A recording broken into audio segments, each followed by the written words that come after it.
All right. But some things are left best unstreamed. Is a lesson I've learned in general. That's why the big that's why like the big streamers have a second channel.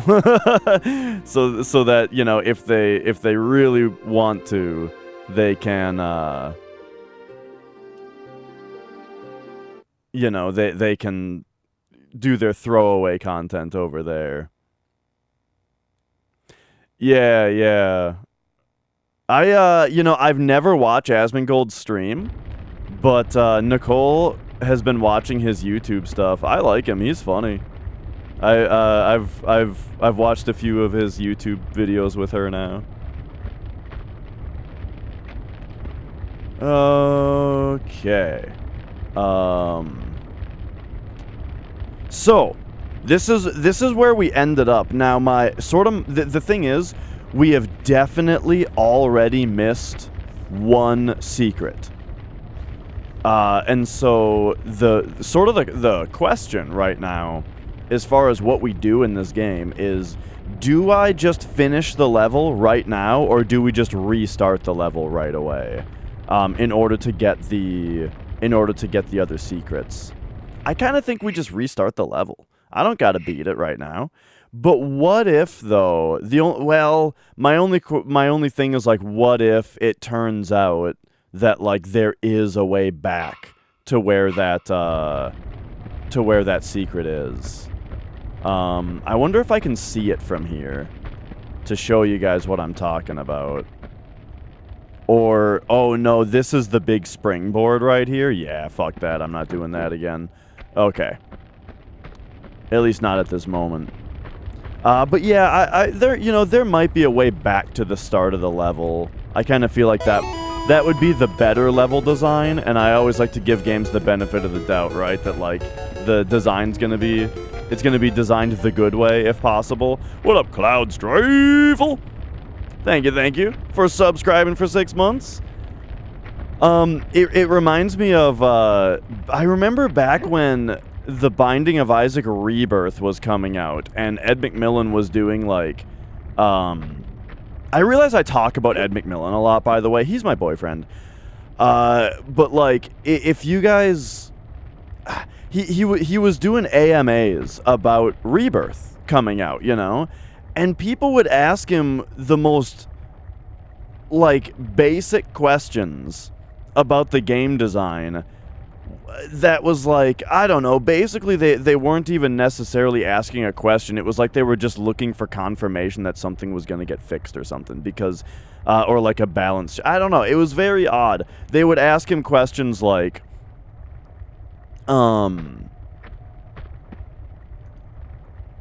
I gotta think of an example of the level of, like, stupidity that we're talking. Basically, they would just ask him an extremely basic design question that has an obviously correct answer. You know what I mean? About, like, what is the game gonna be like? What if this interaction occurs? Will it behave in a good way, or will it bug out or something? You know what I mean? And he just had to answer a lot of questions, like, just whatever is the better answer that you can imagine, it's probably that one, alright? Oh shit, there's a spike.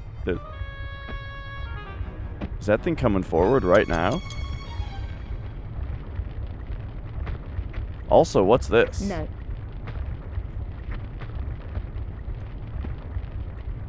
Okay.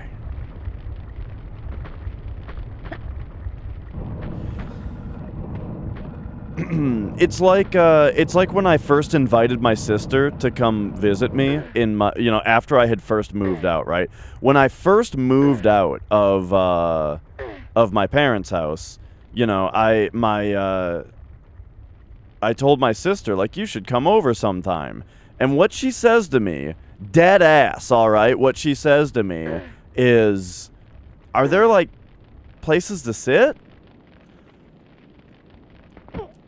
And I'm like, where the fuck do you think I live? What? What kind of question is that?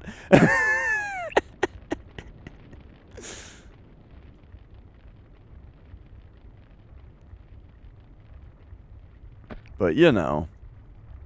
My, the thing is that I'm the youngest of the siblings, you know? So, like, my sister still thinks that I'm 10. Is what I've come to realize and what I've come to accept and expect is that, my sister thinks that I'm still 10 years old.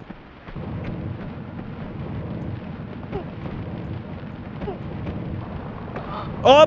Oh, God, that actually, took me off guard. I also just remembered, I'm like 90% sure that that's how I died, last stream in this room. You have 2 kids and your sister still thinks you're in high school. Yeah, exactly. Like, I imagine if I were to have a kid, that might make some kind of difference. I mean, getting married is something. I mean, I'm getting married in like a couple months here. So you know, maybe there'll be some forward momentum when that happens, right? But yeah, I don't know. Stream wedding. A lot of, you know, people have been telling me this. A lot of people are saying this. But nah. The wedding is between Nicole and I. It's our thing. It's me and her, you know.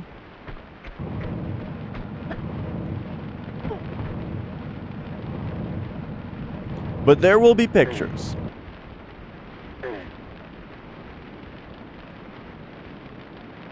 Whoa. Alright. I am wearing my wedding band already, though, because I have to size it. We're talking about getting it... Well, they're like, working on getting me a smaller one, because this one is maybe too big, you know? So I have to wear this one so that I have, like, a basis of comparison when they get the smaller one in. A Twitch bachelor party? I will be having a bachelor party, but, I don't know what, you know... Well, also, I do think that there is going to be some kind of special stream that happens around there.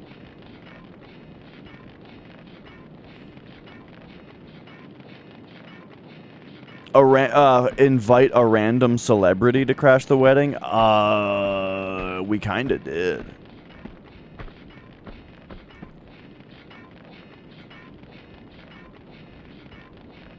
Yo, Trace Car. Popo and I look similar enough that people think that we're brothers already. So, like, if we had a kid, yeah, there'd probably be some of that in there.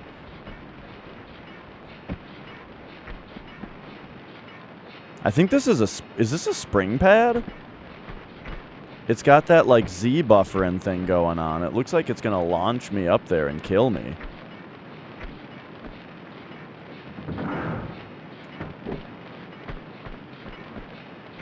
I bet this is a spring pad right here. Designed to kill you. The only issue with thinking that, though... whoa, paper thin wall. Is that, like, you gotta test it. Like, I can't just say that and not test it, because what if it actually leads to a secret? Oh. Okay, good info. Good info. So that's actually gonna open at some point.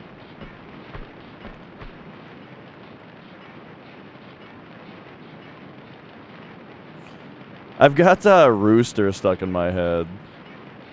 Walk and talk, machine gun man. You know? Yeah.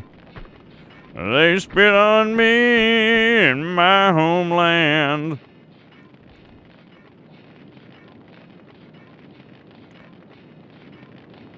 Where the hell are we going?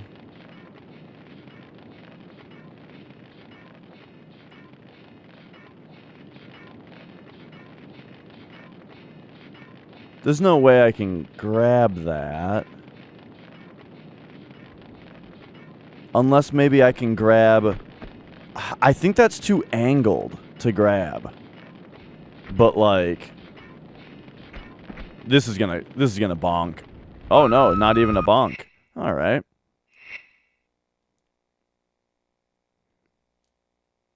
Yo, King of Clubs.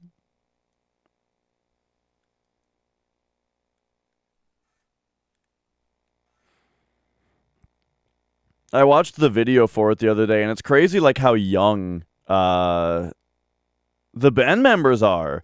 It's a very interesting thing to be a little bit older, you know, and you and you look at, like, these old bands, you know, and it's like, these are a bunch of kids.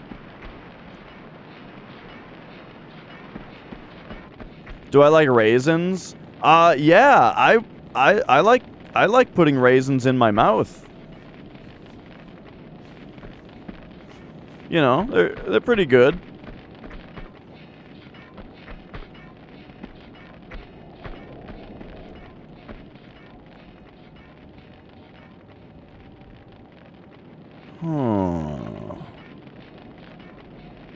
Raisin these nuts. Oh, no, I can't believe I walked right into it.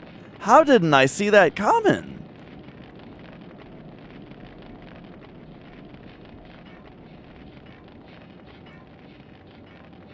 Oh, okay, there's a platform over there. Is that Lara-able? Is this in Lara range? It is. I'm always impressed by, like, just how many tiles you can cover with a running jump.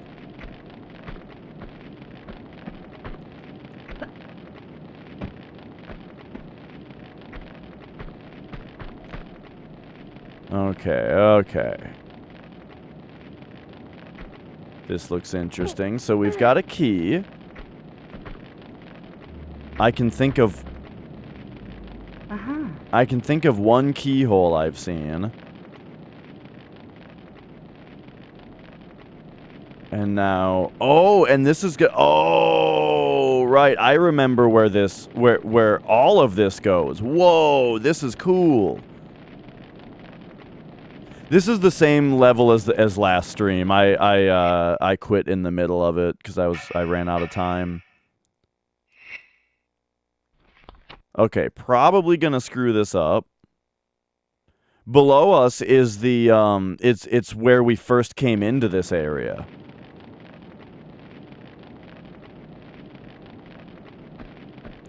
Okay, so take me away, dragon.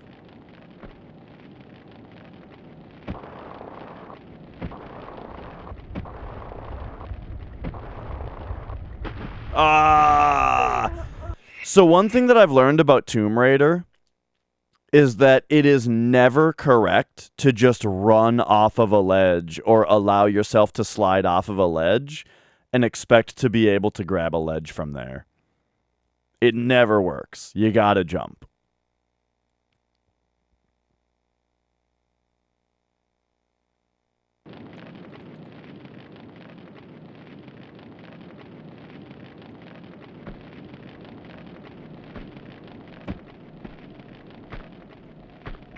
Alright. So let's try this again. Boom, boom, boom. Oh, no.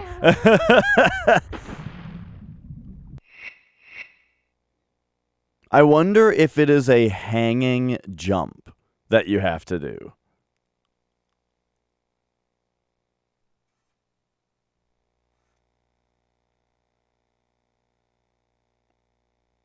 But yeah, I figured this would be rough.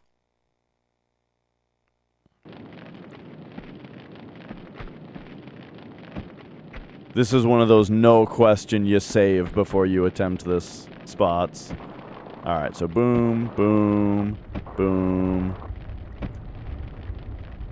Yeah, there we go. Just an immediate jump off of that ledge.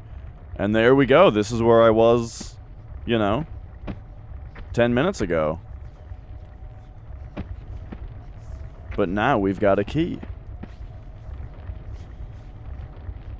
So this we gotta, like, do something like that. There we go.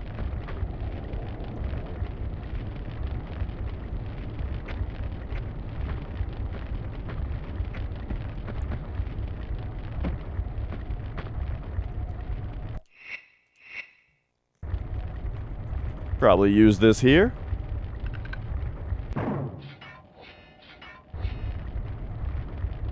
Where the hell was that? Oh, right there. Okay, okay.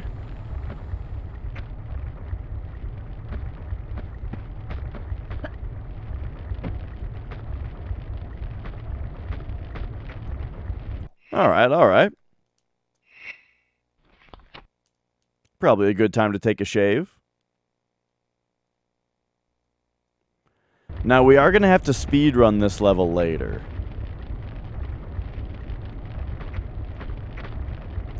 Because I missed a secret earlier. So it's very likely that,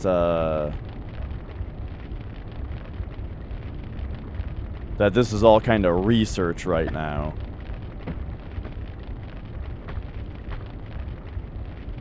Okay, okay. What happened to those swinging blades?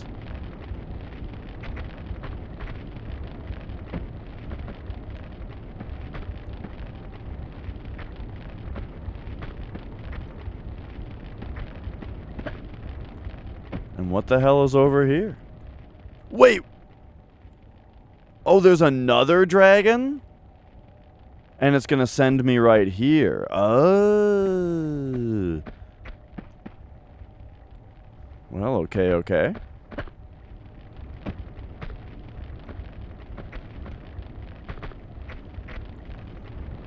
Boom. Alright, let's go.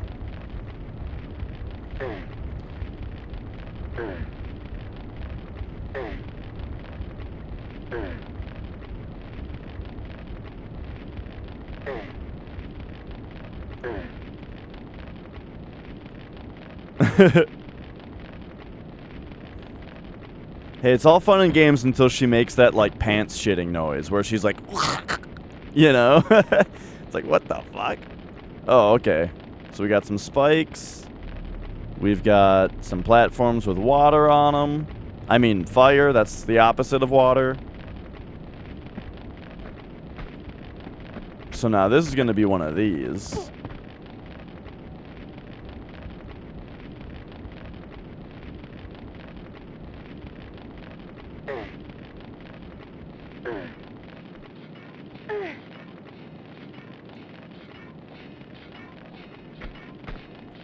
Alright, now we're hearing the other noises. Okay, so there's a jump over here. Wait a second.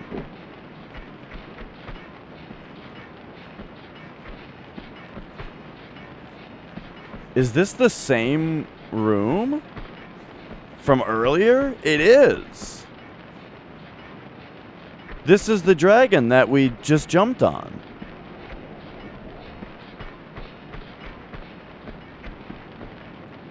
But now what? Now this is open? Is this what's new?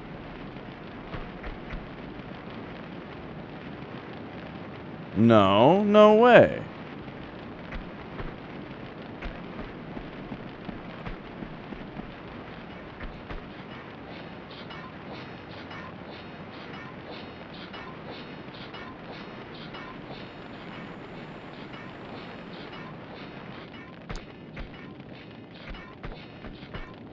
Okay, hang on a second. Oh shit, now it's all dark.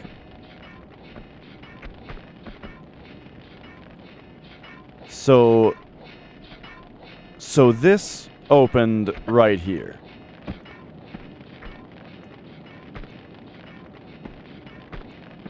Domino's has tater tots now.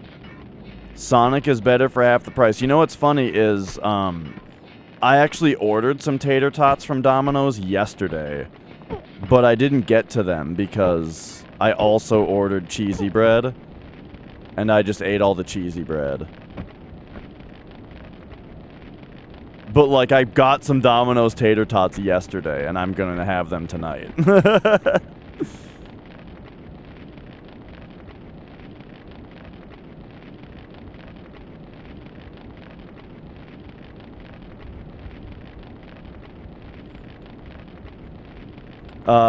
Which bread? Just the regular ass, just stuffed cheesy bread. Nothing special.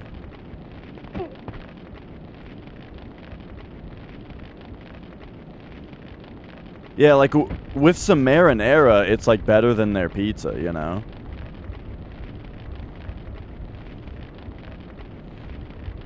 Oh, there's a lever here.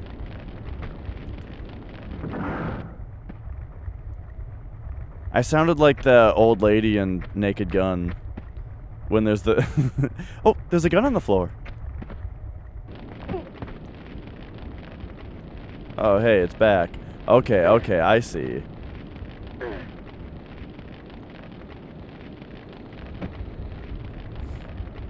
So we're gonna have to jump there and then to the right.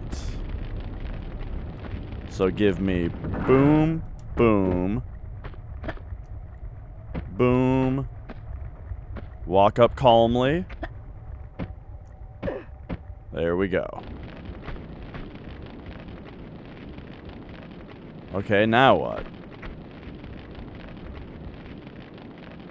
I made it to this super secret special spot.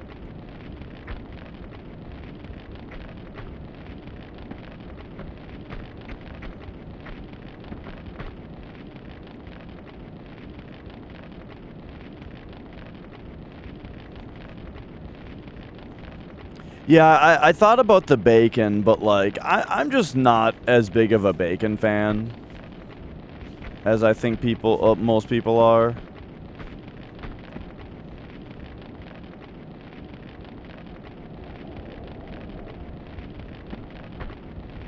Well, I made it here.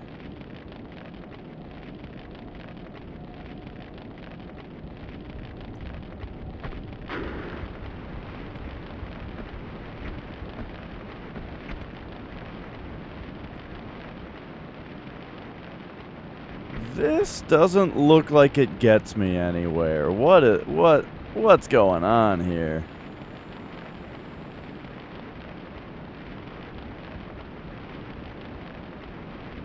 What the hell? So, like, the only thing would be this spot on the wall, you know?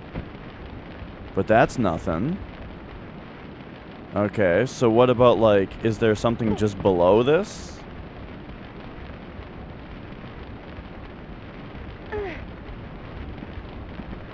Negatory.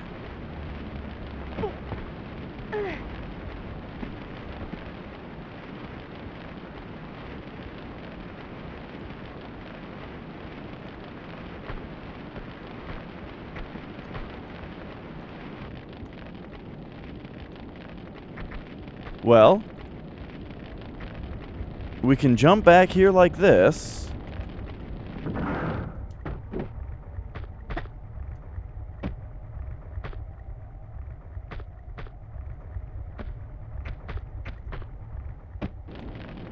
And we can do that.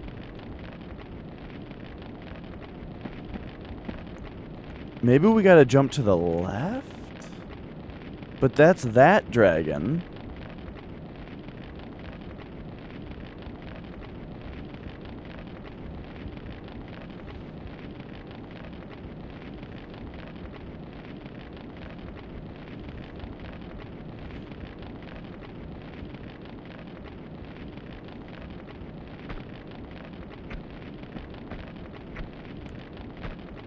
Alright, things got real fucked up when I got to this other part of the level here.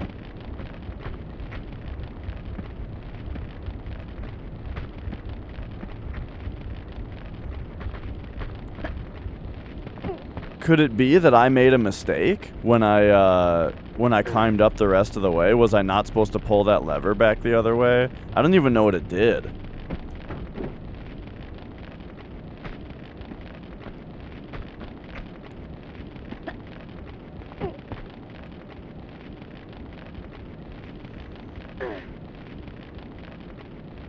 Okay, so when we climb up here...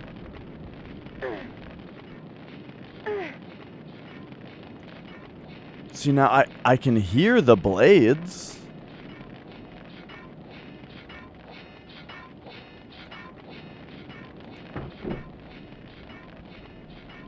The blades that we saw in, like, the little cutscene, you know, when we did the thing. Okay, I'm pulling that again, because I don't know what that did when I unpulled it. And then... I have to use another flare. I just can't see.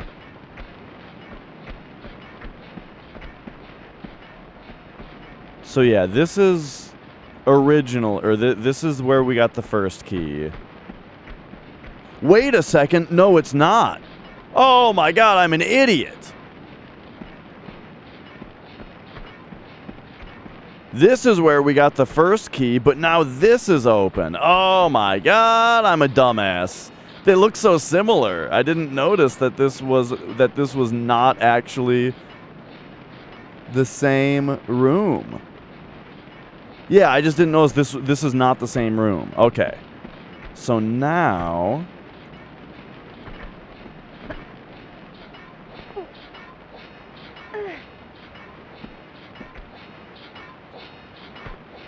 let's get going here.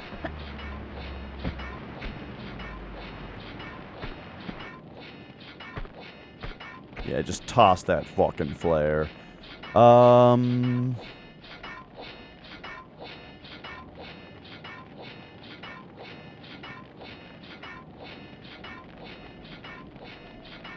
Okay, so the issue here is I don't know what this is going to achieve. This looks like I'm surely going to die, and I don't know what I gained from it.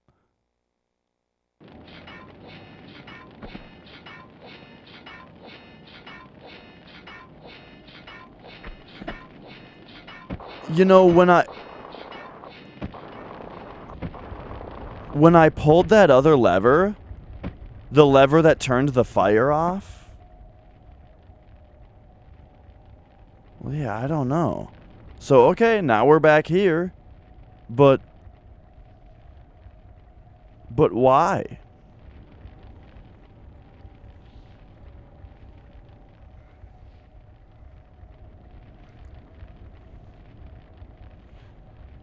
Is that supposed to be like that?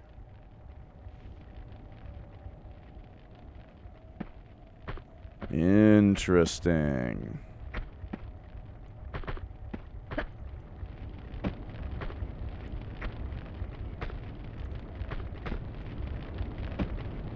I guess another thing to kind of point out about this room is I'm not even exactly sure. Yeah, I'm not really sure what the exit is here. Cause yeah, now we're basically back to where I started.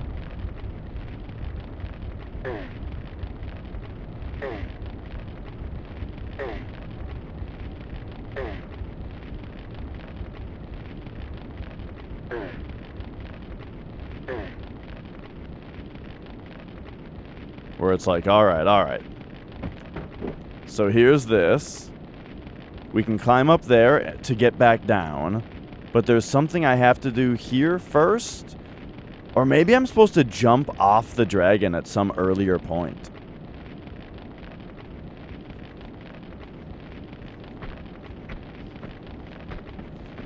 But I am very tripped up by not knowing what the purpose of this part is.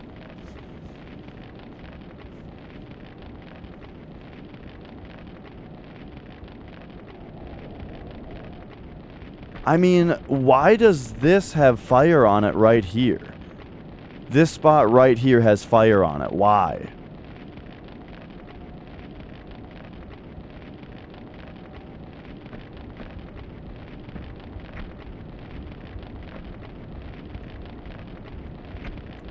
That's not what I meant to do. I pressed the wrong buttons.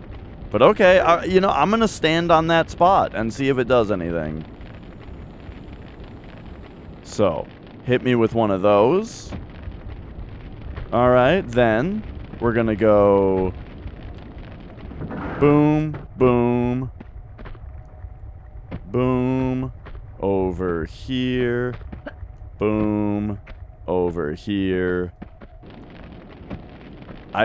What did that do for me?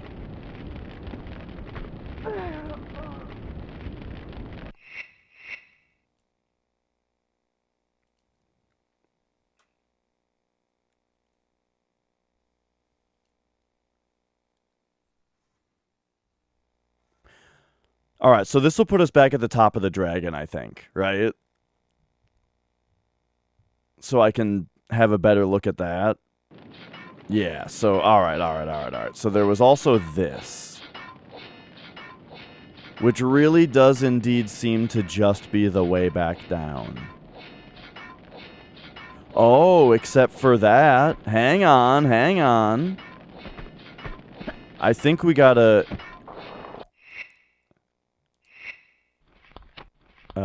let's load. I think we have to jump off of the first thing.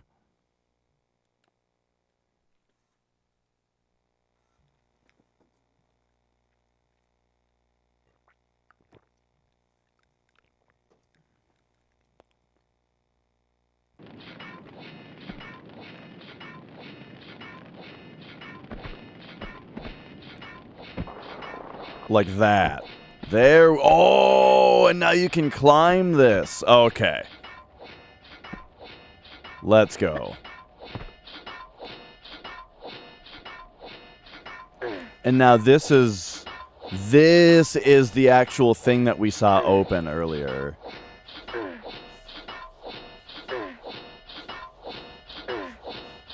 So there's blades swinging up there that we definitely won't be able to climb past, right?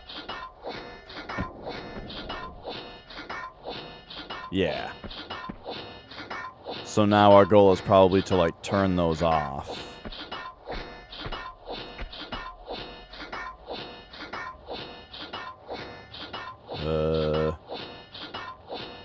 Oh, weird.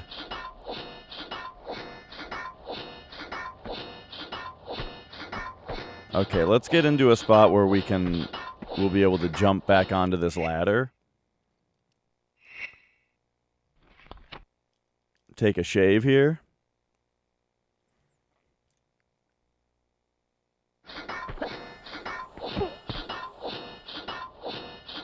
And then can I jump off from there? Nope. Just seeing if it could possibly be that easy. You probably have to jump in the path of the blade.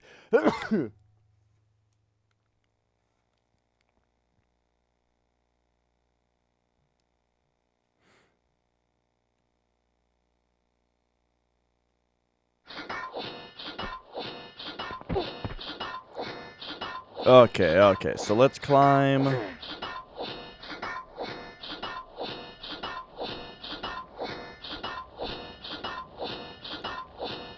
Perfect.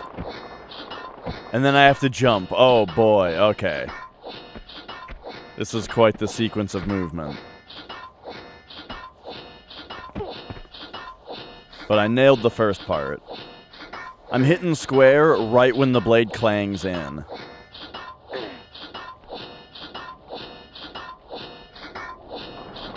I didn't hit square early enough then.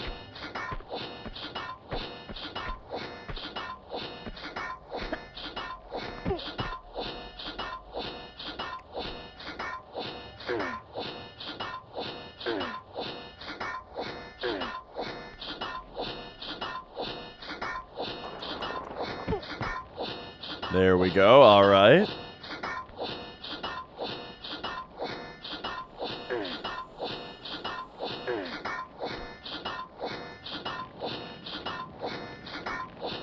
Why is this blade hitting that way?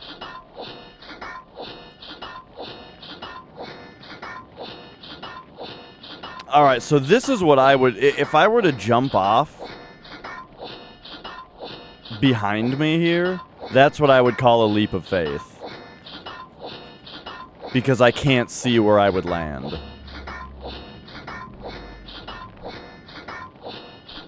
But that's like the only action I can take.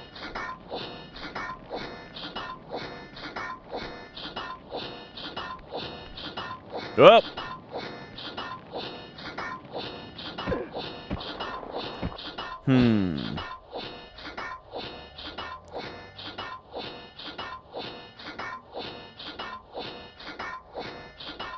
I've got an idea, but I'm not sure if it's possible. Can you do that, like, circle jump off of a ladder to then grab onto another ladder? Could that be a thing? Let's try it.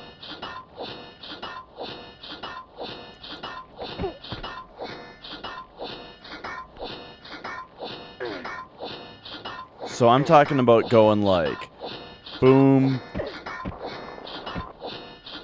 Oh, jeez.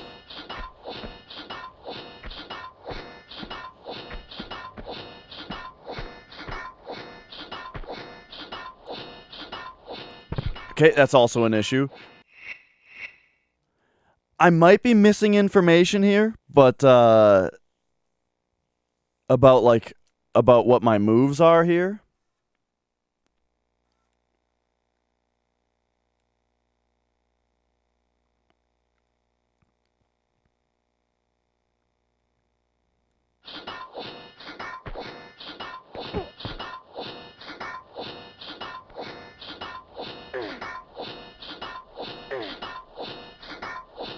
But we'll find out.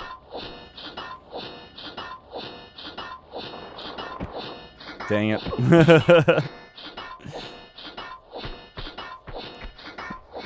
Okay, over here. Turn right a bit.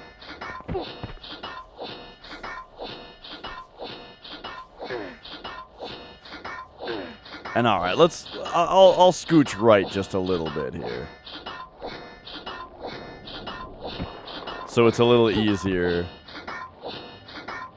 Okay, okay. So, what if I press circle on a ladder?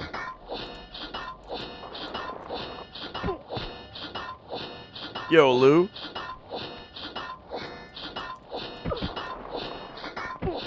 Okay.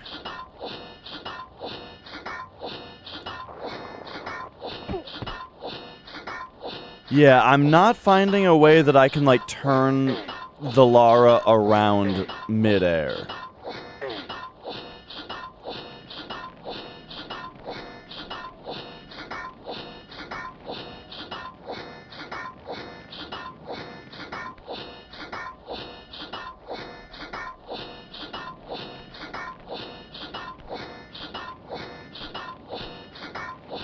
Alright, alright. I'm feeling better enough to play something that's not, that I can take a break from, you know?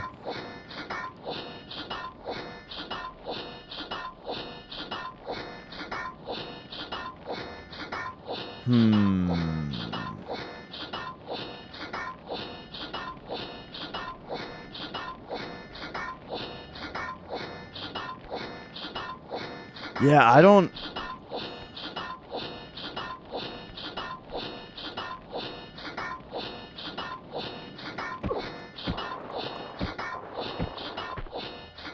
I feel like there's a move that I'm missing or something. It's time to consult the manual here.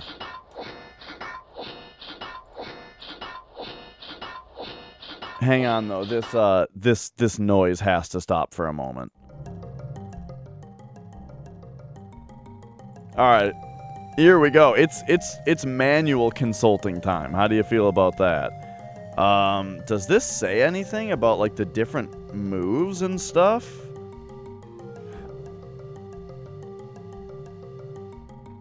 Oh, excuse me. Menu ring, starting the game, swimming, actions.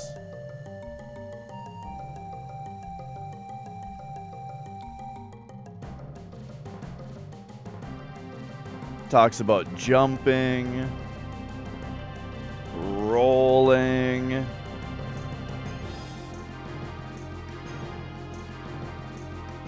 Ba-da. Pressing down a roll straight after starting a forward jump makes Lara somersault in the air. This also works when jumping backwards by pressing up or roll immediately after takeoff. Okay.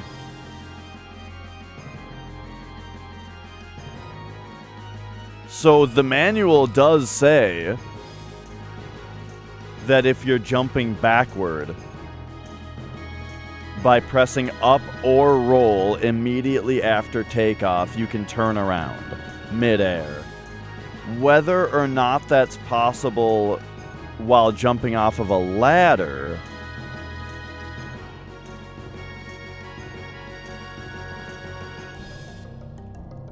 is yet to be determined. Okay, now it does say vaulting. If Lara is faced with an obstacle that she can climb over, pressing forward and X will make her vault onto it. Okay, yes, climbing. Some walls are climbable. Forward and X will make her jump if there's room to catch handholds on the wall. She will only hang while the X button is held down. She can then be made to climb up, down, left, right. Pressing jump will make Lara jump backwards away from the wall.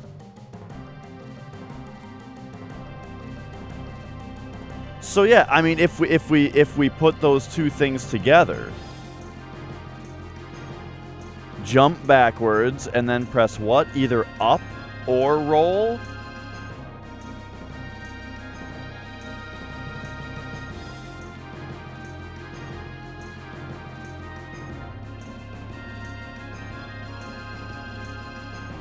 I mean, that's what I tried.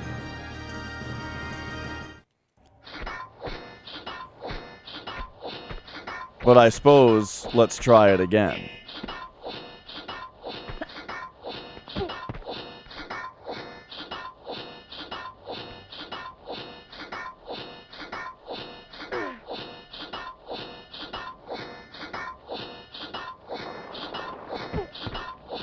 Okay, so we can try it as, like, they set the level up right here deliberately to make it like you can practice it. So, boom.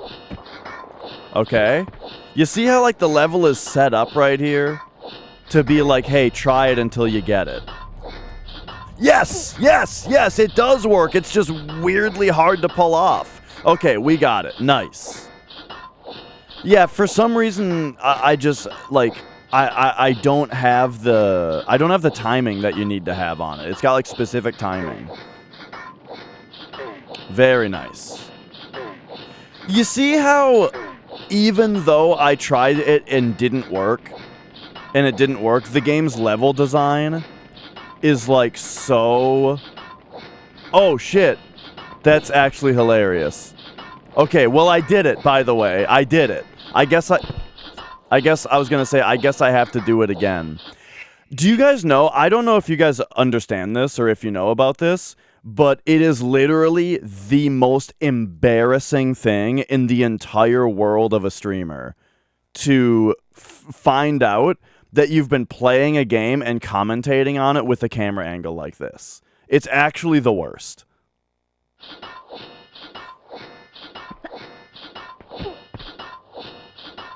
And here I was thinking that Scorf was just trying to make sure that nobody spoils the video game.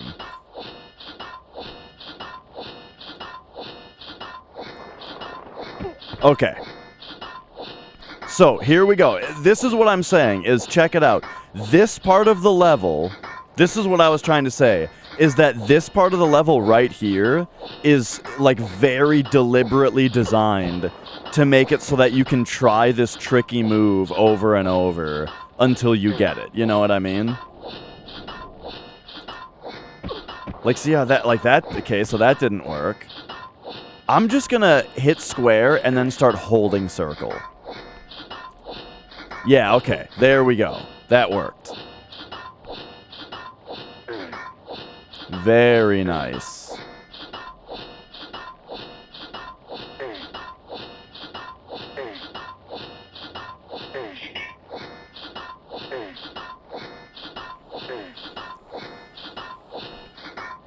Okay, so There's also a climby off to the left of us.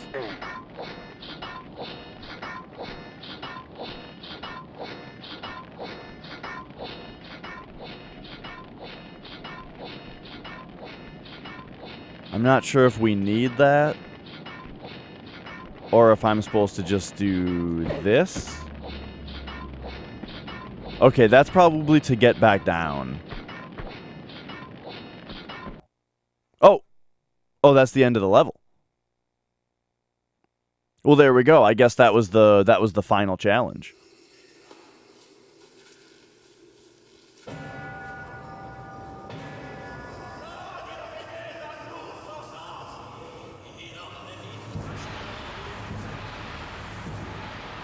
You know, as someone was saying that this game like doesn't hold up very well graphically. And I was saying, what do you mean? This game looks great. The humans, the non-Lara humans, don't hold up very well.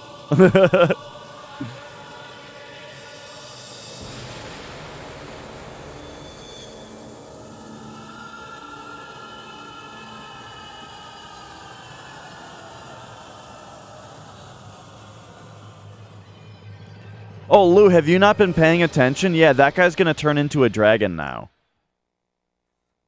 Alright, nice shot. Okay, and as you can see, I did not get the gold dragon. However, I did see it. So in my sighting of it, I think I know how to get it now. So I'm going to go ahead and not even bother saving. And instead, we're just going to load the game of the previous level, and we're going to do it again and get the other secret.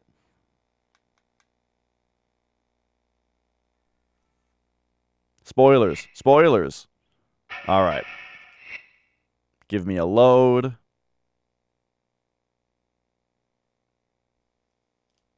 And send me up to the temple.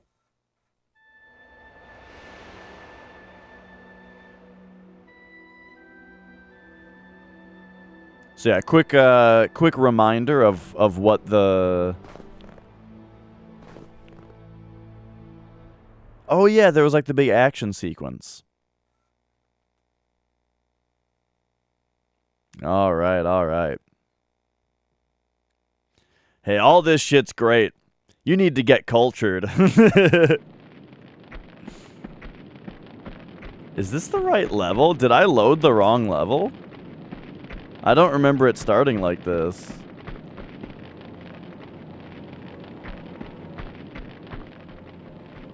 Oh, okay, yup. Now I do remember it starting like this.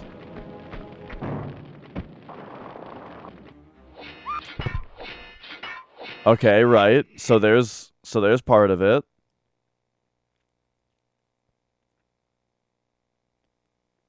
Okay, so...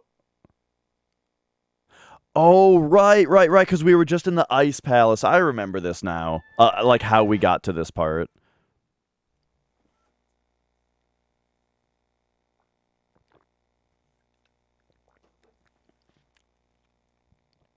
Okay, okay.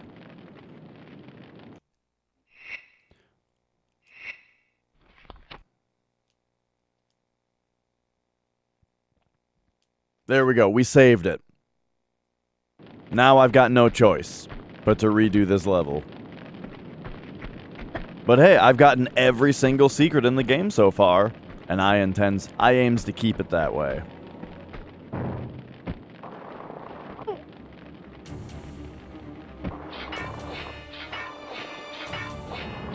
Okay, so this was a jump over those.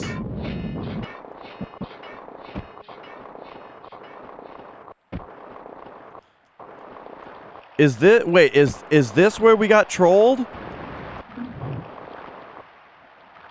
Yeah, okay, so that's where we got trolled. So we have to somehow be sliding backward on that part. I'm not exactly sure how you achieve that.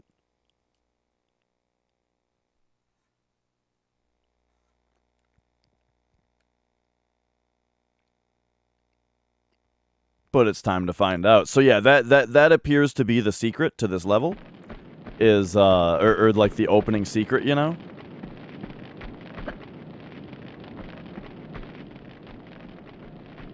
I have an idea. Kind of. So this happens, right?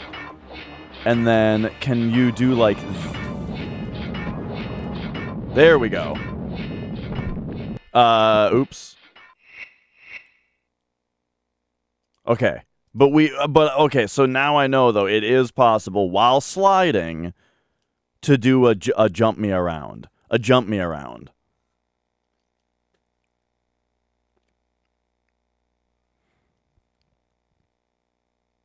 Yeah, it reminds me of, like, Family Guy, kind of. How, like, a lot of the time in that show, they would have punchlines where a character would fall over, and, like, part of the joke is that there's, like, no frames of animation of them falling over, right? So, like, the shock of how quickly they're on the ground is part of the joke.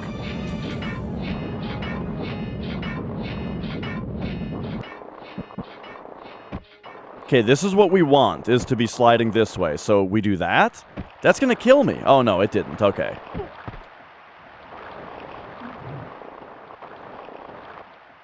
Yeah! Alright, look at that.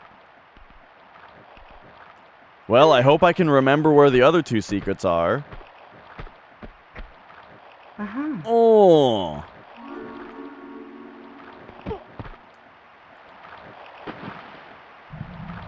Okay, very nice. And then the strong current takes us down here. Alright, alright. Get me up here and let's take these guys out. Got him. Got him. Alright, hit me with a, yeah, hit me with a fully. Put those away. Shave the jam. And alright, what up, Radium? Okay, so that's closed, that's closed.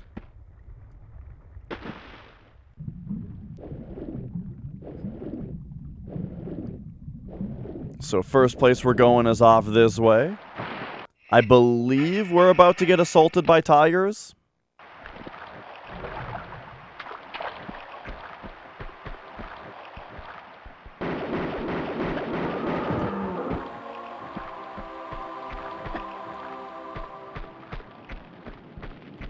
Whoa! There we go. Okay. Alright. So there's, Yo, Colossal. So there's our tigers. Once we get rocking and rolling in this level, I'll remember the level a little bit more as we go, I'm sure.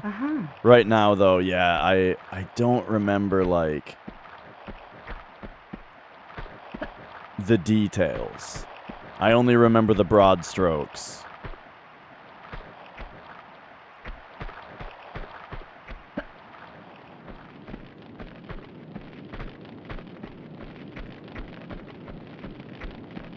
But, oh, right, there is they start us out with another springboard, our favorite.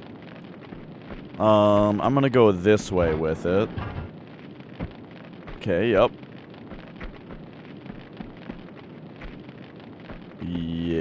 Yes.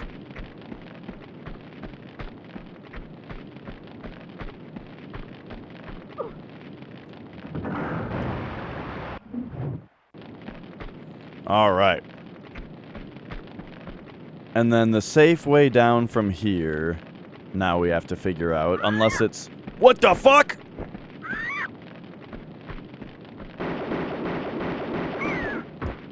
Okay. I mean, maybe this is just the safe way? Yeah, close enough.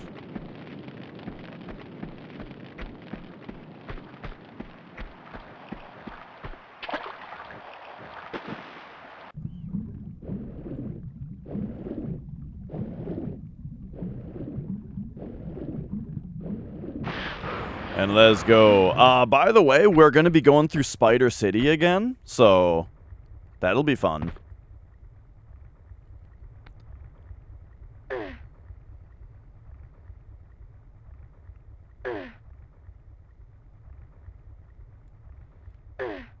But yeah, that last section of this level was very cool. Oh god, I actually got the shit scared out of me by the fact that I did not realize there was going to be another spider right away.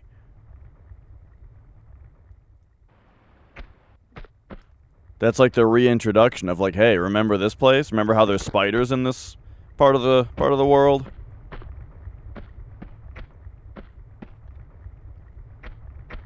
Oh, I remember the stone dragon now. It's right here. Not here, but like that spot is there to make it so you can see the climby right here, and then the stone dragon is like you take the climby.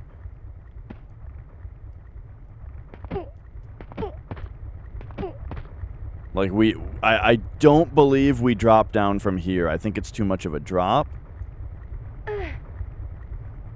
We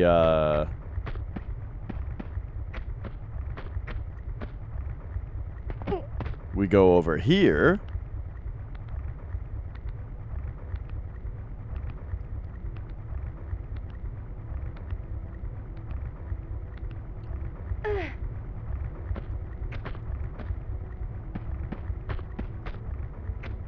Doot doot.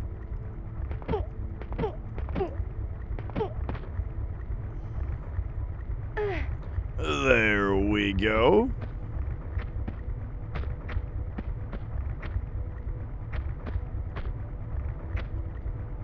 Okay. And then from here, we can get the stone dragon. Beautiful.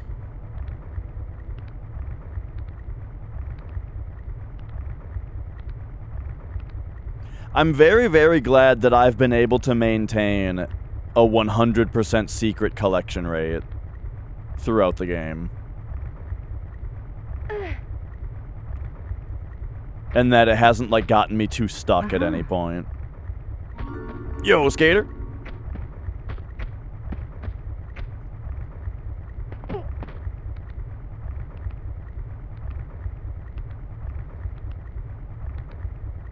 Alright, alright. So now the Jade Dragon... I'm trying to remember the location of here.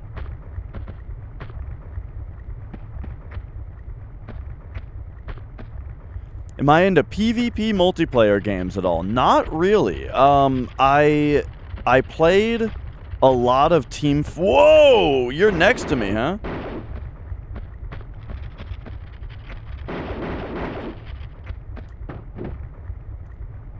I played a lot of Team Fortress 2 when that game was new. And then... I mean, I love, like, Mario Party, right? I love games like Mario Party, Dokapon Kingdom, stuff like that, you know? And then, yeah, I used to play a lot of Team Fortress 2.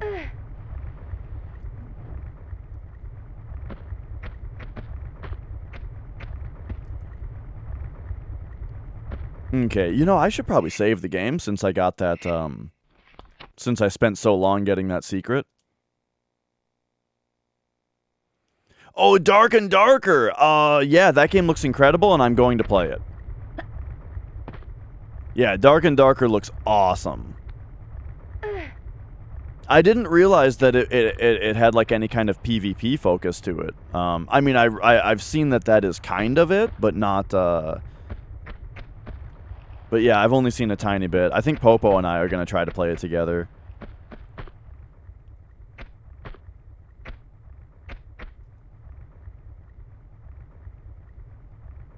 But I like brutal games though, you know.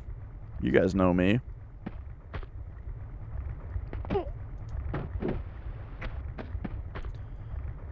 Okay. Okay.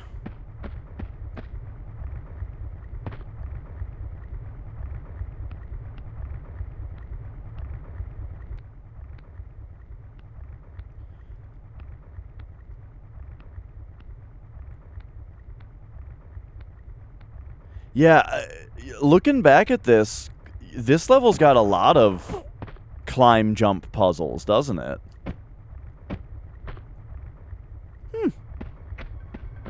Cool. Right, I remember this part. I definitely remember this part.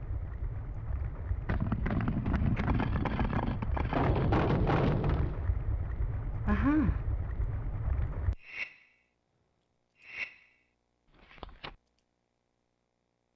And I just remembered where the Jade Dragon is. It's like up in the rafters.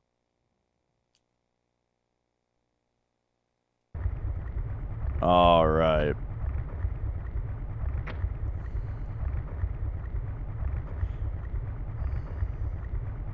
Yeah, I wonder if, like, me, Popo, and probably Matt Wanders, I think, are going to try to play it together.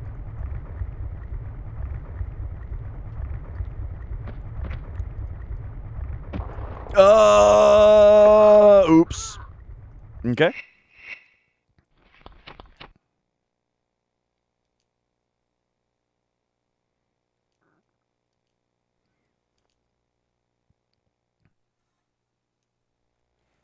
Oh yeah, just a full-on frog splash.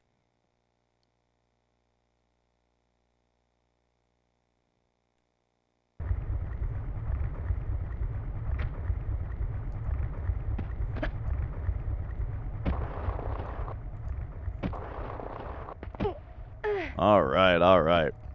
Yeah, coming back to this part, it's like, damn, the whole theme of this level is like sliding, climbing, jumping puzzles. I mean, it's kind of the whole game, but like, this level definitely has an emphasis on it.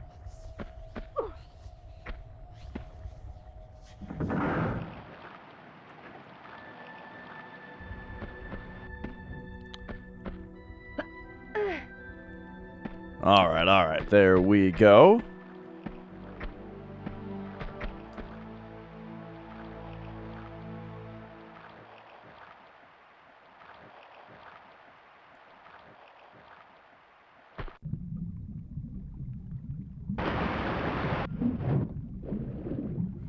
Yo, Jimmy. How you doing? Okay, where am I? Where am I? Oh yeah, we're going this way.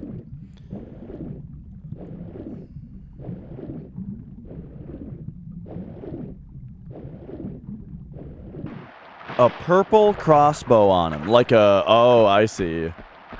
Like a epic rarity. Yeah, see, I don't really know anything about the game, except that it reminds me... Just looking at it, it reminds me a lot of Kingsfield. Oh, no. This is the level...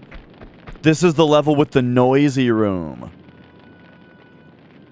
So yeah, for anybody just joining, I did not get the gold dragon on my first pass through the level, so I'm redoing this level. But, you know, it was like a week ago that I did the level originally, so, so I don't remember all the details about it. Okay, I'm not grabbing that ammo yet, because I'm not about to start that sword swinging. I'll get it on the way out, so that, you know... So that we spend less time having to listen to it.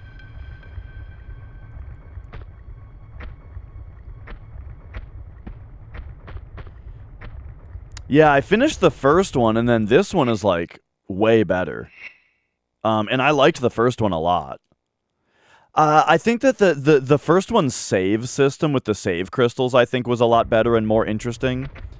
But this one's, like, level design is a lot better.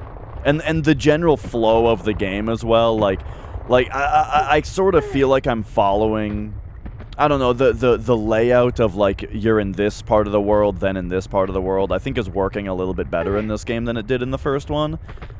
And then also the secret system in this game with the dragons in every level instead of, like, just having random collectibles be secrets. Right, I think the secrets in this one are a lot more interesting. So yeah, I'm liking this one a lot more overall.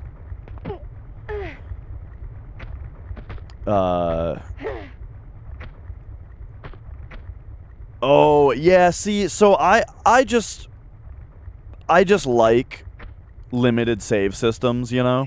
Stuff like ink ribbons and Resident Evil and stuff. I think that limiting the player's saves is interesting and fun.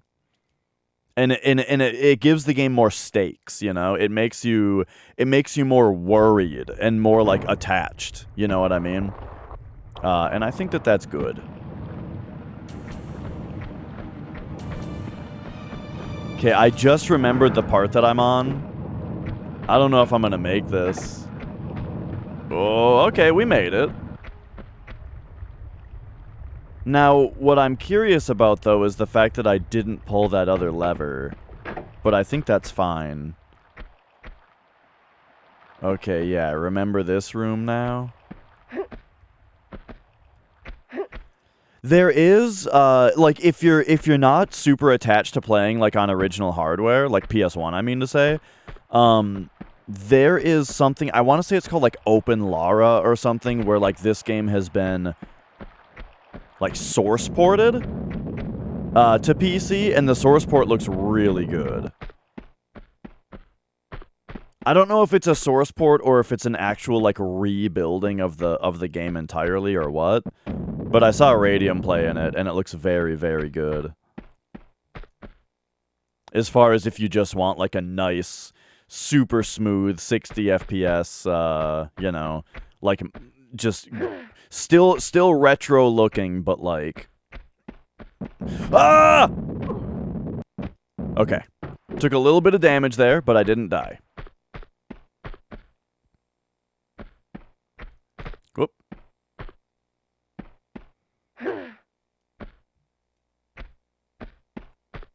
But yeah, I should ask Radium about it. Because I would definitely like to just, in my free time, you know, just like play through these games again, but have it be in a really convenient PC kind of way to do it.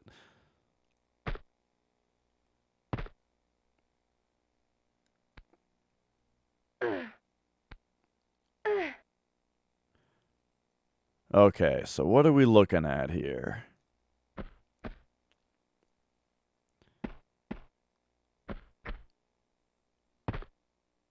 Nothing behind us. Looking like we might need a flare here.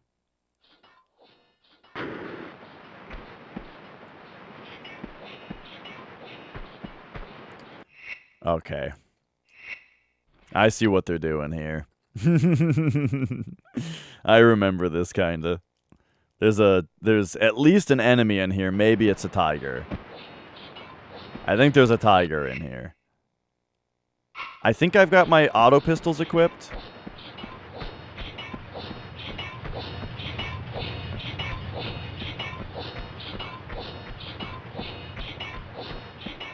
Is it gonna come out of nowhere and scare me? Or is it gonna wait until I pull... It's gonna wait until I pull the lever, I suppose.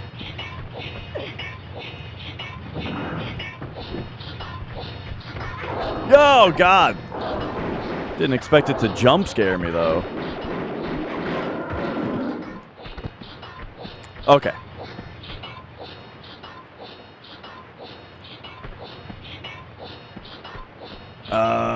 So what are we looking at now? We dropped in here, and then that just opened this up, I'm sure.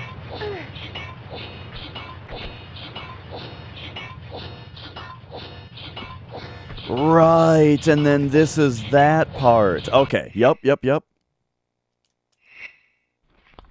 Where, like, I thought I might be doing the wrong thing here. Because it's kind of tricky. Or, like, it's pretty damn tricky.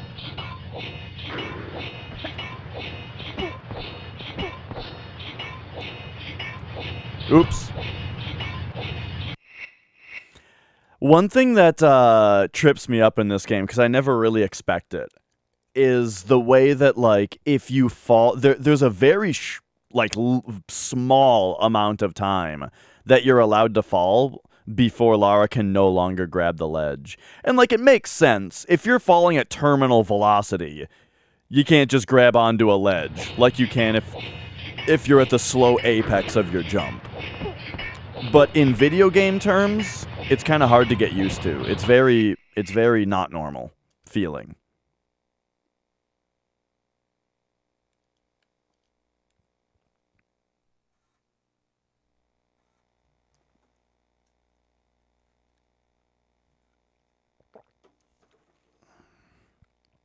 All right.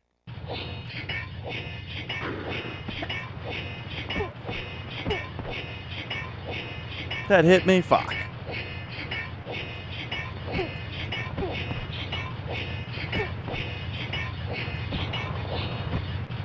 Okay. You know what? Good enough.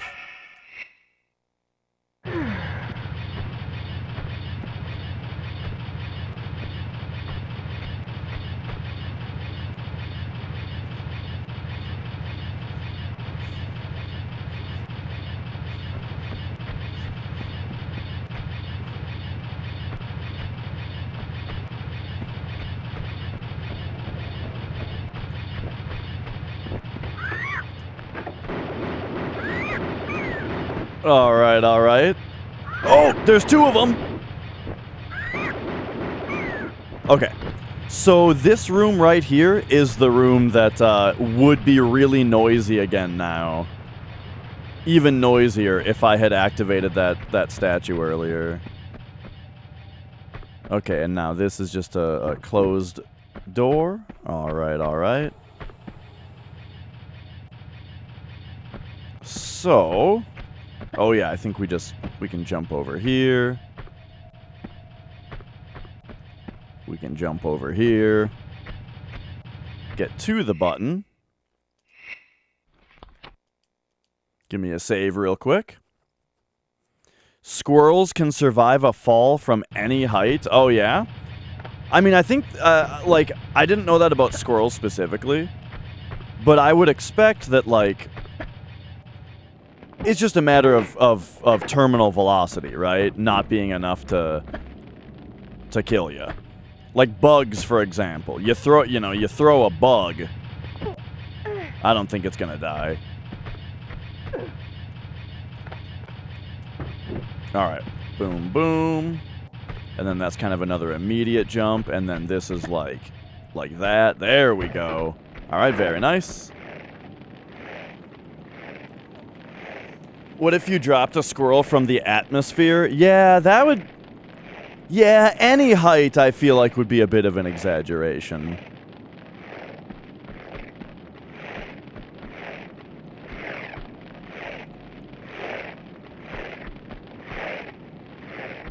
We're gonna need to shoot a squirrel into space, and then have it fall back down.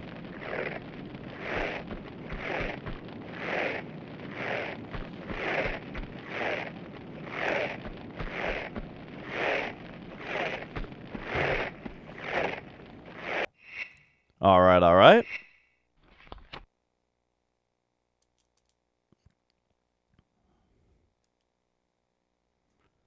So this one was hit the button, jump, hit the button. Whoa. Whoa.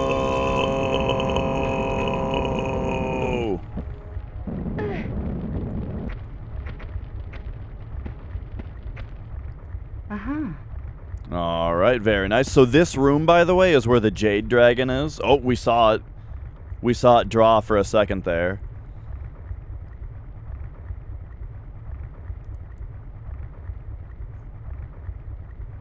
Whew.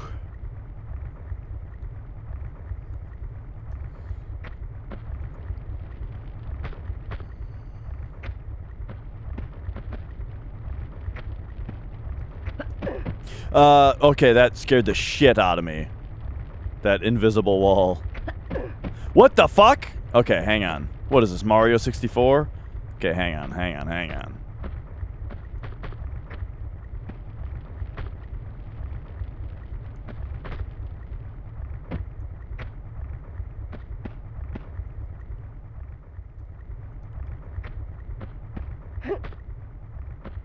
The rare dig on Mario 64 on this channel. I like to keep you guys on your toes. Okay, so we did some stuff there.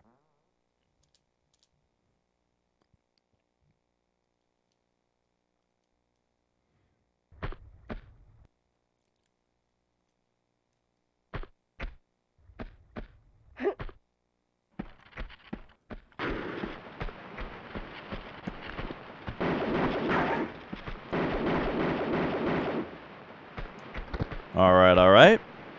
Uh-huh. Took out the spiders.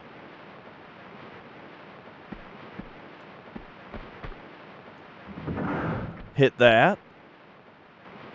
And now, I think...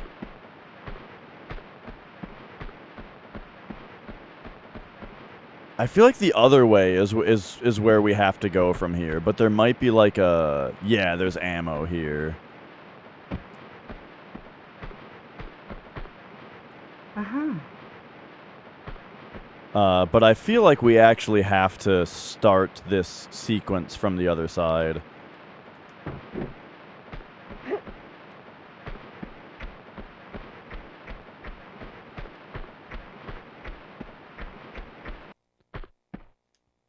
Okay, so that happened because I started holding L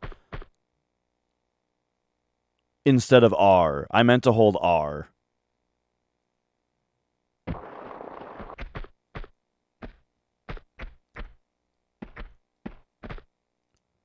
All right, boom.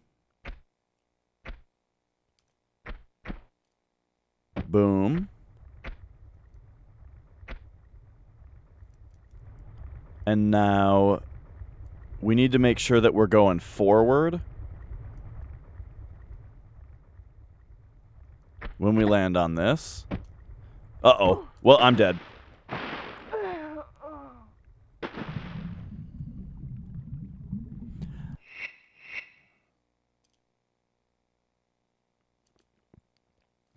I suppose if you see that you're going the wrong way, you could do the turnaround jump, but that's like, I don't know, it's difficult to do that.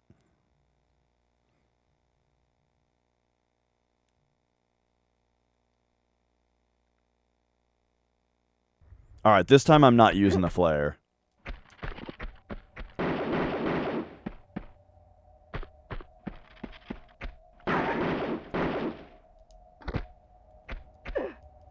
Eh? There it is. There's also some ammo here. There it is. Uh-huh.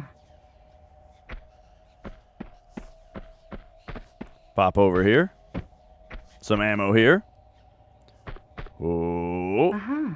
there we go.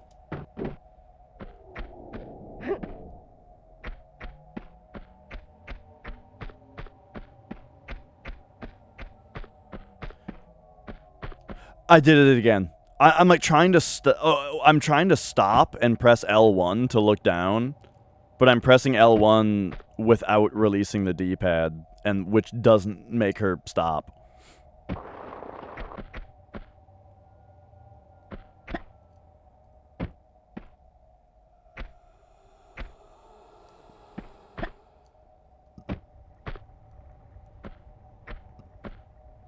Okay. And now we do this to test how far they can fall before it kills them.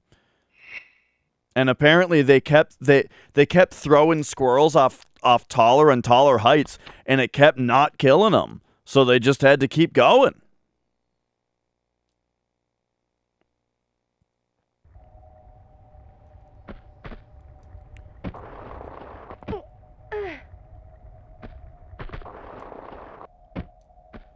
All right. So now we're back here, except this is available now.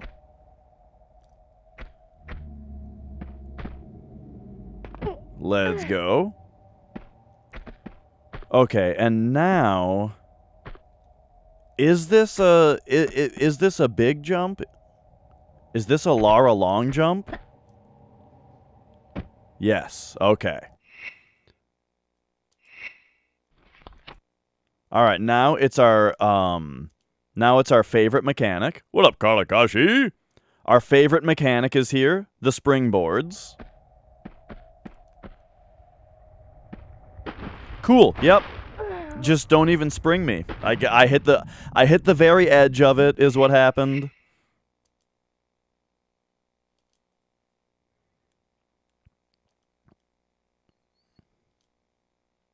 All right. Nice little break for us, I suppose.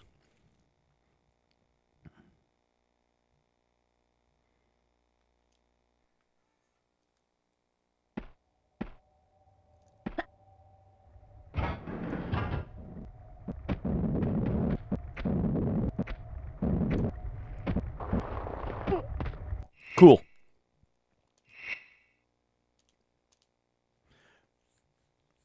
Okay, so we need to spring up there and then jump.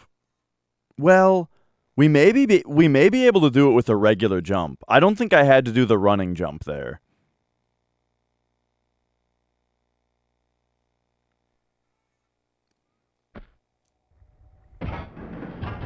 Oops. Springboards, man.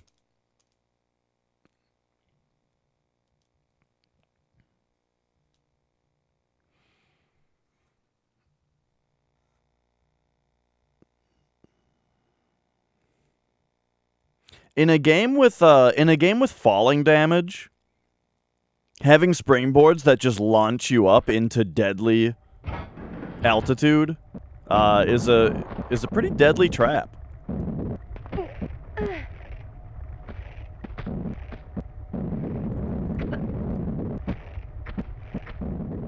All right.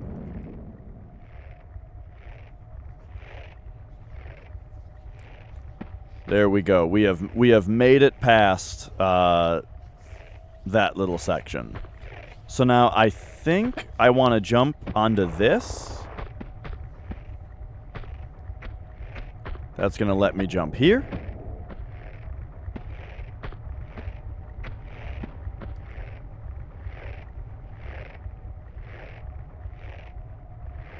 That's going to let us jump here.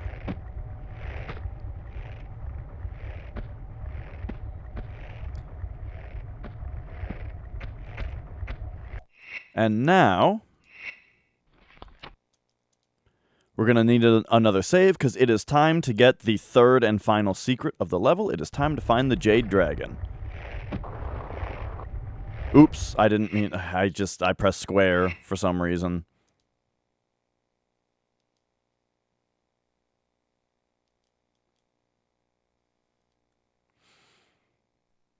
It's amazing how, like, how just confusing to me the springboards are. Like, I can't seem to just, like, execute them, you know? Alright, there we go. Boom, we made it. Now, the question is whether that is Lara-able. Yes, it is. Because that's this whole thing, is just the secret up here. That springboard is to get us here specifically. And I don't believe we can go any further in that direction because the things, like, rise up, you know? So there we go. Here's the last secret. Uh-huh. Look at all that Uzi ammo. Sheesh.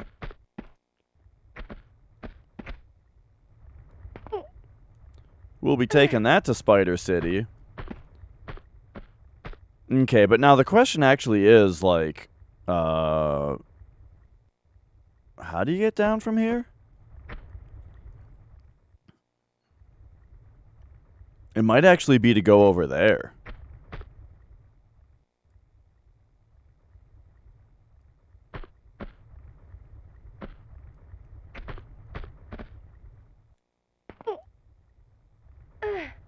Like, it kind of looks to me like the smallest fall that I can take.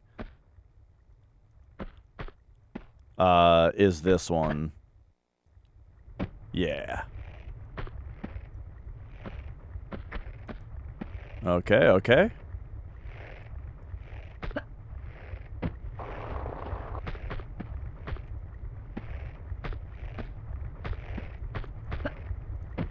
There we go.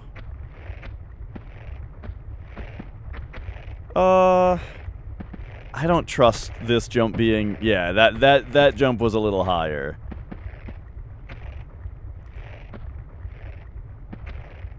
Same with this one. Give me a little extra jumping power.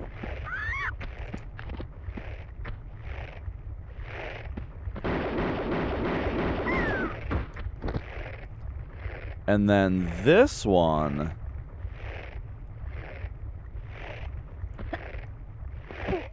There we go.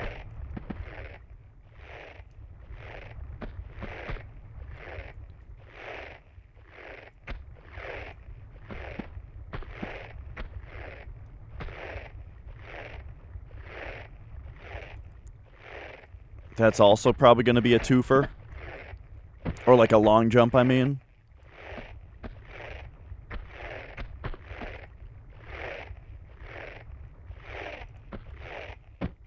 Whoop.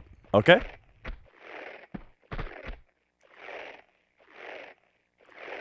Alright, that was quite a bit that I've done without saving. Very nice.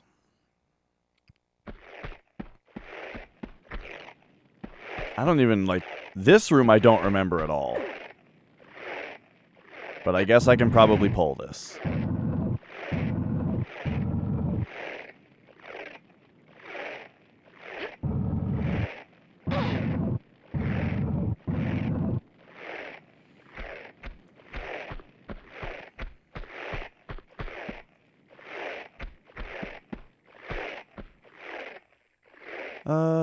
Okay. I see the lever to pull. However, give me a little something here.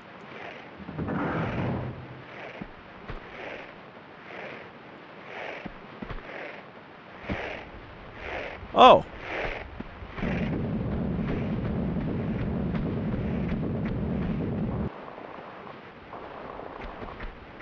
Okay.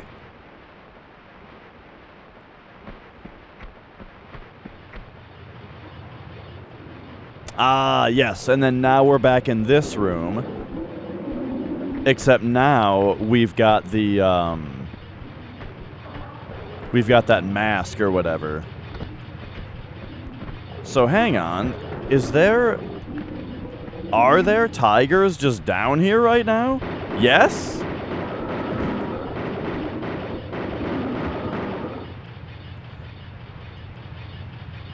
Alright, there we go. What up, pizza farts? Okay. So now I believe I am allowed to grab this ammo. It's gonna make this thing start moving, which is very annoying. Yes. But I've done my best to avoid it as much as possible. Alright, the dragon seal goes here. Let's get a move on.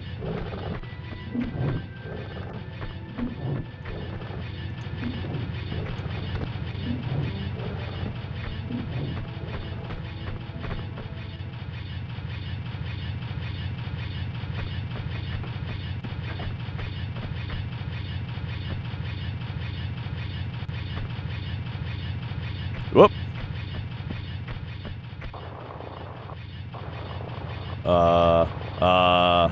I guess I better jump. Okay, right. This is where the ceiling is coming down.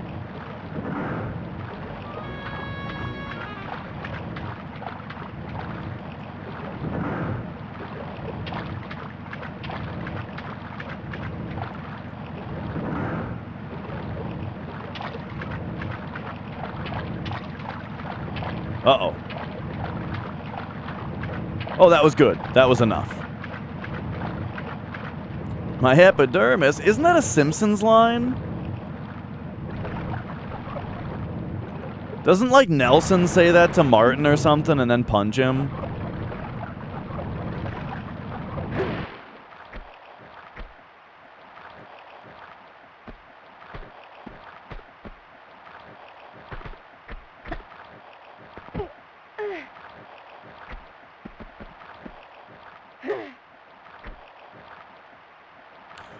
Oh, that was the trampoline thing. Nelson yells it at Bart while, like, just before he jumps, or into the pool, not the trampoline, the pool. Yeah, he's gonna do, like, a big fancy jump into the pool, and then that's, yeah.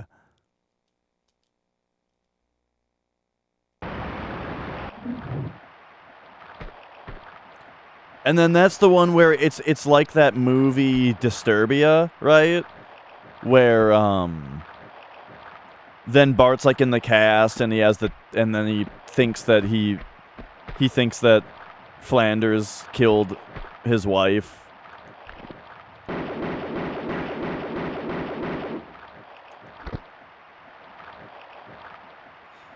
He's like trying to go save Lisa at the end, and he keeps stepping and stuff, and at the end he's like dragging the whole he's like dragging all this shit behind him on his cast, which like includes like a dog leashed up that's like braced against him walking and growling at him. Oh man, the dog makes the joke funny.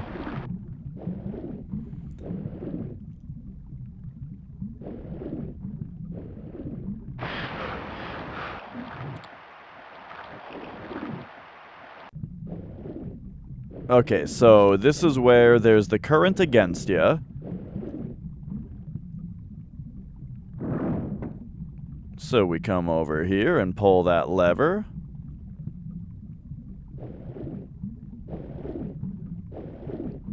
Oh, right, and then that, like, fills this entire place with water. I forgot about that part of it. Which allows us to access this up here.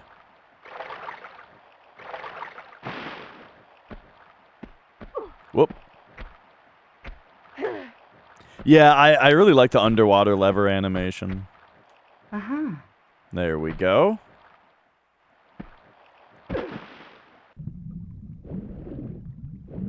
And that also allows us to access up here, but that's currently closed.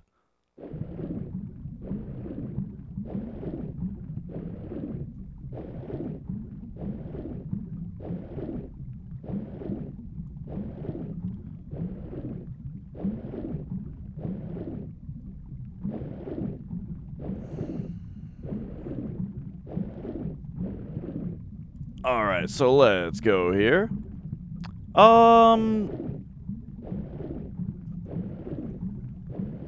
Hang on a second. I don't trust having grabbed that med kit. So I'm gonna pull this. That's gonna blast us off this way. And boom, get us air.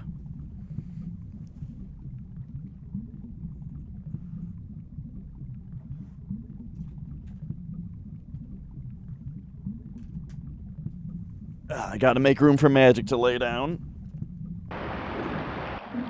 Okay, then. Let's pull this again.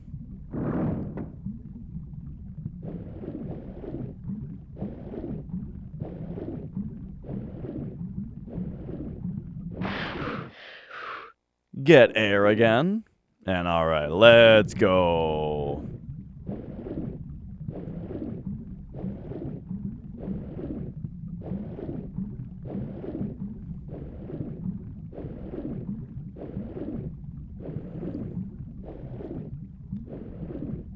So we come in here.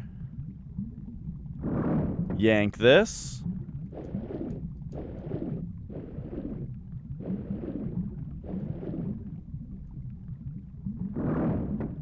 Yank this.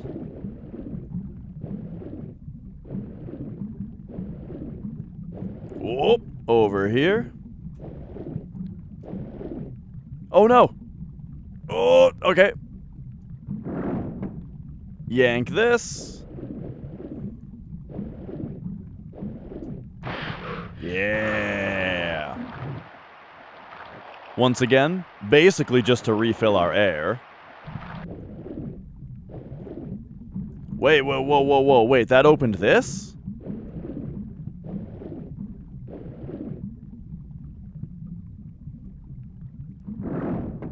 I thought that opened something else. Okay, that opens that up. There we go.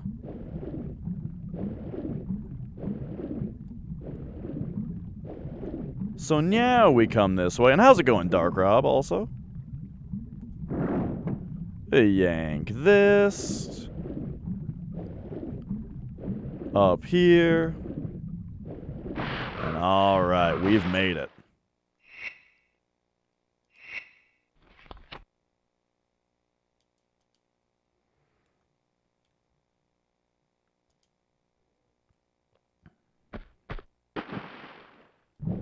Okay.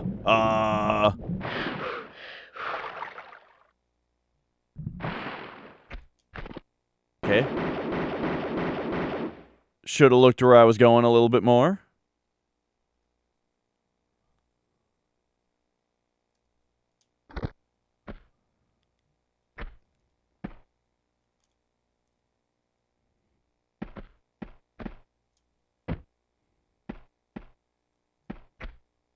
Uh-huh. But alright, so there we've got, oh,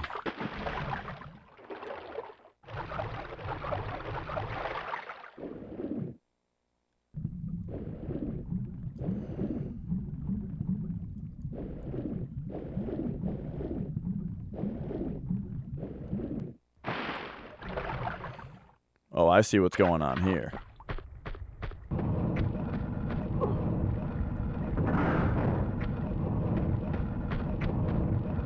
Hello? Oh, it lets us drop?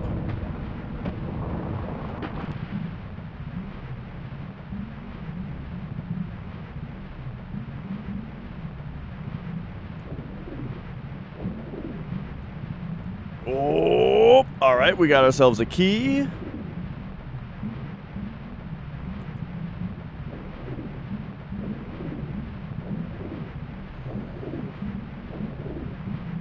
Alright, very nice.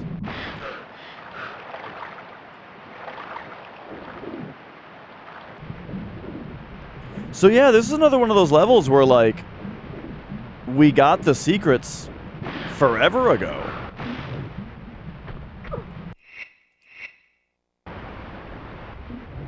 And now we just have to finish out the level, which is quite a bit of stuff to do.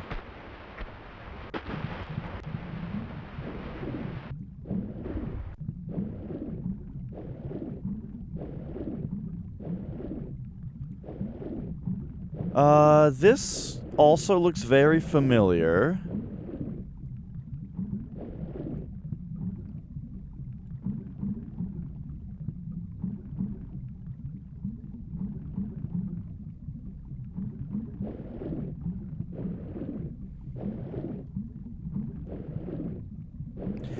By the way, that so I mentioned Disturbia.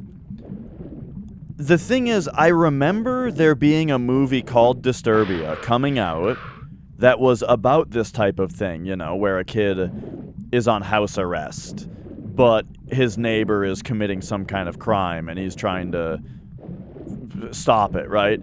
Was that a remake? The one that came out while I was young, you know, the one that came out...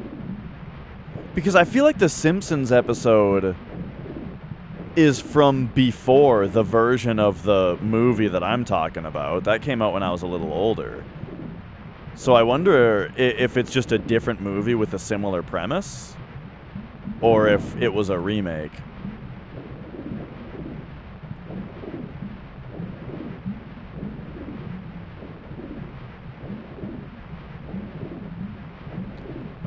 This thing is freaking me out, this fish.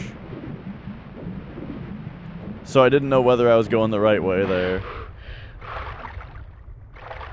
Oh god, it's still here. Fuck off!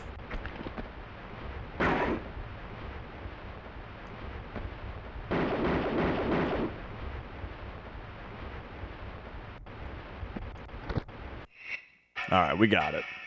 Eh, just give me a small one.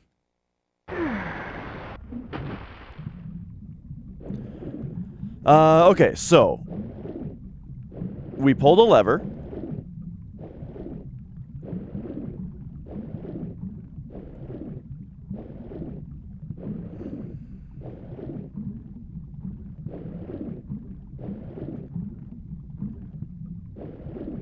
It's a remake of Rear Window. Okay, well there you go.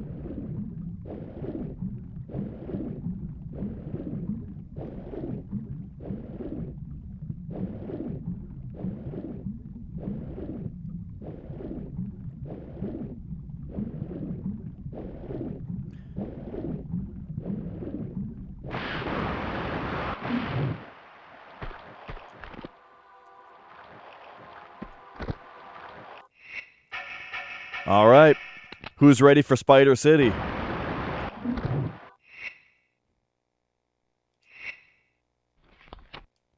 Why can we hear the sword swinging statue from here? It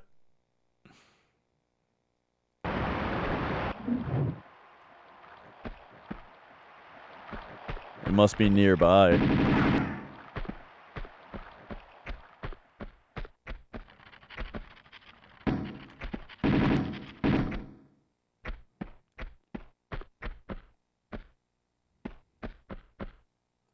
All right.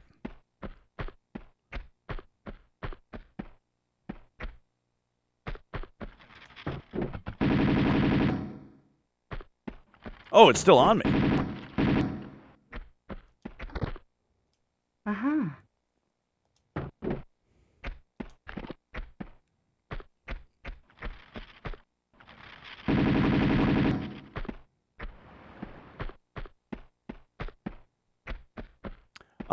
So yeah, real talk.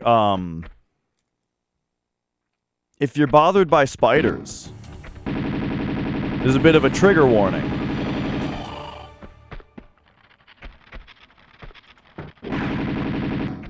They're PS1 spiders, but they do make a scary sound, and they're big.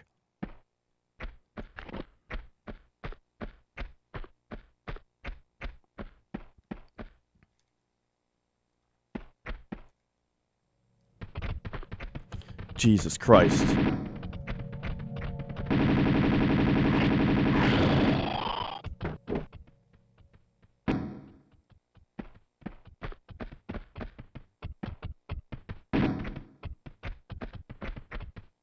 Where the hell did this one go?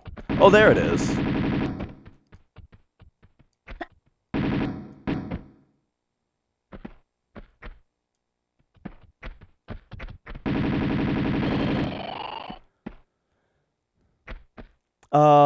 Tomb Raider 2 has to be your first.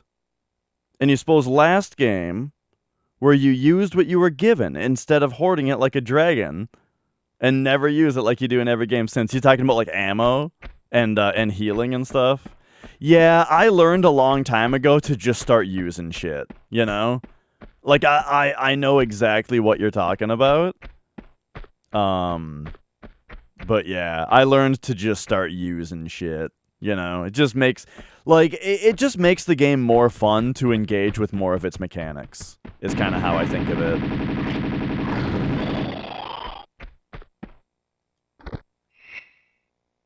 Whoop.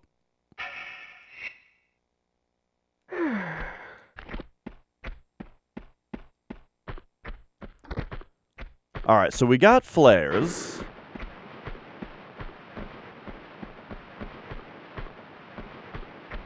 So let's remind ourselves where we're at, where we actually start here.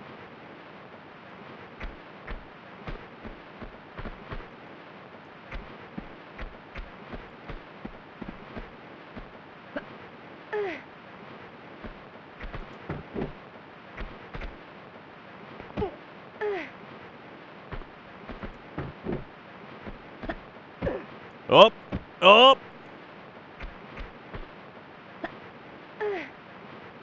Something was telling me that that wasn't supposed to be a long jump, but I did it anyway.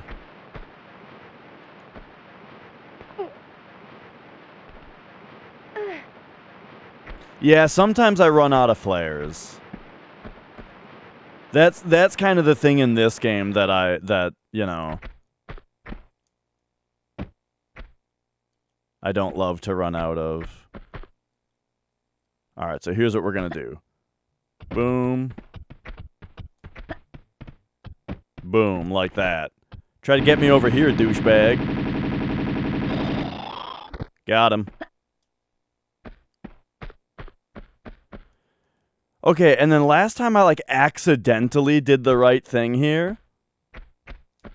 Because, I tried to like run and grab this thing, and then I accidentally grabbed the thing down here that you're actually supposed to do.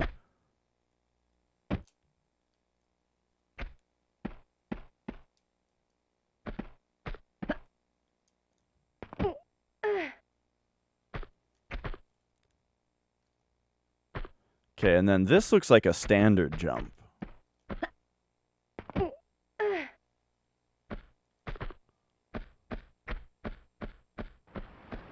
All right. Very nice. We got through Spider City once again.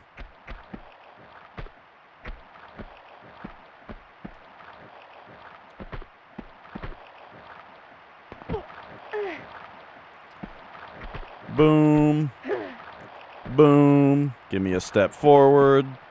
Step forward. All right.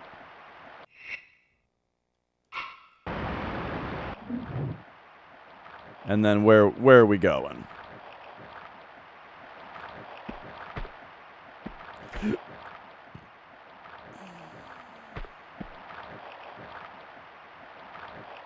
But yeah, you do get a lot of ammo in this game. I mean, part of the reason for that is that I'm doing all the secrets. When you get the third secret in each level, it gives you an ammo cache.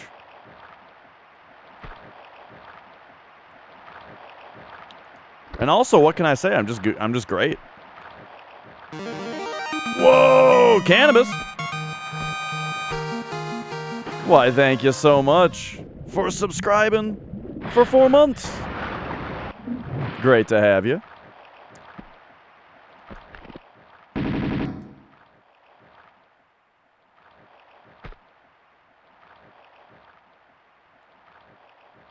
Is this thing coming?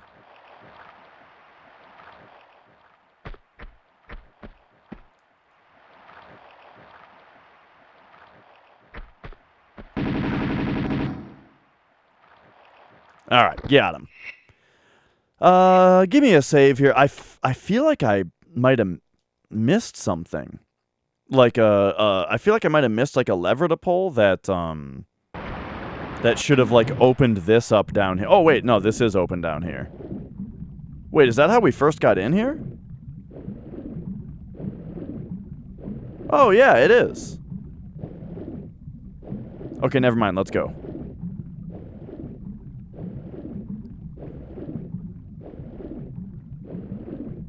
We're on our way back out now.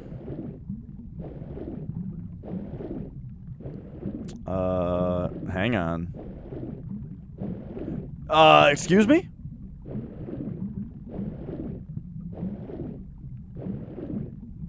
Hello? Where am I? Okay.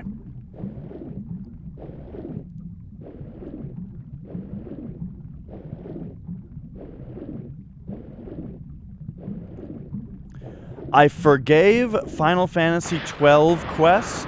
What does that mean? I forgave?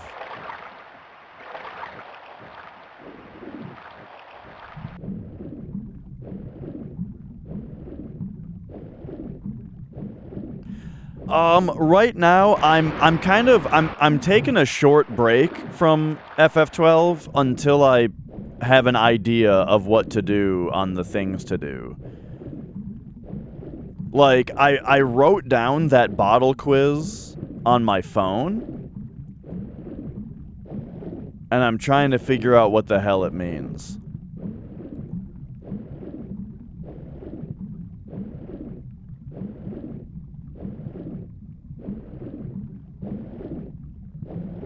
Oh, no, I haven't given up. I'm thinking about it, you know. I'm still thinking about it. And I'll be back to that game one of these days. Yeah, the red bottle. You know, one of these days I'll have a burst of inspiration and get back to the game.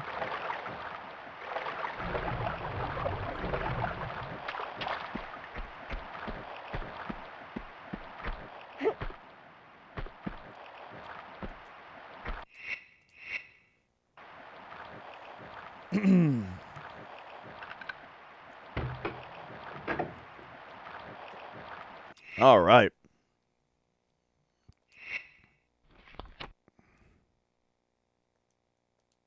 Oh yeah, I'm sure many people know the answer.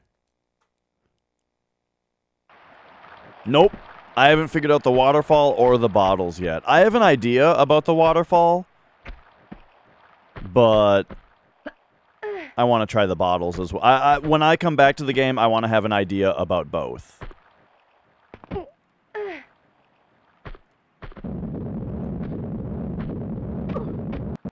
Okay.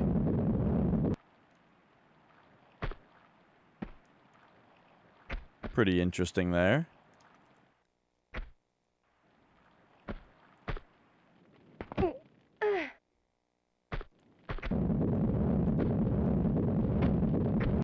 Nice. Uh-huh.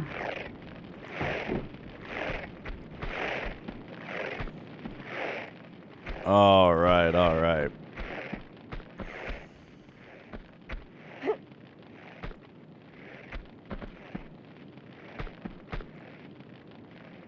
Oh, yeah.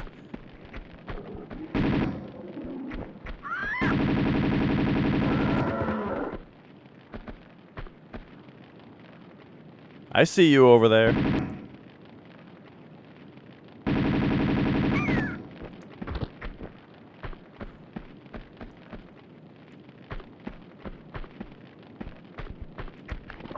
I heard his paw thumps.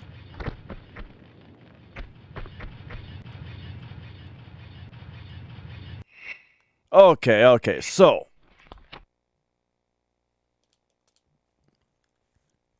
We are back to this part.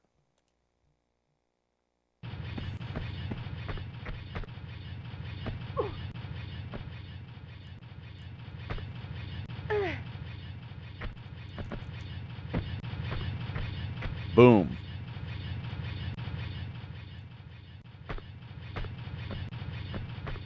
Oh, yeah. Okay. I'm remembering this part now. It's like... Well, first, I gotta run to the bathroom, so I will be right back.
Magic did not hesitate in stealing my spot while I was gone, I see.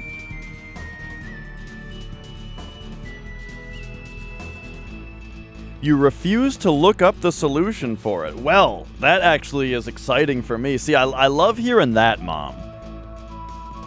Because it means that, like, if you're going to be watching the stream, then it's like I'm going to figure it out for both of us.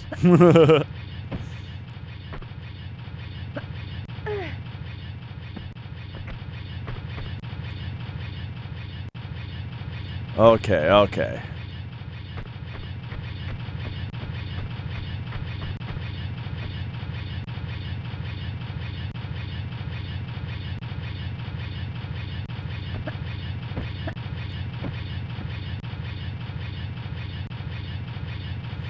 Right.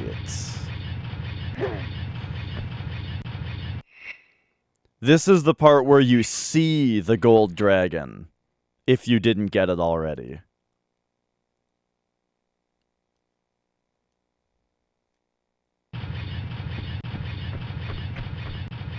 I mean, is this bait? Uh-huh. Uh-huh. Well, that is just fine.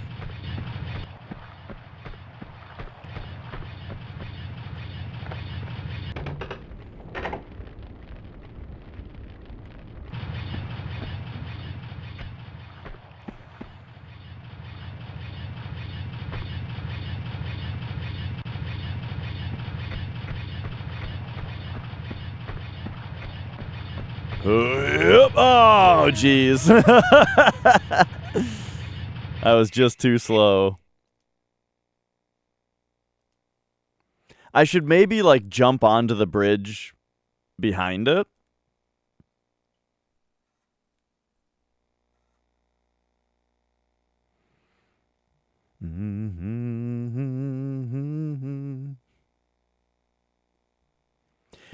Yeah, it, at the very least, it drains your health very, very quickly. Uh-huh. When you brush on them. Uh-huh. Uh-huh.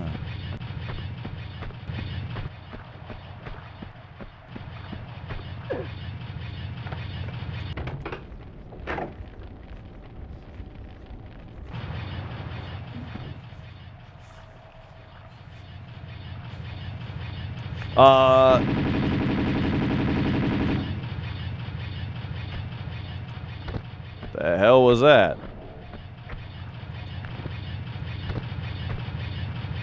Okay, so we got to be like right behind it. Uh-oh. This won't be good enough. Oh yeah. Remember I actually found this last time, and I forgot to use it this time. This spot of stone over here. Whoa!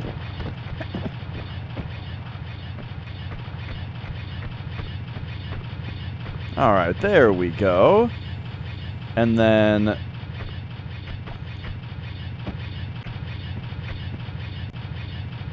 one more thing here.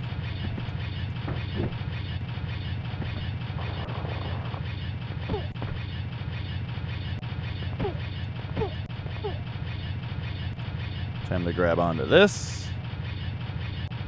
Okay.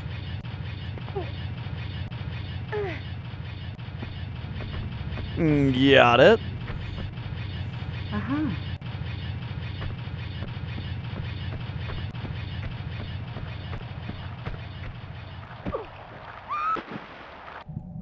Let's go.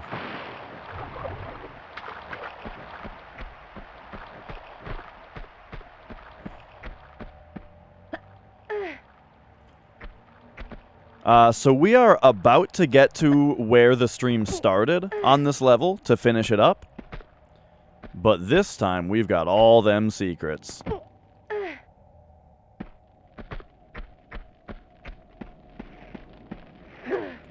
And I'm glad I decided to finish the level before starting it over for the secret, because the way that you have to finish this level actually revealed part of how to get the secret, which is really clever on the game designer's part.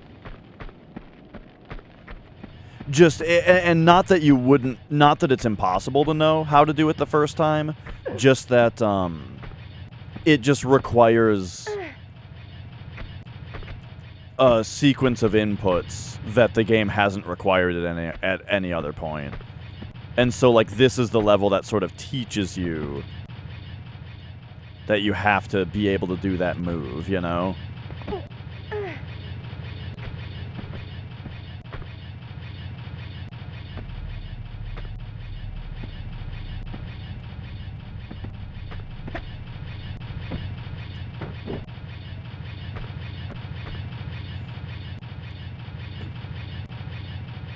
Was I doing... Okay, first of all, this is a must-save moment. But I don't remember if I was doing a running jump or a non-running jump. I think running jump. Let's go.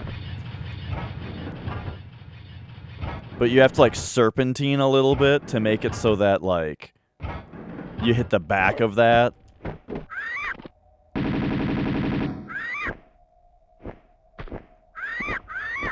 Hello? There we go. But now, did I miss any, like, item drops or anything that I was supposed to get by going up here slowly?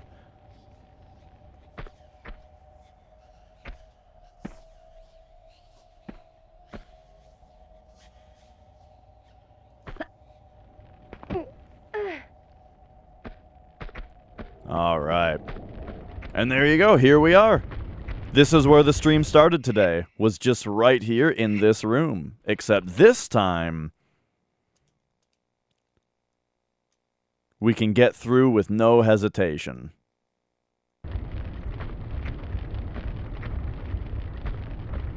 All right, let's go. Oh, okay, cool.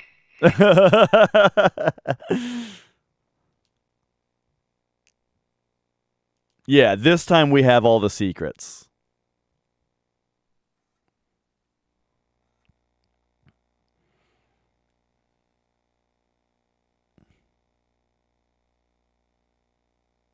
Well, so what I mean is, last time I played this game, I played through the level, but I didn't get the gold dragon. But I saw that I didn't get it, right? And then when I got to this room, that was the end of the stream. So today, I played through this part, then restarted the level, got all the secrets, and now we're here again. So now I just have to finish the level with the secrets this time. Which is going swimmingly so far, as you can see.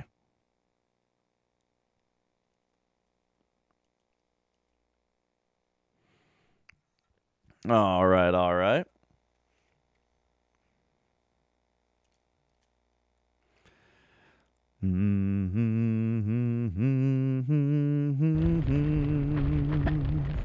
All right, just give me a moment here. We're gonna step it back, walk it back, jump over like this, jump over like that, get up here. There we go. Okay, did it.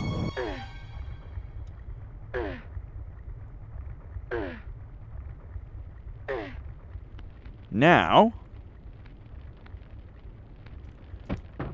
drop me off.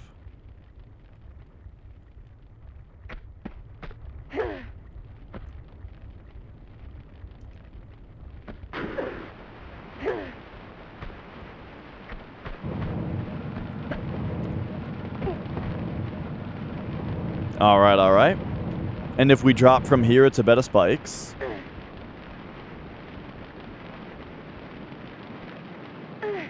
Okay, so that gets us up into this room. And over, okay, so over there is nothing. Yup. Yup. Yes, okay.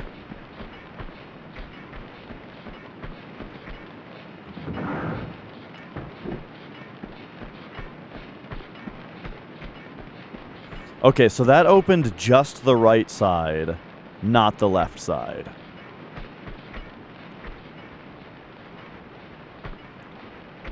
Do.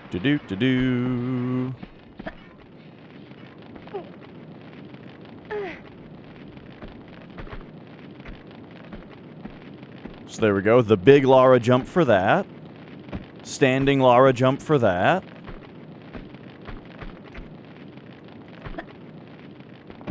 The standing Lara here. All right, all right. Grab this guy.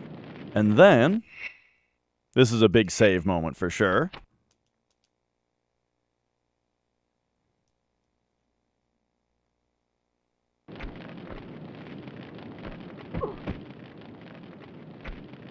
All right, you can walk on this.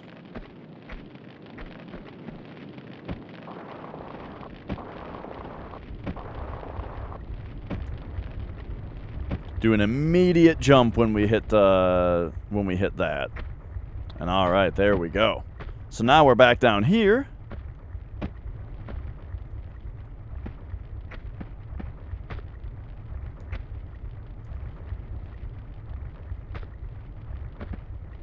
Hop back like so. Okay, there we are.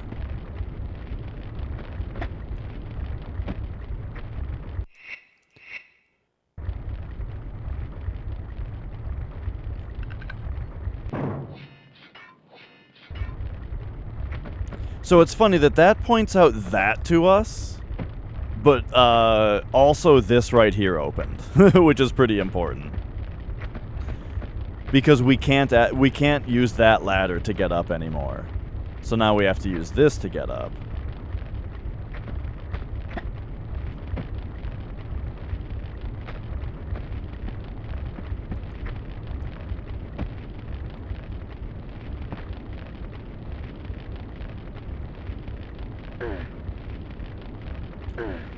And okay, there is a lever over here that I never really figured out what the purpose of it is. So I guess I'll take another look at it this time and see if I can figure it out.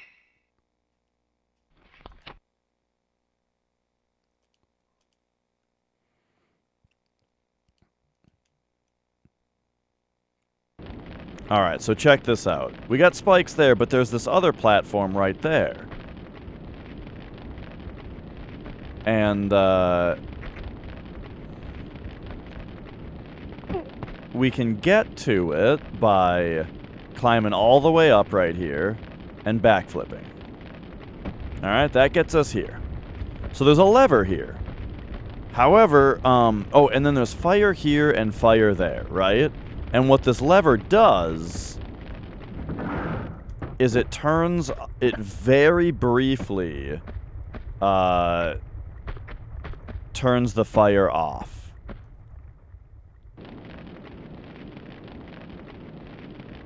And that's it. And I can't figure out what accessing this block is meant to do for me. I don't know what's good about this spot.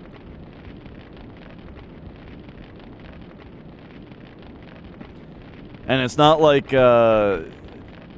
this is needed to get back. Like, oh, you were supposed to jump on that one that also had its fire off. Why? There's nothing for you there. It doesn't do anything for you to do that. And like, oh, you want to get back? Well, you can just jump like that. And then jump like this. So, like, we're back now. It's fine.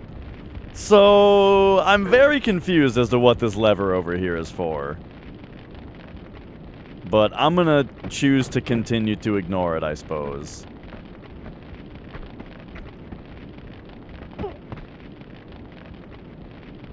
But I pulled it once, you know, for fun. Maybe it also did something else. I can only imagine that pulling it also opened this up here. Or wait, this over here. Yes. Maybe pulling it also opened this. Maybe. I'm just gonna assume that that's what it did. It makes sense.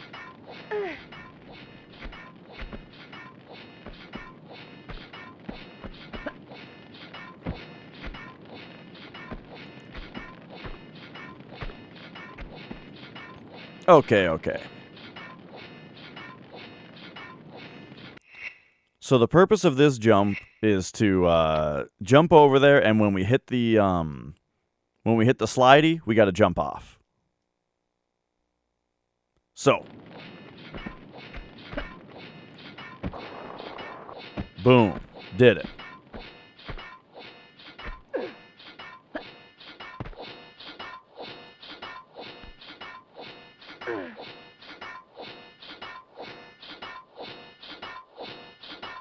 Alright, and then this is the actual exit to the level.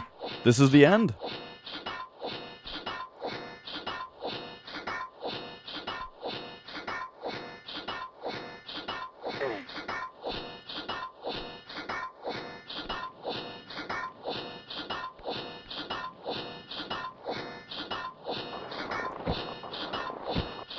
Alright, there we go. Let's just take a shave here real quick.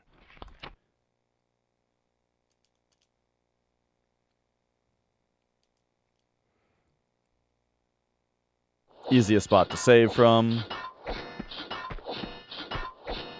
Get over here.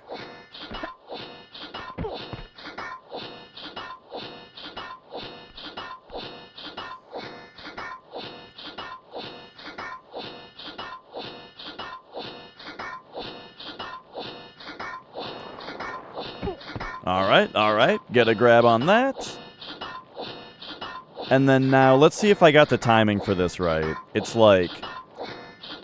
Yeah, there we go.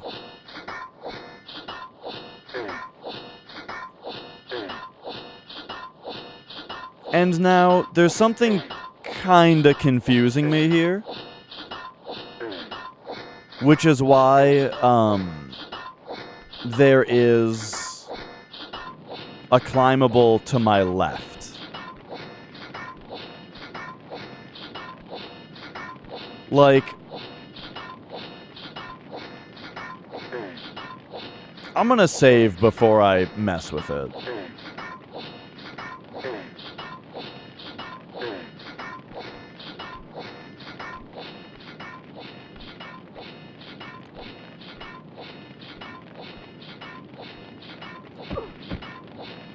Alright, so right here. Let's take a shave, and then we gotta test this out here.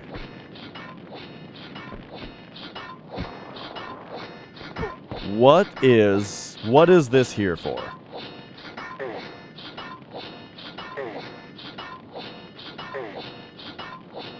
Can we light a flare while we're climbing? Yeah, I don't get it. I don't get why this is here.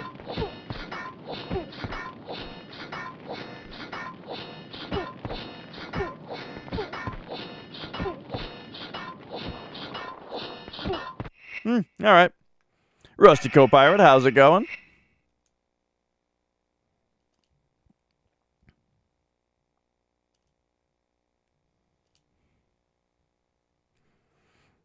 Alright. So let's just finish out the level and let's check out the next one. I'm excited about these levels because each of these levels have been super fun towards the end here.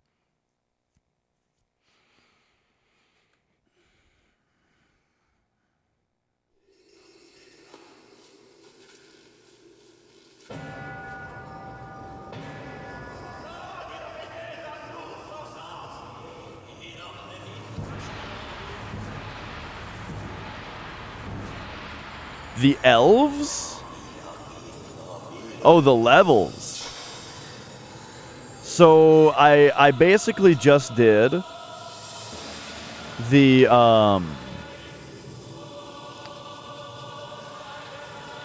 level that I kind of already did on stream because this time we got all the secrets.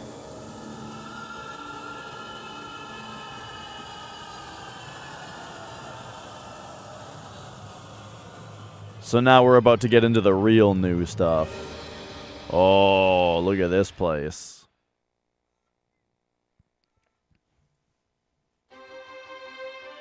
Look at that. Very, very nice. All right. Save me up. And let's go.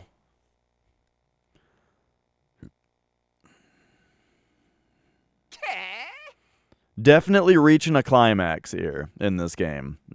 So, also, this is kind of interesting continuity. How the hell did we get here? Okay, we went into that, like, jade doorway and jumped down, and now we're in fucking Halloween Town?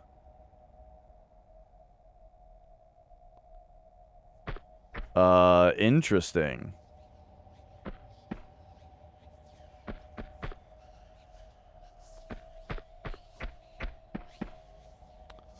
Well, okay, this really isn't the kind of the composition I was expecting of what the next level was going to look like, which is good.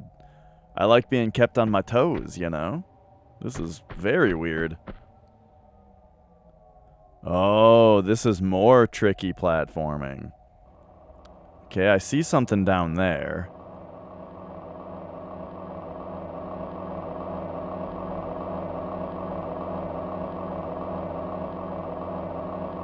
What the fuck? This is a bad guy coming at me?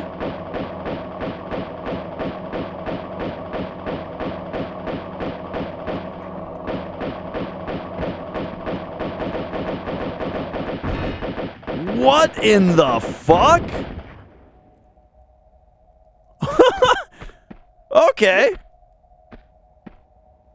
Oh shit, Jade Dragon. You see it? All the way over there? Okay, remember that we've located one of the secrets. It's on the roof of that building over there.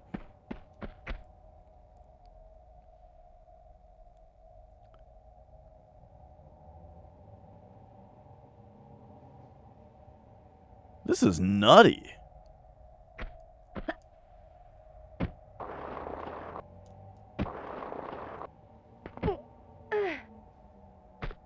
Okay, I made it over here.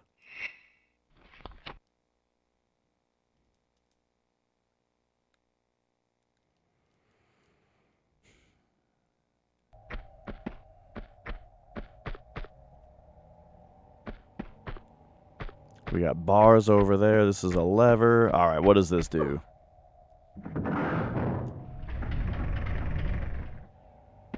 Okay.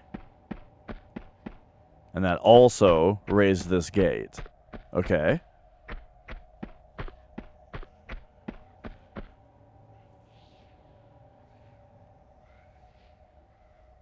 And that's going to get us over here. All right.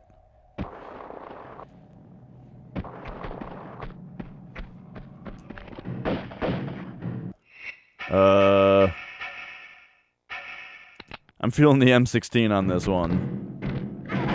What the fuck?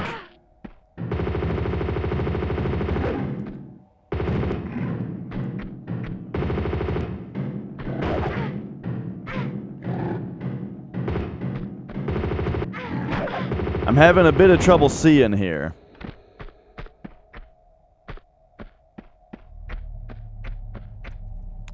Ooh. This is probably not how that item is obtained over there. Okay, hang on. I'm taking a tentative look over here.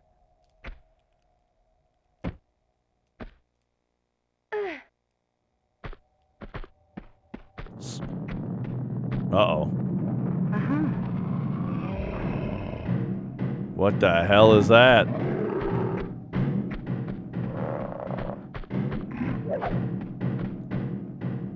So we've got Uzi ammo. They gave us some healing, and then so these must be the things that we're collecting. So this is a mystique or mystic. I like combined mystique and plaque, or mystic and plaque into mystique.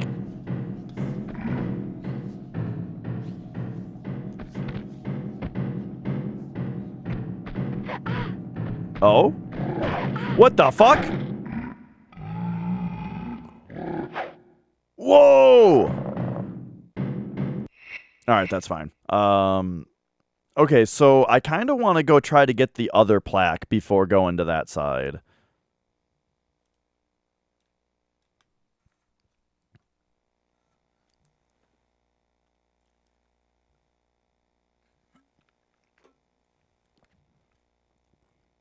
You don't think he stabbed me? You think he carefully picked me up like chopsticks and threw me?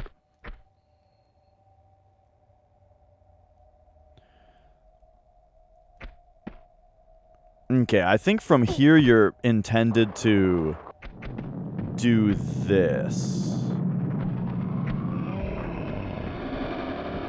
Whoa!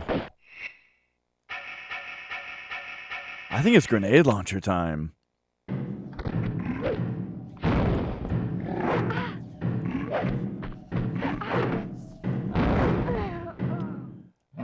Okay, these enemies are kind of nutty.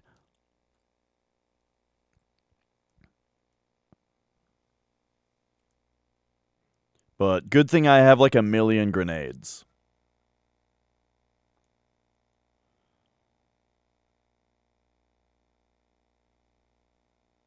What up, Kit Kat? Okay, so here's what we're gonna do.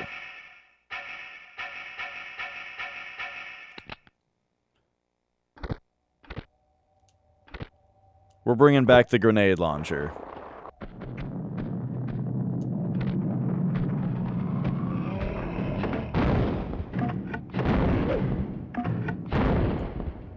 Okay? 3 grenades it takes. Damn.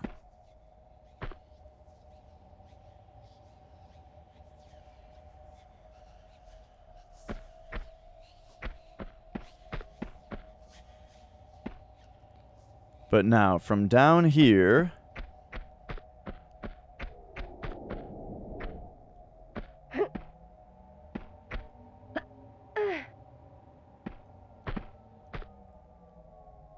can we access that thing?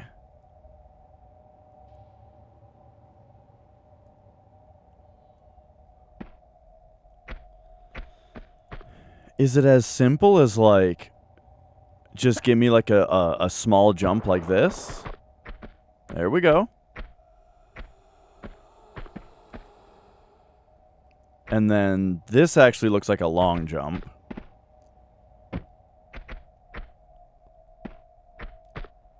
Uh-huh. There we go. Okay, and now that we're here...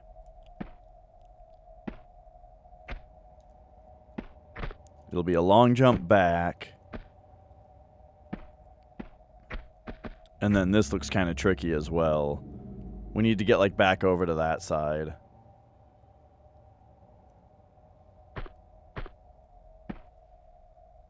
Which I think the best way to do would be a long jump aimed about like so. Yeah, okay, there we go.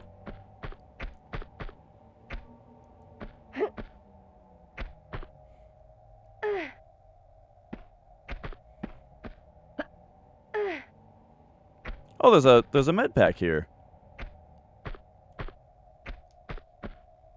Uh-huh. I wonder if that guy I defeated dropped that.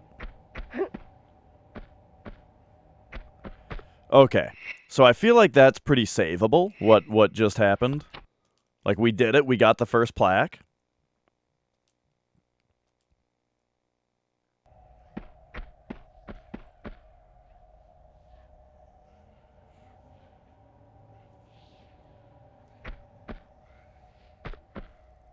Hmm.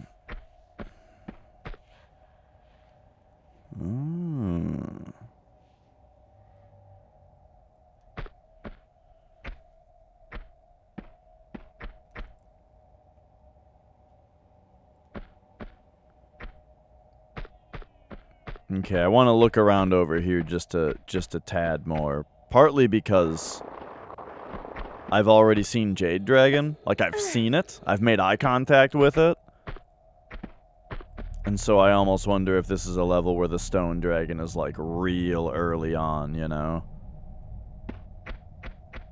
Because we can stand here.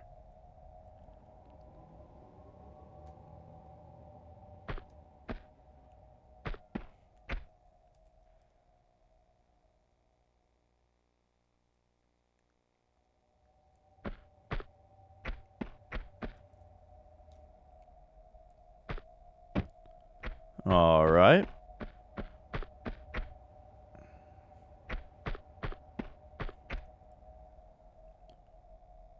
Alright. Okay, well. I think this place is pretty, verified secret free. So anyway, what the hell was I doing? It's like a standard Lara jump from here. That might even over jump it. Nope, just barely didn't. Okay.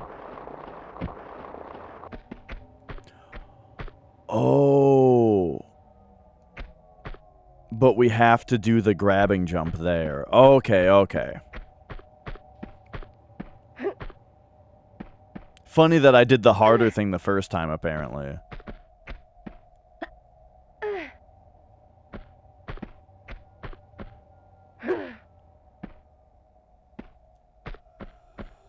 Okay, so let's make sure we're going forward. Jump like this. Ah, okay.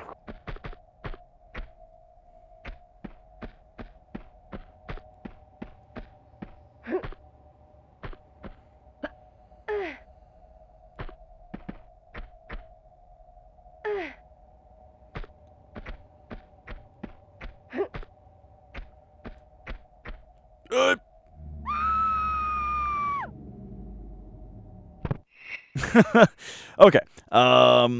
Oops. All that work jumping back and forth and then just ran off a ledge.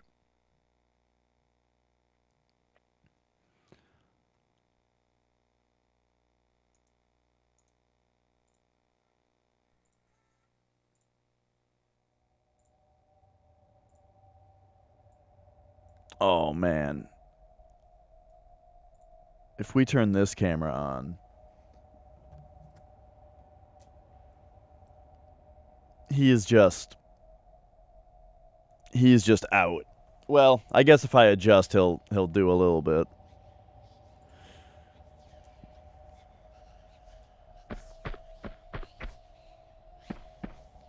Okay. Jump like this. Like that. Like, oh gosh, it's an earlier jump, dude.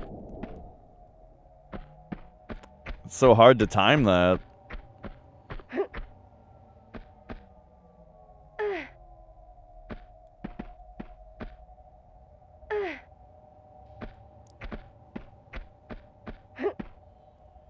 Okay, okay.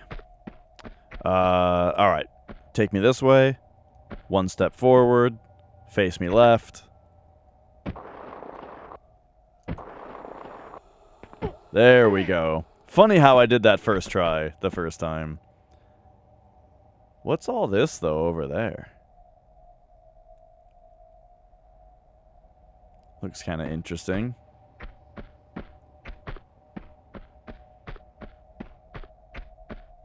There's like some walkable path right here.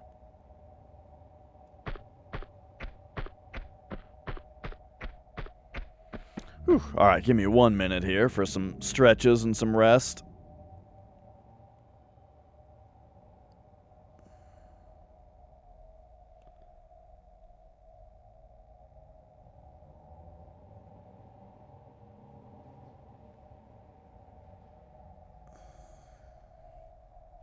Kind of why Tomb Raider was the game of choice today.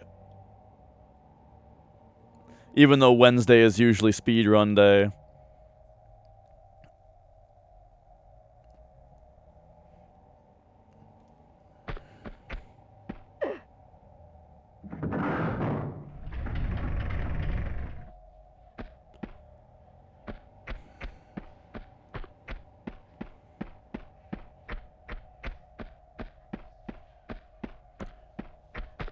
Okay, so, how did this work again?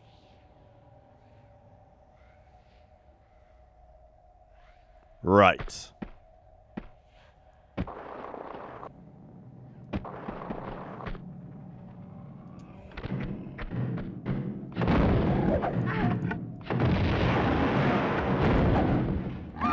Cool. These enemies have a lot of health, and,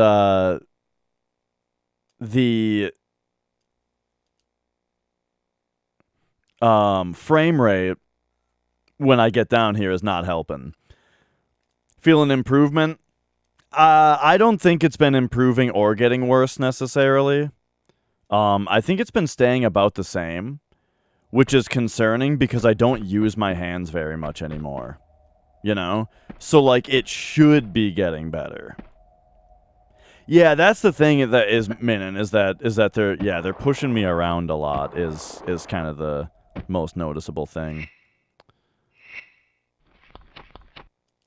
But yeah, they haven't been getting any better, and they should because I've not been using them outside of streaming at all. So I have an appointment scheduled with orthopedist to take a closer look. Because I think my doctor was wrong when he said, it's just tendonitis, it'll go away. Oh, you play video games? Oh, it must be tendonitis. You know what I mean? I don't know. That's kind of the issue that I anticipate running into, is like, it's going to be hard. I feel like it's going to be hard to get like a medical professional to take me seriously.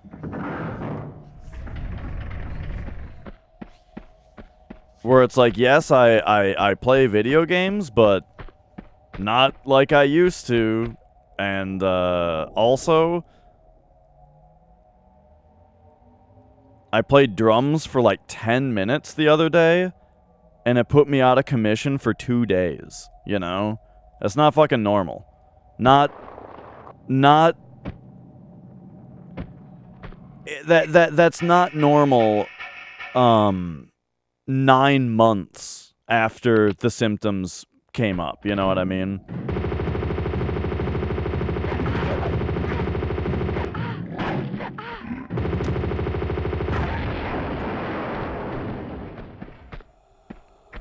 Like, I think,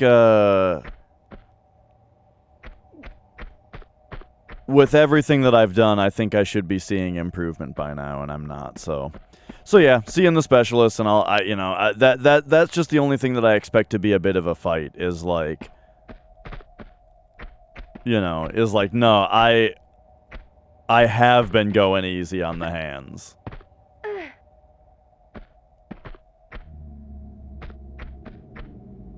I mean, I do appreciate the doctor being generally conservative with a diagnosis at first. You don't want your doctor to jump to the worst thing, you know.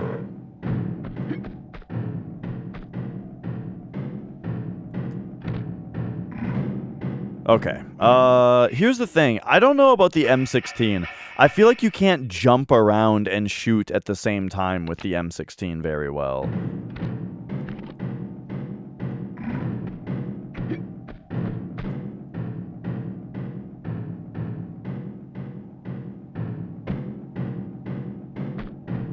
Right, exactly. You don't want them to be like, oh, they must be going necrotic. Yeah, you can't ever use them again. You know what I mean?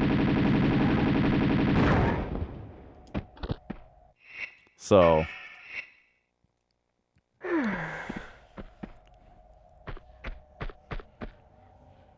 So I'm probably over worrying about the idea that, like, I need to convince them that I have done precautions and I have taken steps to get better. Ooh, yes. So yeah, this is weird. We're getting the Jade Dragon before the Stone Dragon here.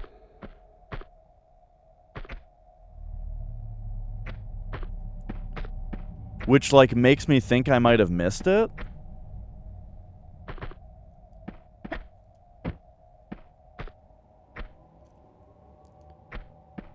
Unless I can't actually get this here.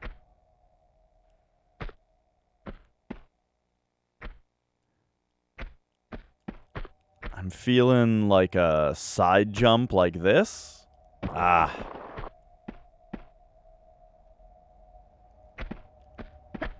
Yes, have you tried more cowbell?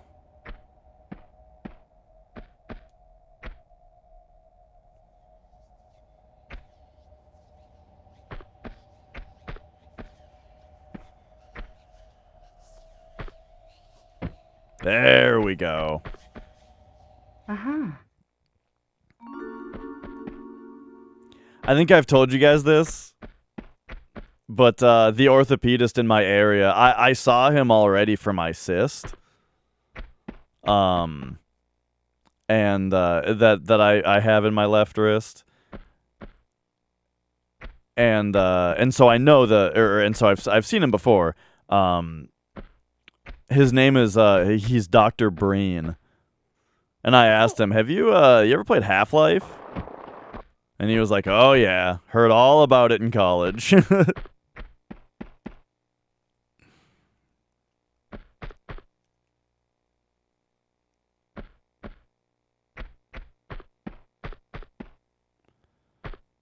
Okay, so I got 2 Mystic Plates.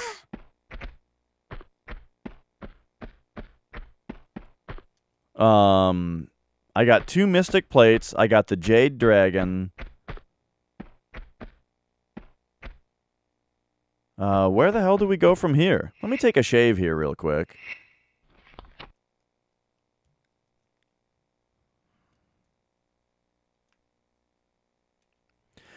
But yeah, I also found out just the other day. It's funny that that I didn't find this out any sooner,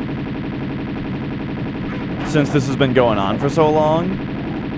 But apparently my dad had to get surgery on his tendons. Like a long time ago.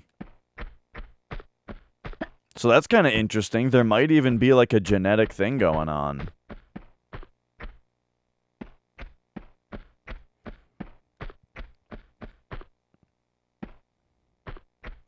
But yeah, I was visiting my my dad the other day, and I mentioned like, yeah, this you know, this shit still hasn't gone away, and he was like, you know, I had to get surgery. I was like, what? What? Well, this is new information.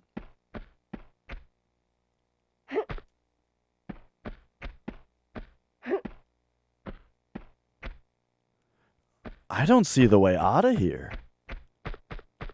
Unless it involves getting on the roof of this thing, but like there was a secret up there, so I wouldn't expect that to be involved in what we have to do. Was I supposed to do something in here? Doesn't look like it. Do we use the mystic plates right here? Probably not, because what if you didn't get the first one?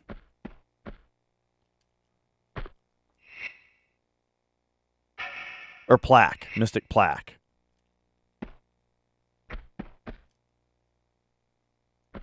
Oh, yeah. Oh, I'll mention that for sure. Yeah, I did not, you know, I did not know this before. Okay, so there's a green body down there that it looks like we could actually access from here. That looks like a platforming sequence. Okay. So I think this is going to be our ticket. Well, maybe not like that.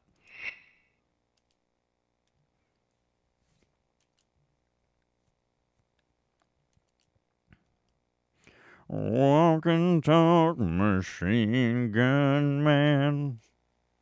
They spit on me in my homeland.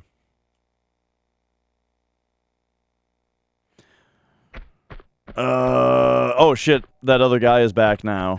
Okay, let's pay attention to this. When does this other guy get up? What tile did I step on that made him get up?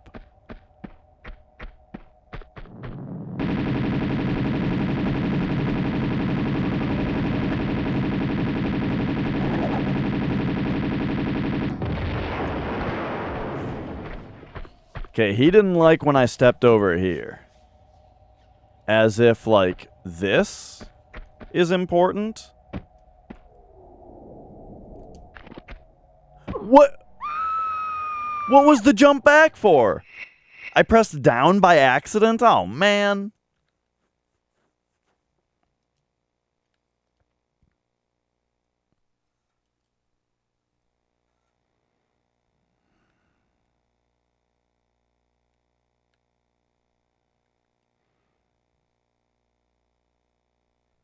Okay.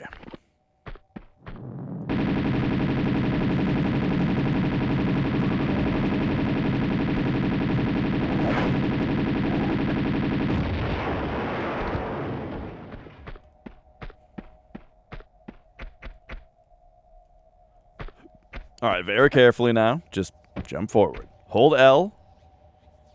Examine.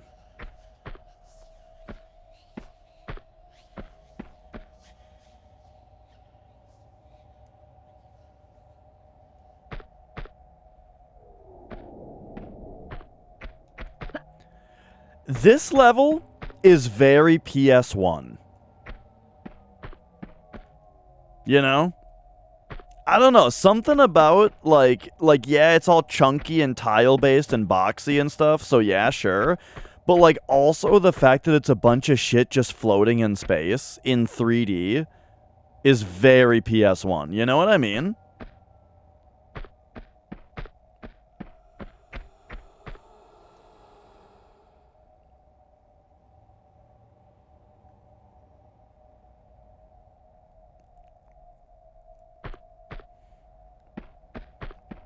Alright, I gotta save after fighting the other guy. But, yeah,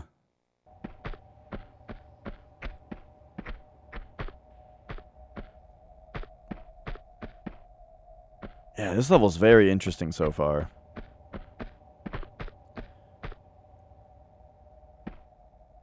Okay, so even though this was a secret, I feel like I gotta come back up here to see if I can figure anything else out about it. Oh, shit. Ah, that can't be the answer. Alright.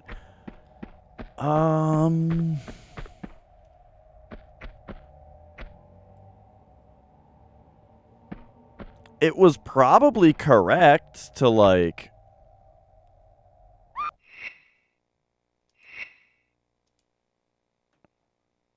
to go over to this area over here. At least to look. Let's look in these bars and see if we get a secret. Or a clue.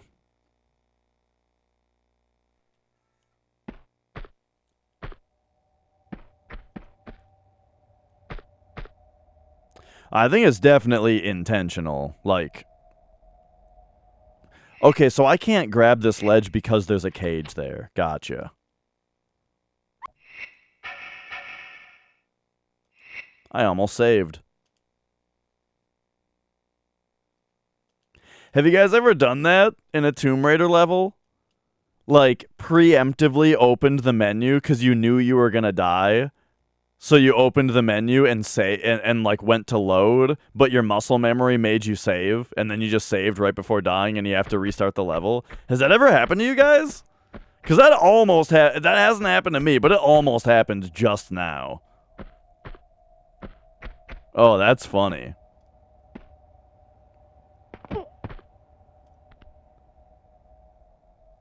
Oh, baby. Okay, so indeed, we are just doing this on the other side.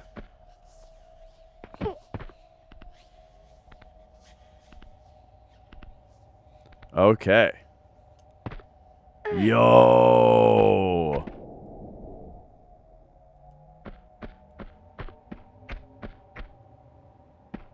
Why did they make it like checkerboarded though? That looks kind of out of place.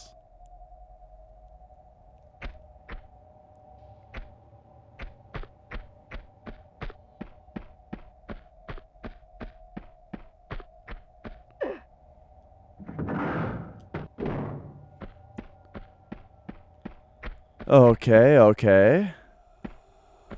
Oh, did that make it actually, like, go down?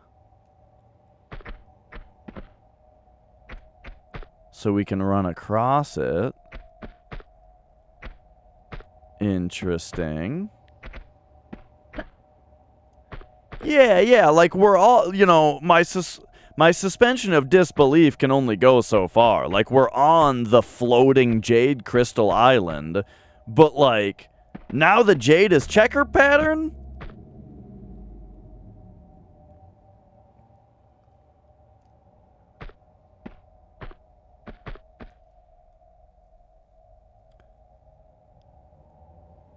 Okay, well, Lara always impresses me with how far the jump is in this game. Like, I can never quite, wrap my head around, like, yes, she can jump that far.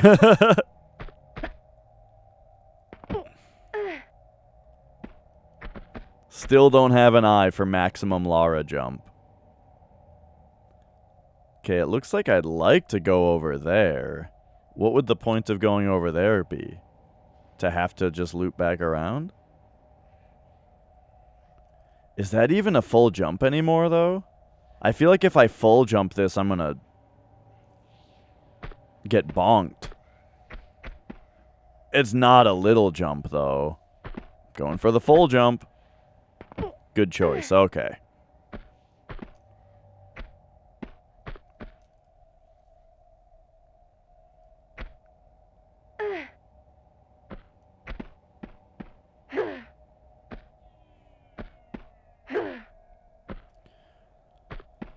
Okay. That is not where we came from. That's where we're going.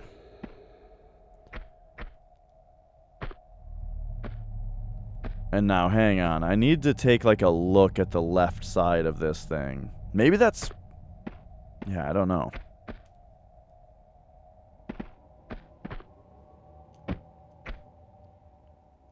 Okay.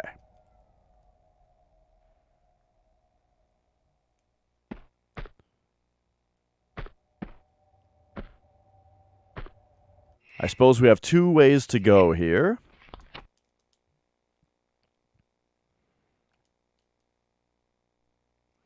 And now, there's too much curiosity about this. Why would you come over here?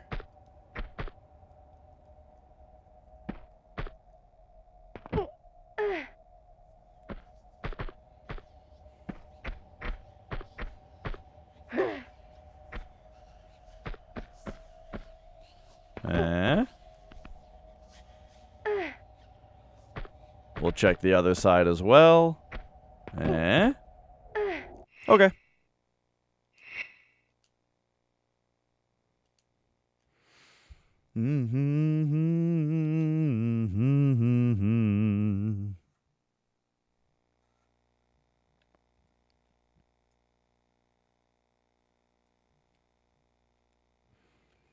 So, I'll probably do a poll for it on Discord or something. But once Tomb Raider 2 is over, what's the next action game on the agenda?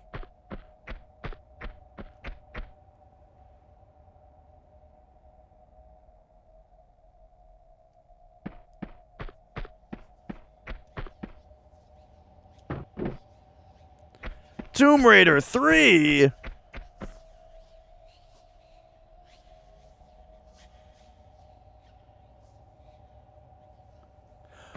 Oh, okay. So now we are on top. I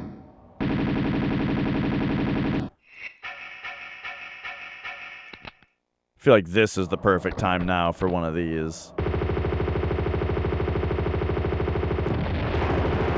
When these guys are just floating at you.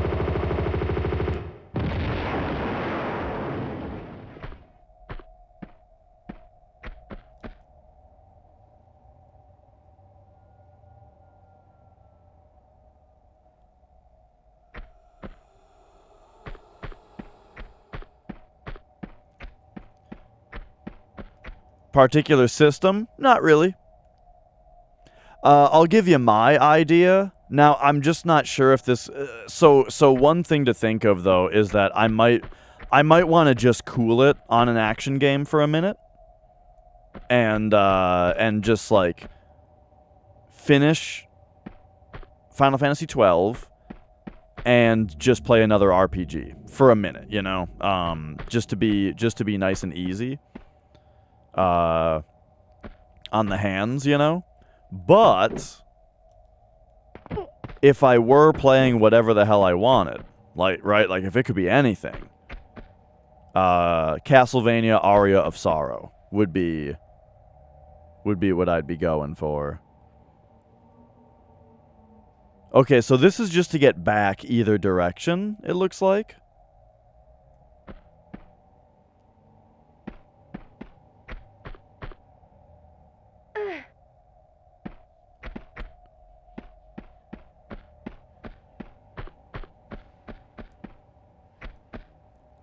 The Last Revelation is the worst one. Oh, yeah?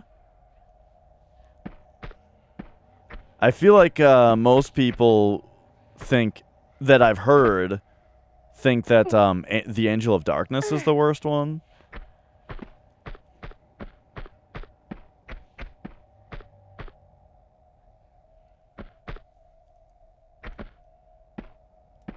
Hello? There we go. Uh-huh.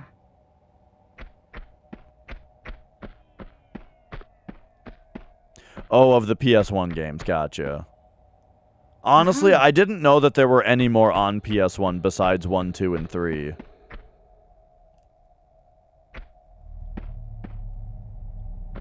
Alright, well, here's where our 2 plates go. Or plaques. No? Okay, how about this one then?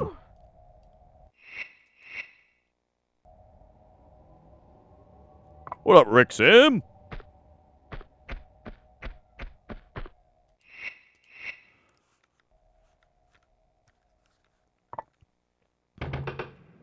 Alright, beautiful.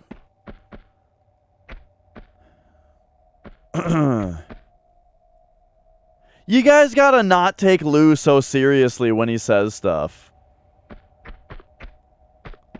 Like, if I'm not gonna stream for a week, you guys don't think I would say that on the Discord myself? You guys got fucking baited.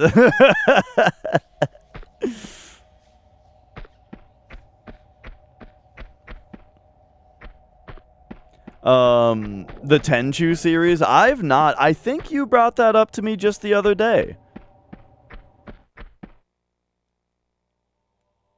Ooh, the ambience suddenly changed. You don't think that was you? I think it was. By the other day, I mean, it might have been 2 or 3 weeks ago. Uh-huh. How are hands? Not good. That's why we're playing Tomb Raider today. Because it's very, very easy on the hands.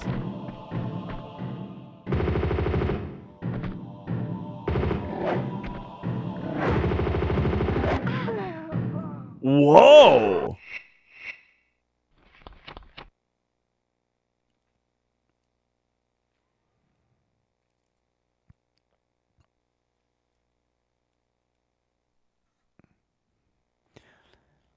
Last Revelation is the highest rated Tomb Raider game? Really?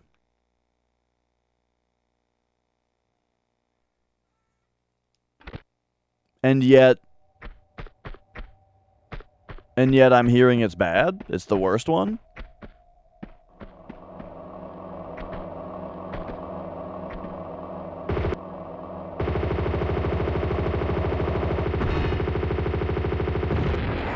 Okay, yeah, so the M16 is only good when you can stand still and lay into a guy.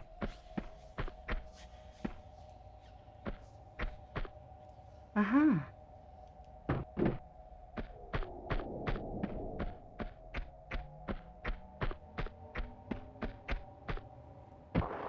Whoop.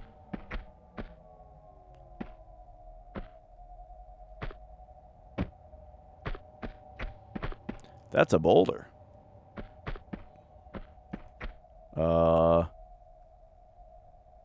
I can't push this right now to make it so that I don't have to dodge it later.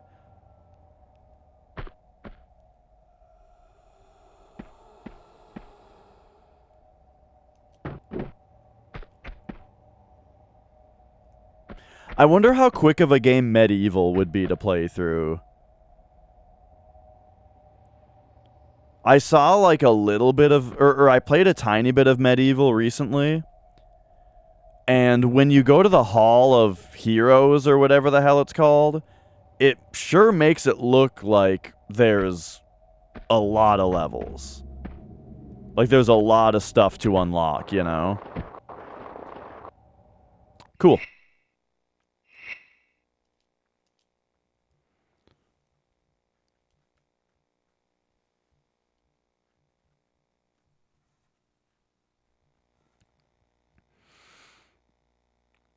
All right. Like Medieval started out really fun. I got sick of it kind of quickly though, but you know. Okay, so Abe's Odyssey is a game that I would love to play, but I don't own it.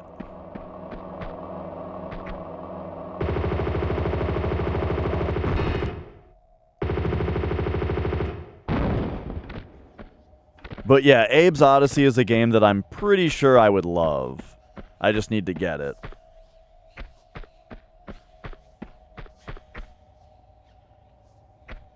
I would definitely play the PS1 version. Okay, yeah, Abe's Odyssey. That seems like a really fun one. I played the first, or I played it for like 15 minutes one time, or maybe an hour, I don't know. But it was very, very fun, and very cool, and weird, and unique. Oh, you know what's another one? Mischief Makers. My brother got me Mischief Makers for Christmas, like over a year ago, and I still have yet to play it, but I would like to.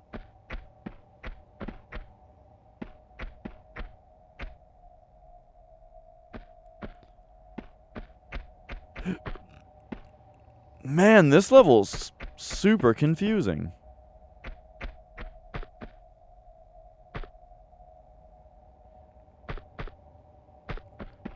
Albatu, hello. How's it going? Alright, let's get up here.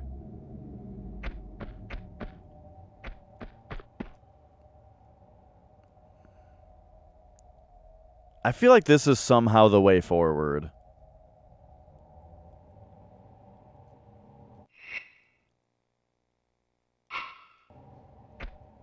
Like, can I just... Okay, interesting.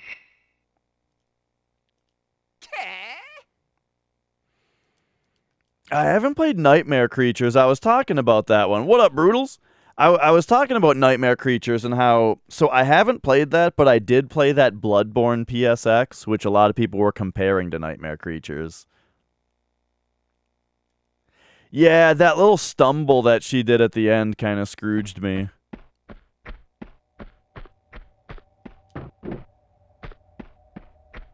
Alright, is this guy coming? Oh, there we go.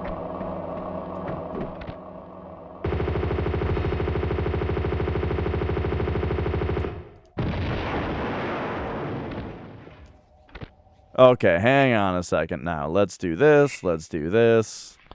N-Gage? You've played an N-Gage? Did you own an N-Gage? Oh, dude, Siphon Filter. I had a demo. Like, it's funny how often I say this about PS1 games. But yeah, we had a demo of Siphon Filter that I played a ton when I was younger, but we never actually got the game. Whoa! Heyo! Heyo! That was great.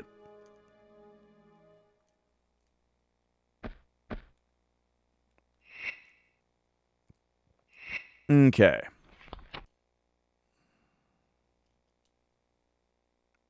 Let's take a shave here.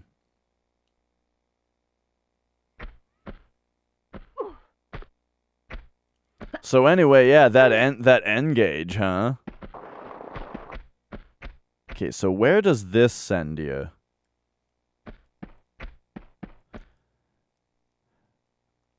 I watched there on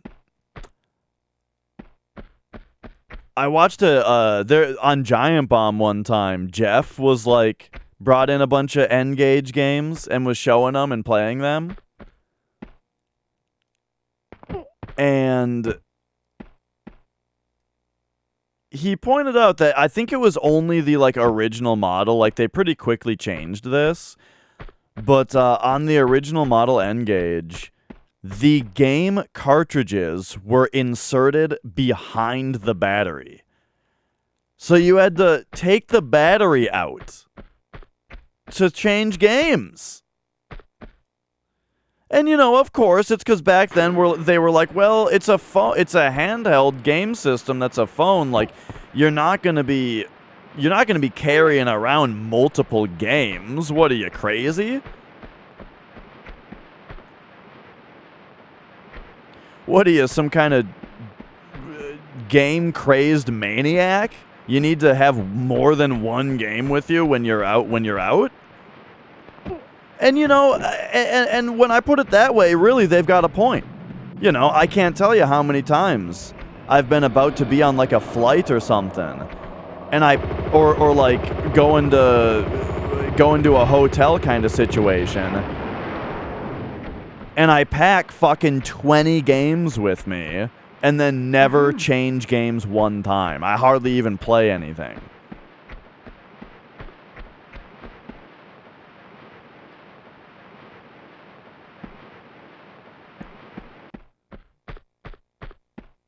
Alright, where the hell am I?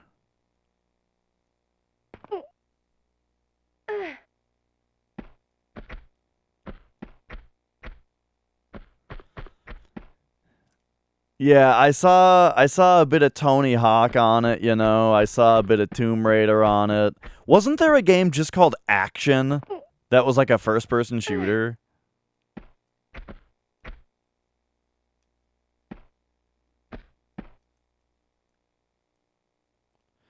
It's like, man, that takes you back to the Atari games, Atari times, you know, where a game is just called like football. We made a football game. What's it called? Football. Here's hockey. Here's combat. It's like they thought that there would never be another video game made.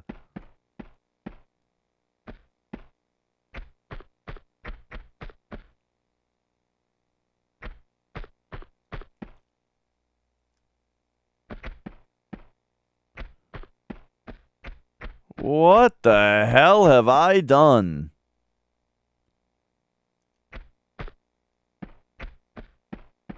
What have I gotten myself into here?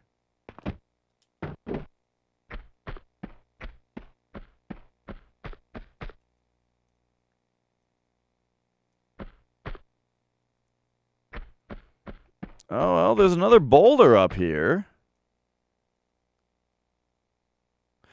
Oh, that's where we are. Okay, yeah. But, like, help? I'm stuck? I can't get out?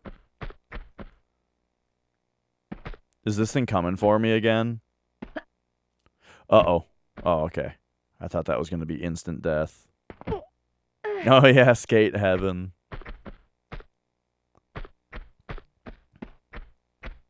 I don't think I unlocked skate heaven myself. I remember going to a friend's house, though, that, in hindsight, probably just Game Sharked it.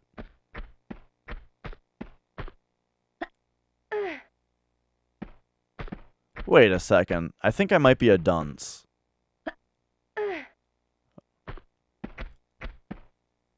Okay, cool. Yeah, great job.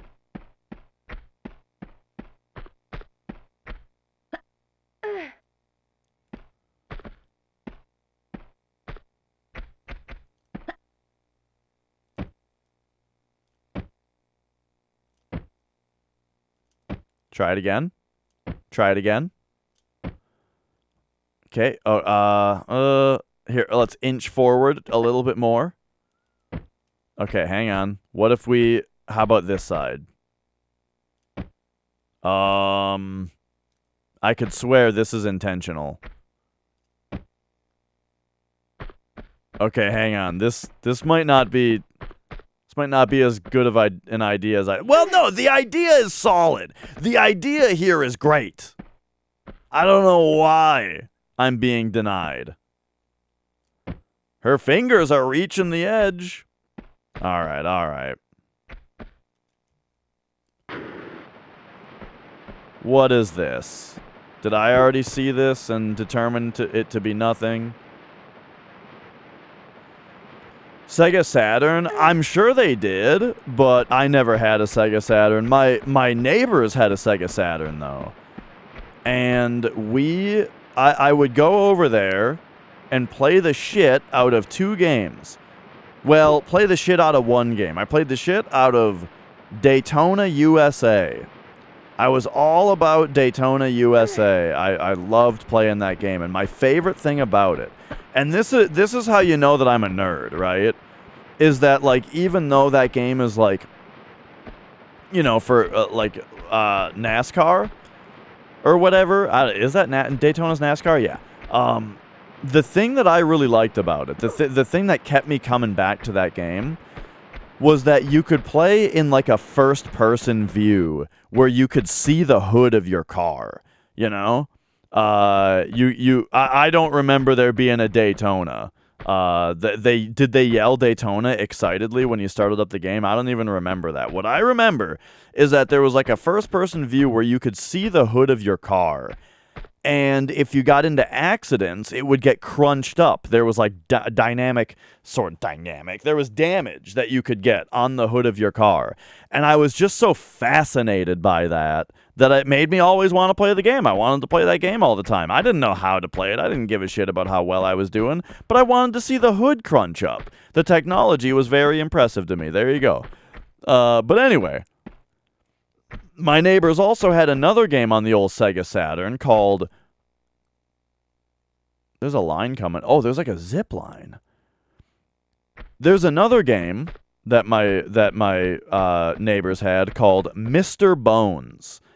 I don't know if you guys ever played Mr. Bones for Sega Saturn, but it started out really cool, I thought, you know? As like a platformer.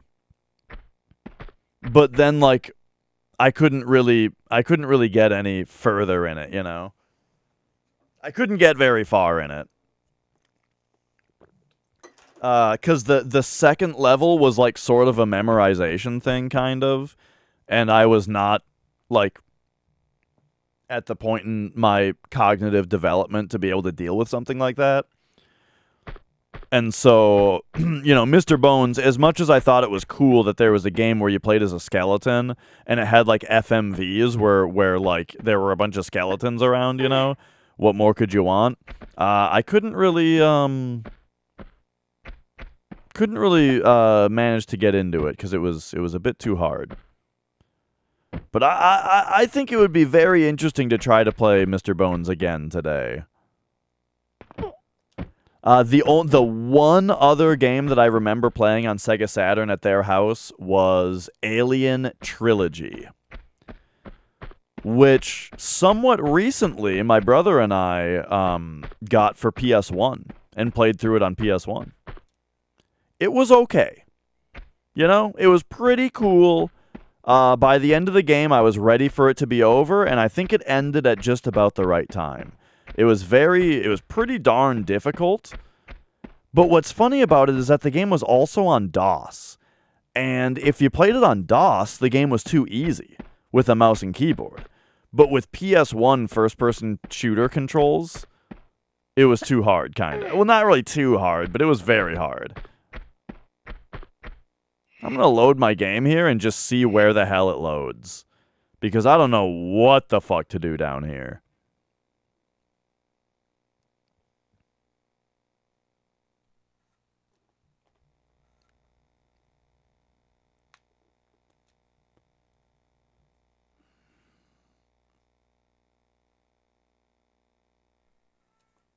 Okay, so I saved right here.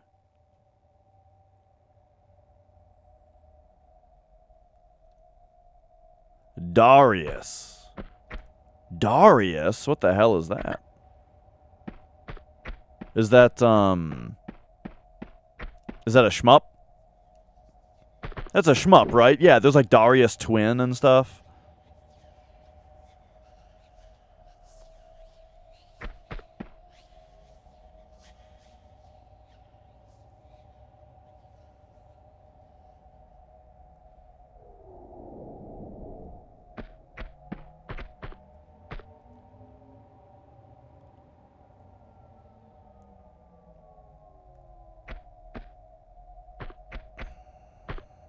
I mean, alright, am I supposed to believe that, like, this is what I'm supposed to do? Alright.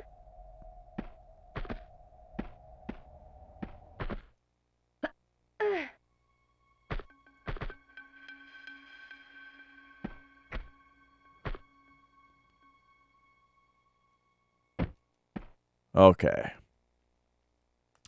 I see these fuckers. Or at least that one. Cool. That's not how you grab zip lines.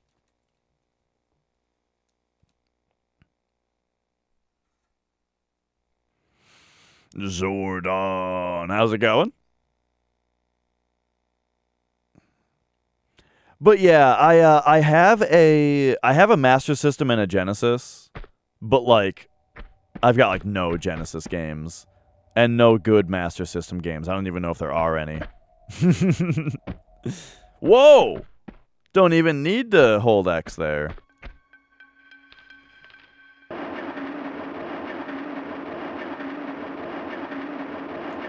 And then tactically release to get onto this bridge down here. Okay, cool.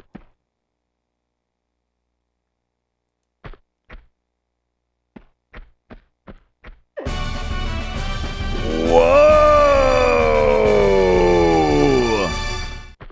Low life! Why, thank you for that resub. Thank you for staying subscribed for 5 months. Damn. Oh, hi.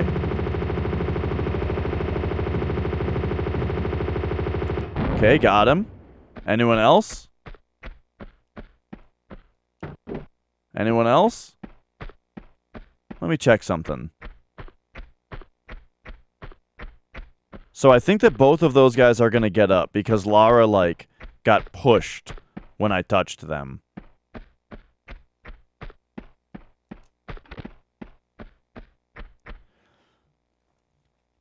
Never knew someone with a normal Master System. Are we talking about,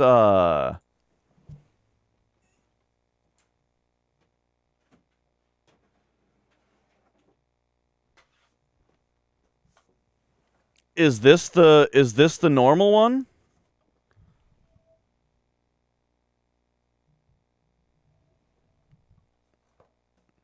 Oh boy.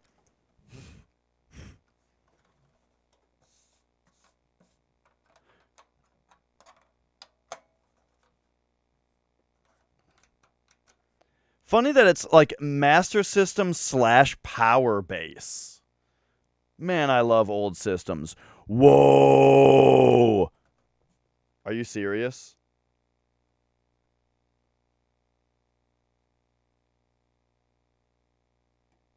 Oh my god. I think this still has the plastic on it. You know the plastic that you peel off? First of all,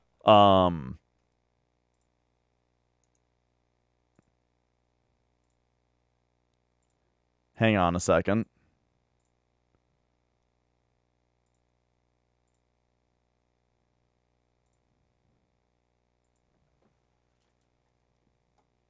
Okay, first of all, I love Master System / Power Base. And then yeah, I love like just like all these labels and stuff on it, you know? There we go. This is the funniest thing to me. Look at this fucking like so here we go on the you know, here we go. Here's the system, right? And right here they've got this fucking flow chart of like how to use it. Like they want you to make sure you put the cartridge or the card in before you power on. And then but wait, then what does this mean? Control 1, Control 2 TV system? What does it mean? And then yeah, the pause button, by the way, is on the console itself. Hang on. We got to get these lights off of this thing.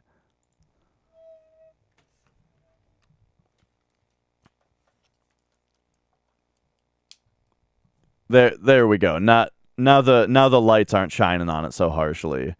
But yeah, cartridge input. I love just like the cartridge input is labeled, you know. You got your reset button, but then pause is also on the console itself. And then I'm so confused by what this is telling you to do. Like, is it telling you to plug the controllers in after you turn the system on and then turn your television on after you've turned the system on?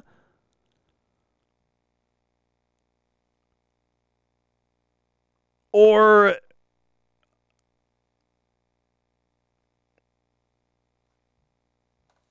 it's pretty good. But anyway, so yeah, you know, fun looking system. Oh yeah, Minin, I know what you mean. Like right, the pause function just ceases function of the, like, it freezes everything at a system level. That's an interesting idea, yeah. You know what's interesting about this too is oh, by the way, I think we talked about this, right? Where I don't know if you guys had this in other other countries, but how the RF has a channel 3 or 4. Did we talk about that? Why is it so hard to get in there? What?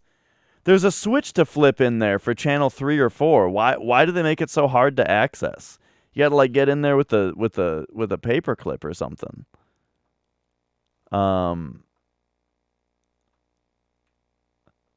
And then, but you know what's funny about the Master System is it actually has RGB built in.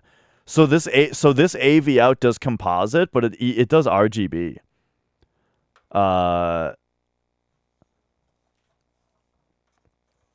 Let's take a look at the rest of this thing. You know, some old nostalgia. Oh my God, 800 US. Call 1-800-USA Sega. Or if you're inside California, you can call that number.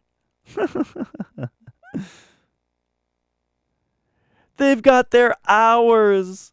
They've got their hours of their customer service department printed on the console.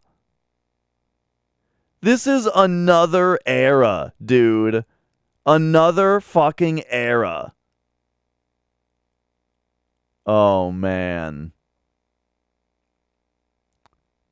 There's my serial number of my system.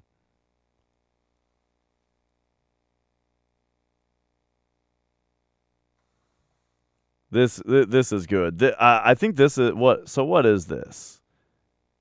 This is okay. So this was traded into Toy-rific at one point. I never went to a Toy-rific. You had the channel 3-4 in Norway because the RF adapter with the SNES had that. Oh, okay, gotcha. Yeah, I thought we had a conversation. I've had a conversation about it at some point with where like that might have been different somewhere or something. All right.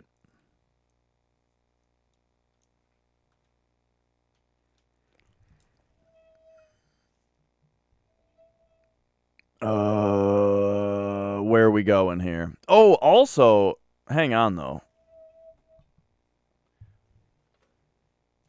Oh yeah, I meant to show you guys what I'm talking about with the plastic is on this part. You see the bubbliness?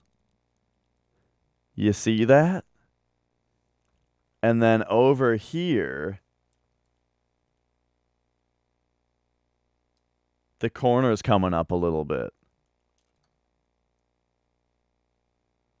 Do you guys want me to pull this plastic off on stream right now of this Master System? Of this 40-year-old console? You want to see this plastic come off of this 40-year-old console right now? Are you kidding me? You guys were saying no? I thought you guys were going to pog the fuck out. Okay, okay, okay. Wow. I thought I was gonna like have to get you. I thought that was gonna go totally differently. I thought you were gonna be like, yeah, do it, and then I was gonna have to be like, okay, but only if someone donates $20, you know, and I was gonna like fucking. Wow.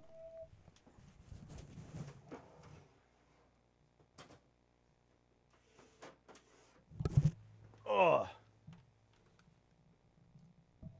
Check this out though. I've also got not the Genesis Model 2.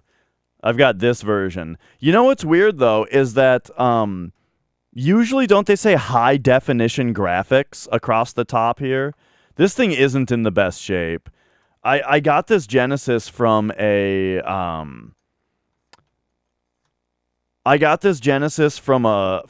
retro store that I never went back to. Can I tell you guys the story of when I went to get this thing? So I went to a store. I called the store ahead of time, and they were like, "Yeah, we've got Genesis," and so cool. I went in there to get it. The store at first was impressive because they had a very large stock of complete in box games, you know, where I was like, wow, they've got a lot of complete in box stuff. That's pretty interesting. But I'm going there, and firstly, they have like this huge trade-in going. Why is it's so weird to me that the reset button is like off-white on this console. It like stands out so much, you know. But yeah, they had this huge trade-in going on one register, and for some reason they wouldn't open the other register. I don't know why they wouldn't open it, but they had two registers, but they were only using one of them. And this gigantic fucking trade-in was happening on the one register, and so there was this line of people that's just waiting forever to buy shit, right? But, you know, I'm waiting. I want to get this Genesis, so I'm standing around waiting. And during the waiting, also during this big trade-in that was going on that I can't really remember what the details were of it, somebody else came in to like talk to the manager because they said that they brought their NES in to get fixed and they never heard back. They said it had been like 4 months or something, never heard back from them, so they're coming in to figure out what the deal is. And from the conversation that I was hearing about it, it turned out that the guy that they were having repair systems came the guy that they were having repair systems took this guy's NES home to repair it and then quit and just didn't bring it back, and they didn't ask for it back or anything. The guy quit, and they never got this guy's NES back and never called him about it or anything. And so this guy's NES is just gone, that he brought in for a fix. So, you know, they gave him another one, right? But still, it was like, okay, that's a pretty funny thing to be to be happening. Then, I go to buy I get to the register. I'm like, all right, I'm gonna buy this Genesis, and the one that they show me, I give it a quick inspection, open this and take a look. And the pins on the cartridge receiver were fucking mangled. Just bent all out of shape. And I was like, there is no fucking way that this thing works with the way that these pins look. What are you guys doing? And I didn't say that. I just said, hey, these pins look fucked. Did you test this thing? And they were like, oh shit. Okay, here's a different one. So then I got this one, which is kind of beat up looking, but it works. So yeah, I was there. They had the Genesis. I bought it, and I never went back there. So, not every retro game store is good. Oh boy.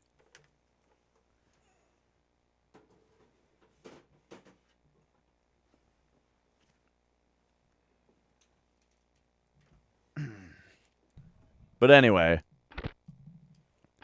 there's a little trip down Sega Lane for you guys. Okay, what did this do? Oh, neat.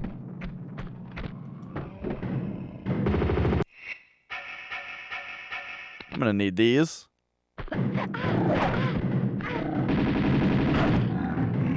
Oh boy. Okay.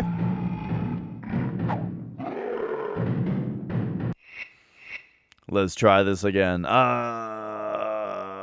Load, yes.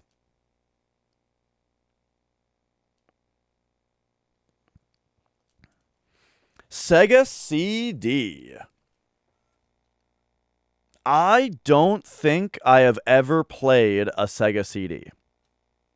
I've just never been a Sega guy, you know?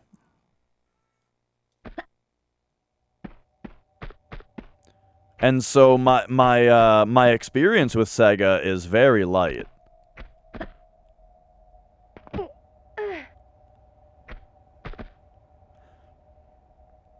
Plug into the TV antenna port and then manually tune the TV to the game console. Yeah, that's how RF worked. And the game console would have a setting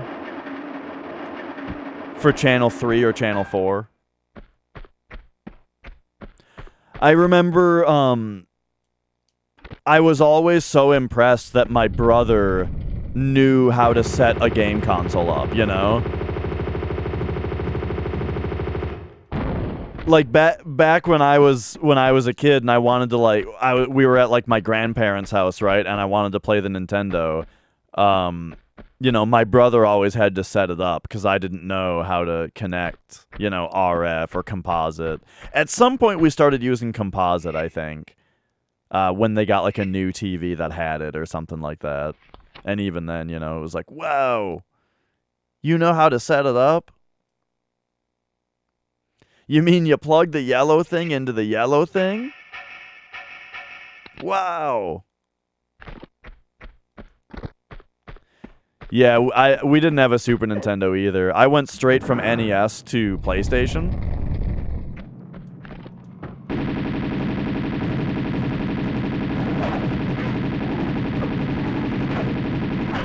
Damn.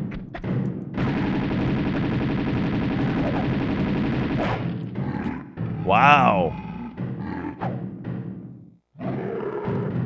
No, yeah, we went, so when I was a kid, we went straight from NES to PlayStation. And then at some point we discovered emulation as well. So I emulated like Mario World and Mario RPG and Super Metroid, and I actually played those games with a keyboard because we also didn't have a controller. And so yeah, that was that's how I played Super Nintendo until I was around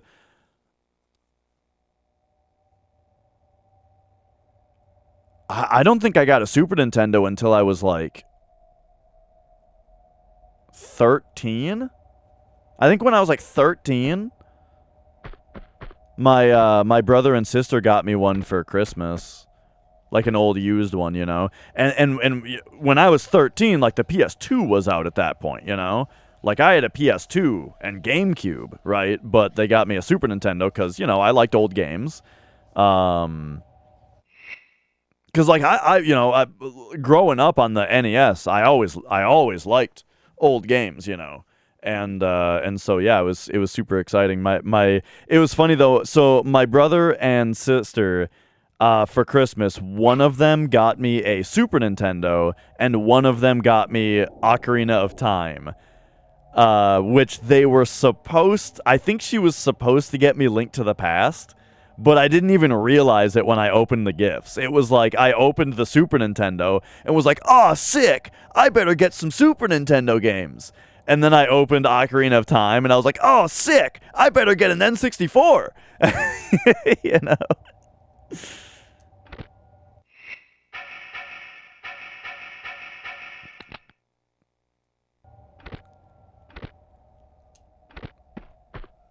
Alright, let's try this with the grenade launcher here, because this is nutty.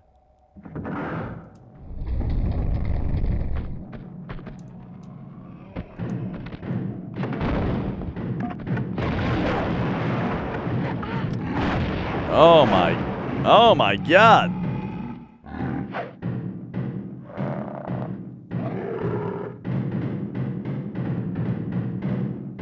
Huh. This is really tough.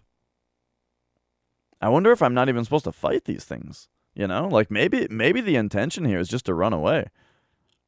But nah, I'll get them. But yeah, these guys just, they move really fucking fast is the problem. They have 1 million health and they move really fast. And there's 2 of them.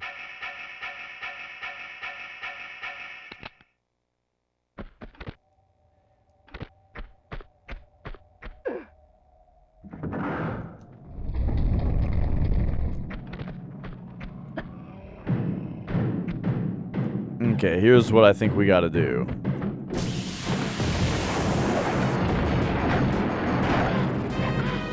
Wow!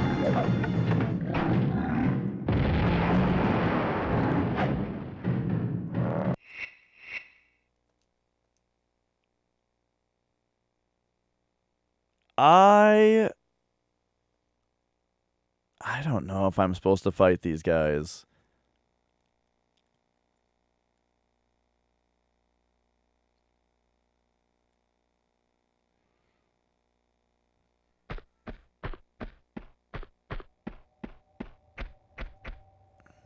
What's up here? What? This is weird.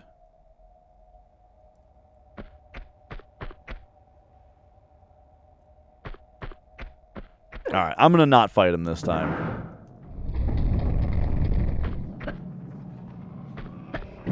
Where can we run to? Right here. Hello? Lara? Lara? Oh, that's where that goes.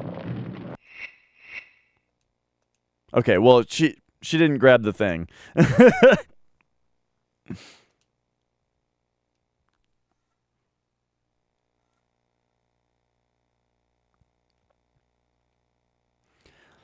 Ba-da-da-da-da-da. All right.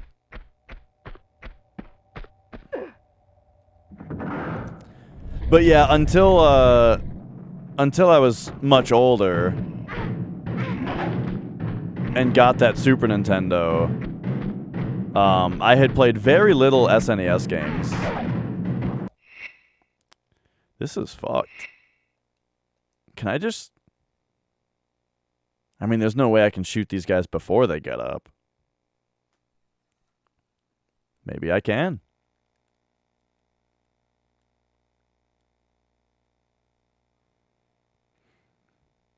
Did we rent? Yeah.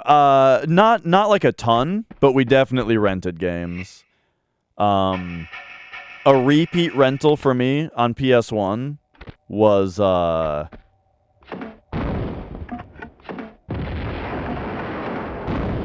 Army Men Sarge's Heroes.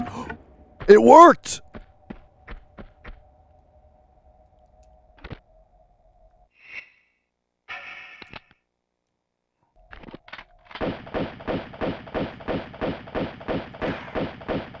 No way this works. That must be grenade only.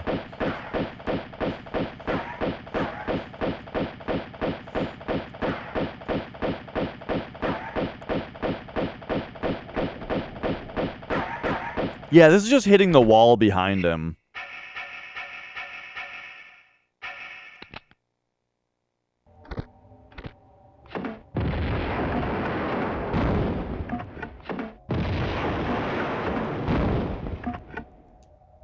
Got him.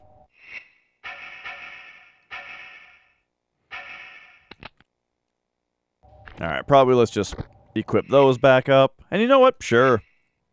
I think those 8 grenades went to good use. Boof. But yeah, you know, those Army Men games, let me tell you, the thing about those games that sold them to me and probably many, many other kids is that you could melt other Army Men with a flamethrower. Because, like, melting plastic Army Men with fire was a very common recreational activity for kids of my age, you know? So to build that into a game with, like, the flamethrower, genius.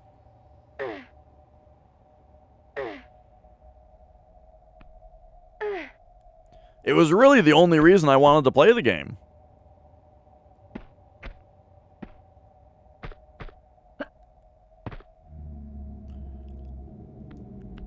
Oh.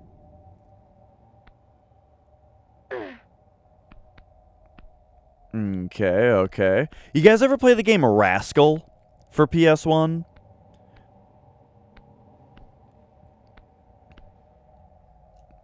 That was a game that my brother's friend had it.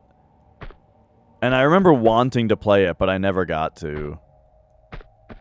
There's a lot of games like that that I feel like we should get to, you know? Other PS1 platformers. You know? Like, yeah, we could play Tomb Raider 3. But what about, like, Rascal? What about Blasto? What about fucking Gex and Croc? I did actually play Gex and Croc when I was younger, but and I gotta say, I tried to play Croc a few years ago, and it did not hold up.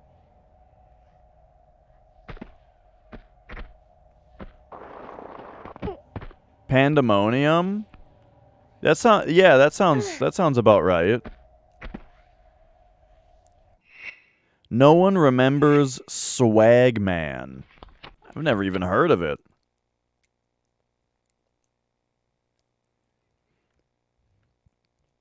Overblood? No. Oh yeah, remember that? Oh, you know what's another PS1 game I'd like to get to is Disruptor, the Doom clone that Insomniac made before they made Spyro. Oh yeah, and speaking of which, fucking Spyro, dude. I played a lot of Spyro when I was younger, but never got back into it. I don't think I ever beat Spyro either when I was younger. Okay, so now they've actually placed us here intentionally. So this is the part where I actually have to solve the puzzle of how to get out of here.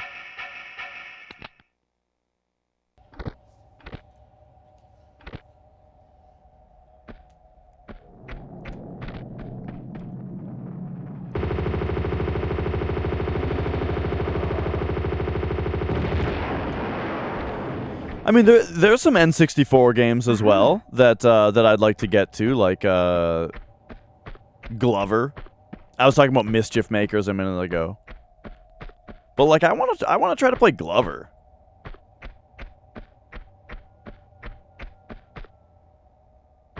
Barbie Explorer is legitimately okay. That game is okay. I do remember the drama about Thrill Kill. And then what was the deal about Thrill Kill? Did it eventually, it got released in Europe, but not the US or something? You have to import it? I don't remember what ultimately was the deal with it. Yeah, it got like right. Or was it, yeah, banned in the US, but then it did come out in the UK, right?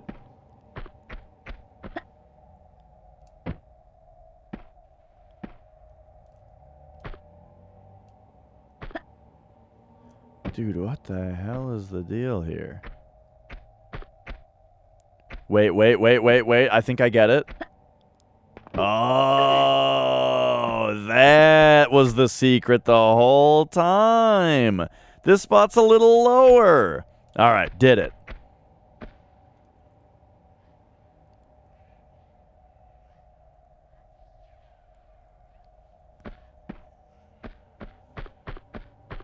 Oh, and then we're intended to go in here? Or up here, I mean?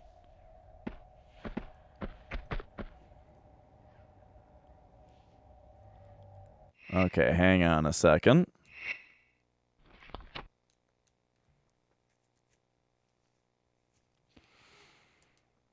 But yeah, definitely Thrill Kill. I wanted to play it because of the controversy around it, but I heard that it's not a very good game. I've heard that, like, you know, all things considered, hey, it, you know, people have played it and it sucks.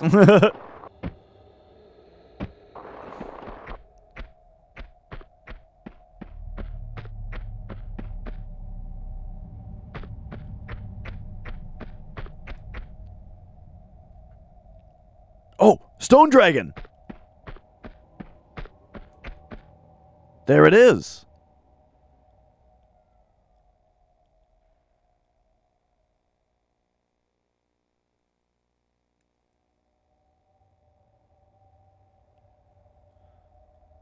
Okay, how the hell do we get over there?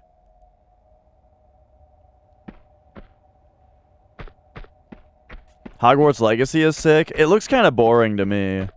But I'm not big into Harry Potter in general. The PC version is trash. I had a feeling it would be. Like, this new Unreal shit, dude. Like, I don't know. It's kind of funny the way that, like, we live in a very interesting time for modern games right now where, like, games are being made for consoles that are built in a specific way where they're not being optimized on PC the way that they are on console, which is super weird.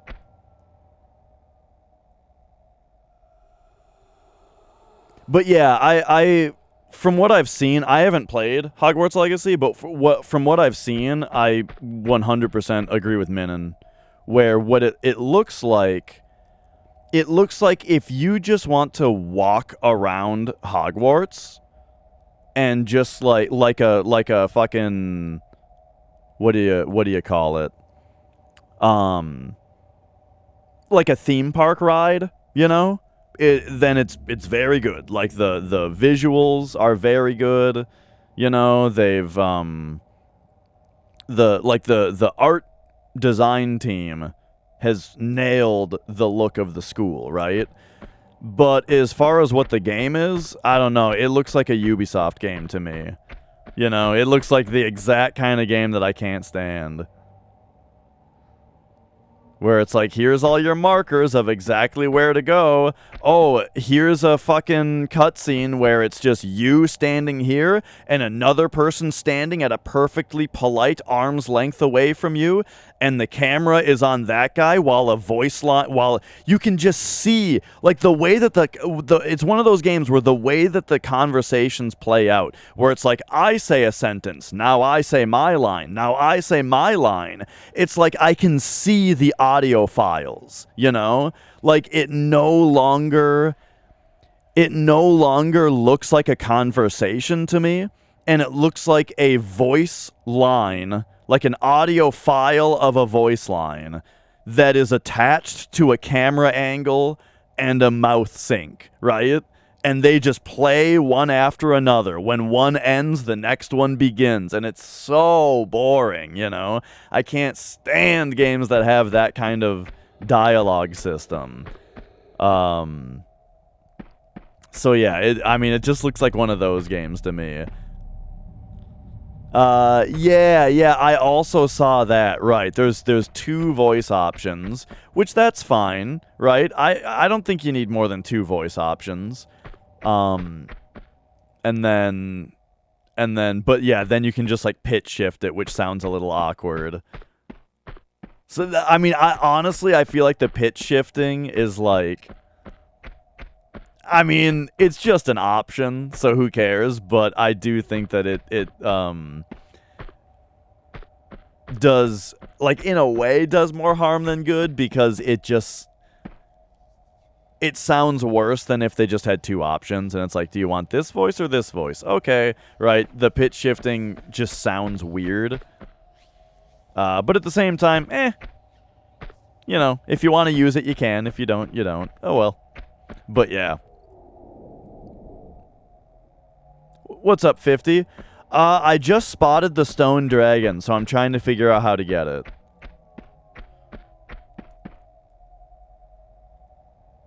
I need to run and grab a drink real quick here.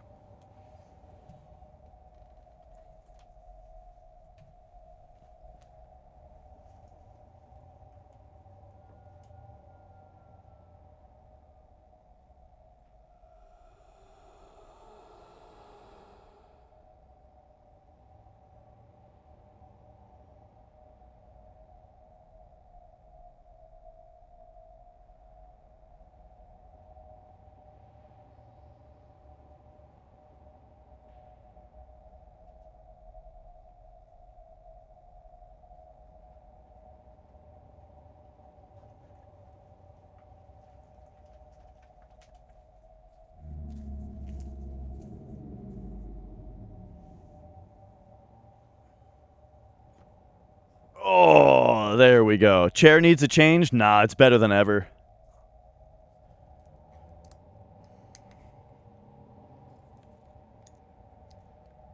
But yeah, just from what I've seen, looks like the kind of game that's just like, oh, here's this conversation that you get with this person. Now this side quest has unlocked, so here's the tracker for it and the fucking checklist so that you can open your fucking Destiny menu, where for some fucking reason on a console game I have to navigate this slow ass stupid cursor around to click on squares instead of, you know, do you guys like how, by the way, do you guys like how every game has the Destiny menu now? I'm getting a little heated over a game that I've never played before, but you know what I mean. It's just exactly the kind of game that I can't stand about. Or exactly the kind of game that I can't stand. Okay. So, here's the deal. I have a solid idea of where I need to go.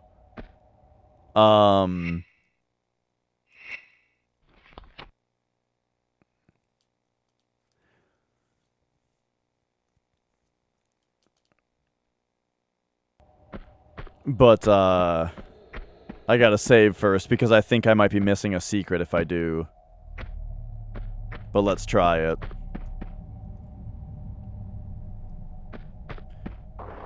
Totally, Minin. I mean, I think, navigating menus with WASD on PC is fine. I suppose if it's a game where you're primarily on mouse and keyboard though, and not primarily on keyboard, then yeah, sure, the menus should be mouseable. But yeah.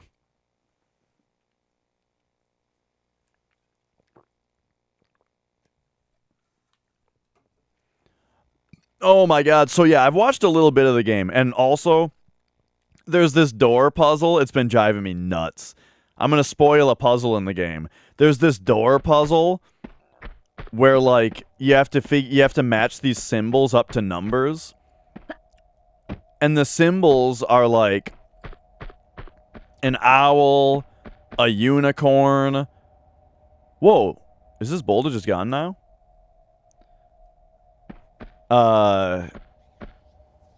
You know, there's like a spider involved. There's like a hydra involved, right? And they're all laid out in a sequence that's very... Oh my god, I did the same thing. Where the hell am I going right now?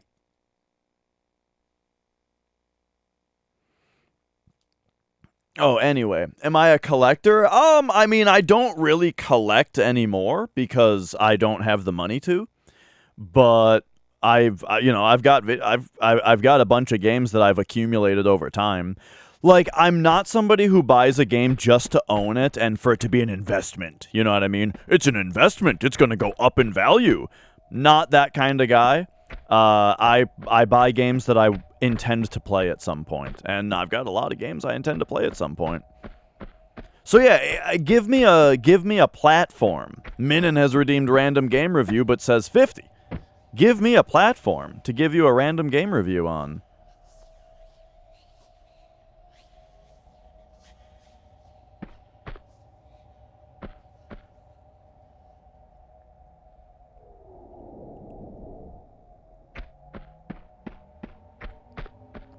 Let's see here. Boom. Okay, so let's be a little bit more careful here.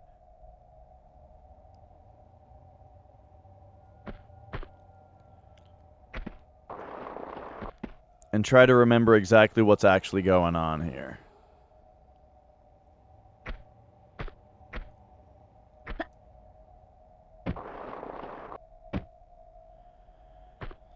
So that did a little bit of damage, but that's fine. We're trying... Oh, right, we're trying to get up there? Oh, jeez. Okay, I see it now. I just forgot, like, what the layout is like here. It's weird, though. This stone dragon is, like, it's above this zip line. Hey, buddy.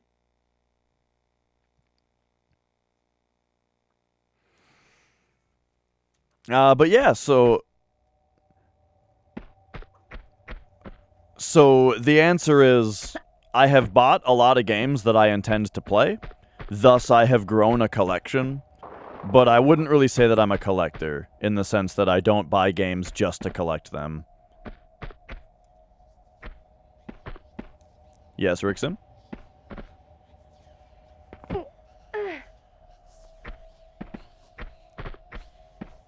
When am I buying Ape Escape? I don't fucking know. Probably never.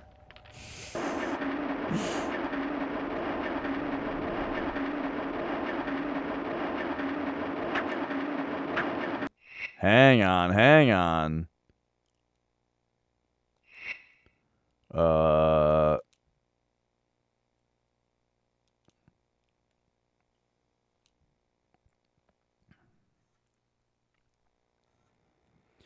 Rare or cool Final Fantasy merchandise? Did you see that book? It's not rare, but it's cool. I got a book that's like a coffee table book that has a bunch of stuff.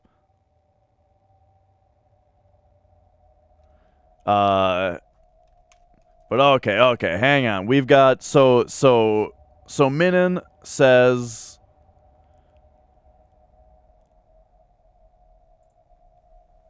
PS1 game. So all right, give me a moment here.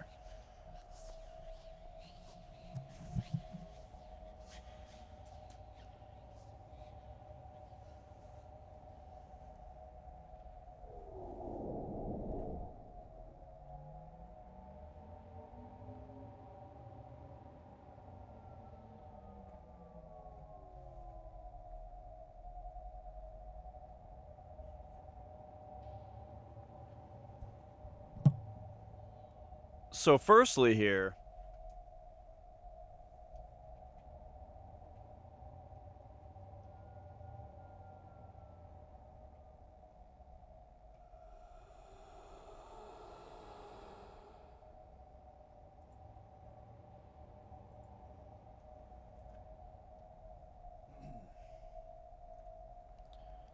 all right, hang on. I don't know how, like, these aren't necessarily rare, but they are cool. I've got oh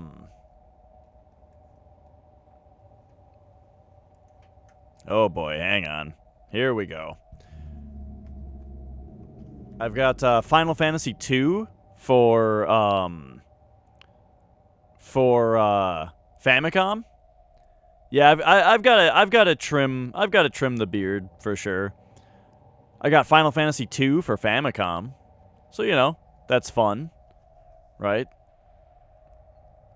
I've got Final Fantasy III for Famicom, you know, so that's pretty cool. Eh? Oh yeah! Look at that. And then I've got Final Fantasy V for Super Famicom. Oh, yeah.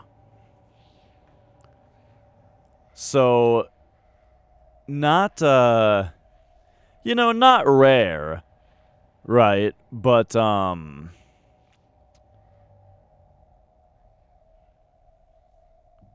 not rare, but, basically just the Final Fantasies we didn't get in the US. Okay.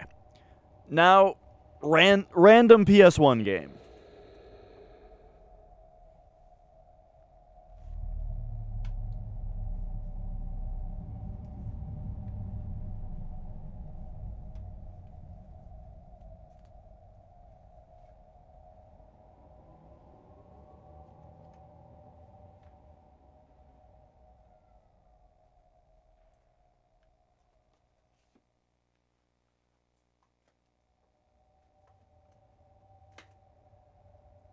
I haven't played this one.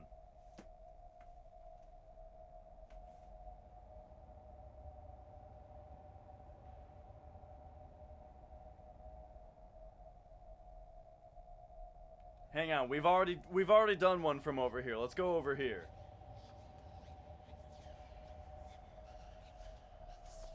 Oh my god!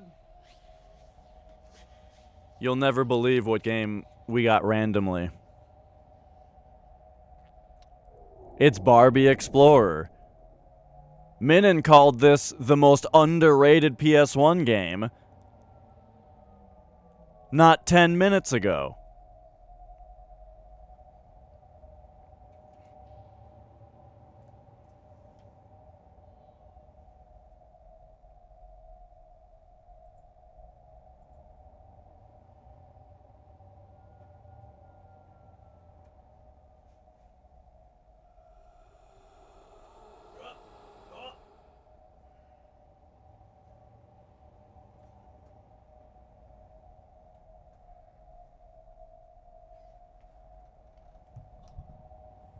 All right.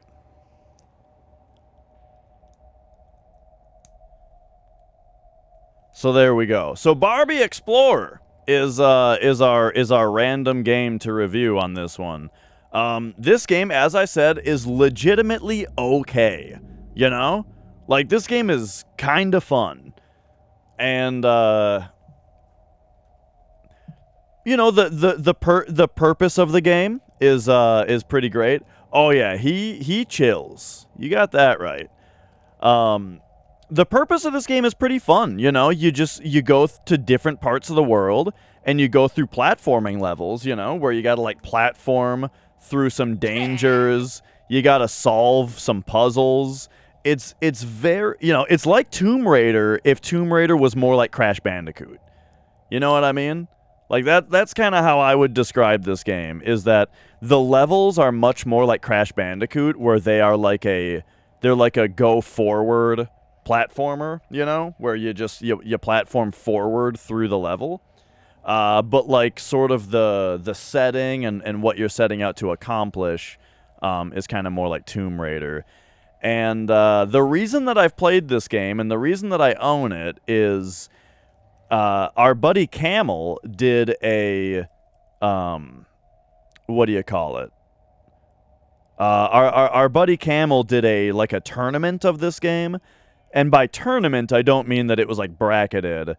Basically, it was just that what he did was he picked this game because it's funny and kind of bad, right? And everybody had to race playing through the game, you know.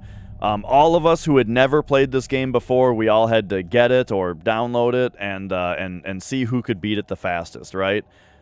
And ya boy here, I fucking crushed it. Crushed it! Oh, get that back in, please. There we go, there we go. All right. And if you go to my stream archives, you can find this game, and you can find the entire playthrough of it. So, it's probably a pretty fun watch, you know? I'm trying to get through the game for the first time. I'm trying to go fast, so, like, when I die and get set back, it sucks because I'm losing time, you know? Even though I've never played it before, right? So, it was a fun time. I had a really fun time with the game. I really enjoyed that tournament. And yeah, you know, it was good stuff. Okay, we gotta do this. And then, oh yeah, we gotta jump across here. Oh my god, dude, it's alright, we got distracted.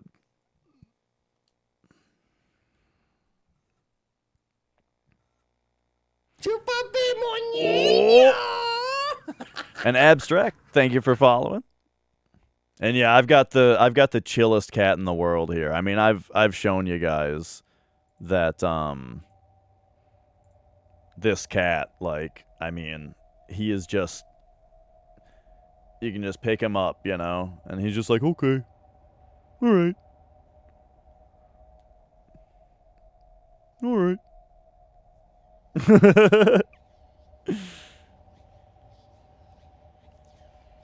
Hold him like this, you know.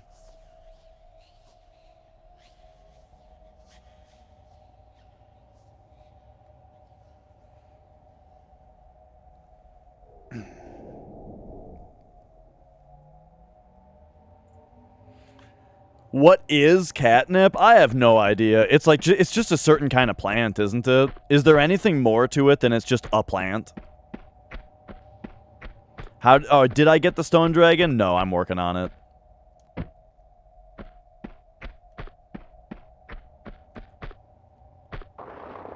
It's cat DMT. Does he still drool? Yeah. When Magic gets like really relaxed and he's like loving the petting that you're giving him, he starts to drool.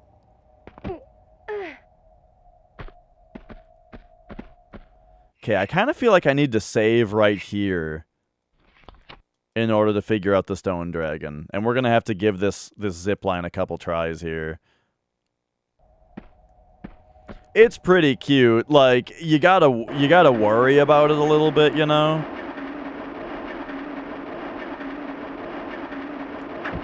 Yeah! Like, you kind of gotta take measures against it. You know what I mean? To not get drooled on.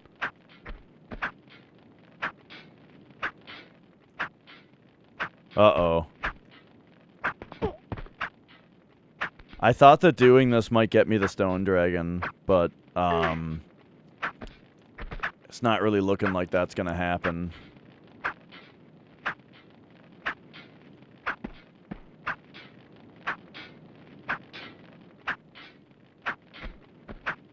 But maybe. Like, why else would they, you know, why else would they let me get onto this part of the level?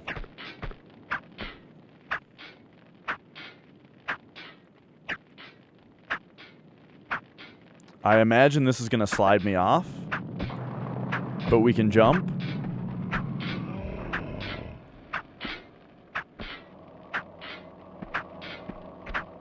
Okay. And then maybe if we go...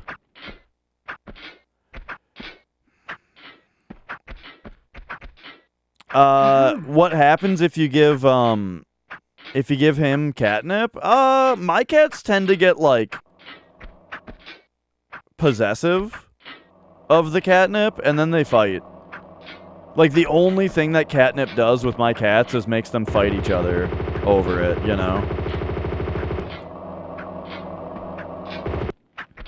Well, maybe that's not exactly the right way to say it. Basically, Magic just tries to eat it, and if you let him, then he throws up. So I don't really give it to Magic, right? Because it just makes him throw up, because he just tries to eat it.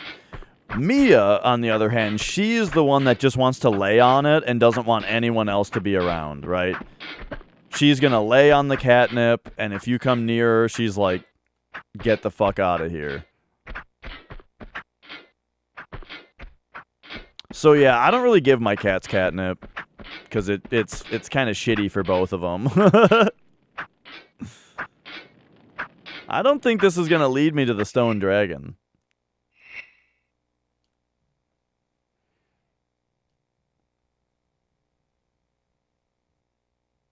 You thought it was something to give cats when they're in heat? Oh, I don't know. I mean, maybe. Magic is neutered and Mia is spayed, so they don't go in heat.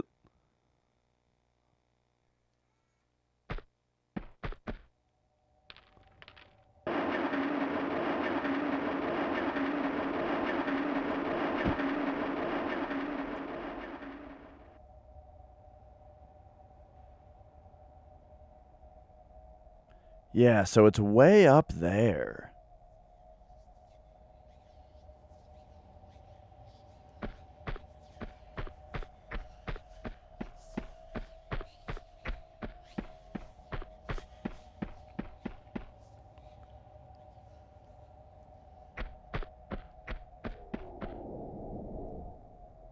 These, like, sheets hanging down here are very bizarre to me. But I guess that's all they are. It's like fabric hanging down.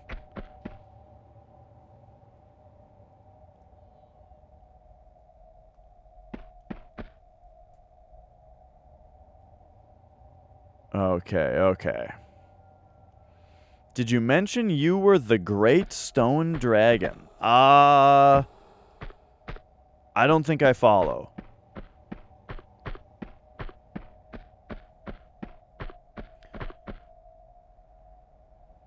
How does 7 look 100 times better than... Oh, Final Fantasy 7. Well, pre-rendered backgrounds hold up pretty well nowadays, you know?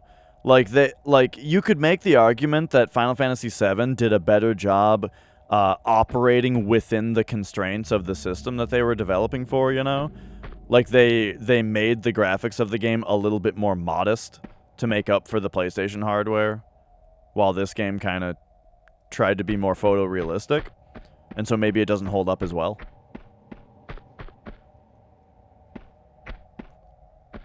I think this game looks great, but, I mean, I definitely prefer the look of FF7.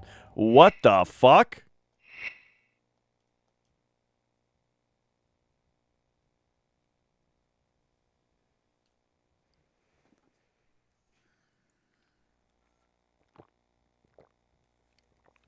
Yeah, FF7 did have a huge budget. You're right about that as well.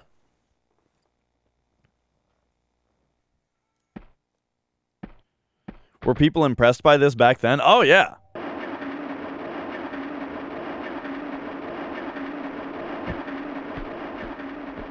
I mean, people were spanking it to Lara.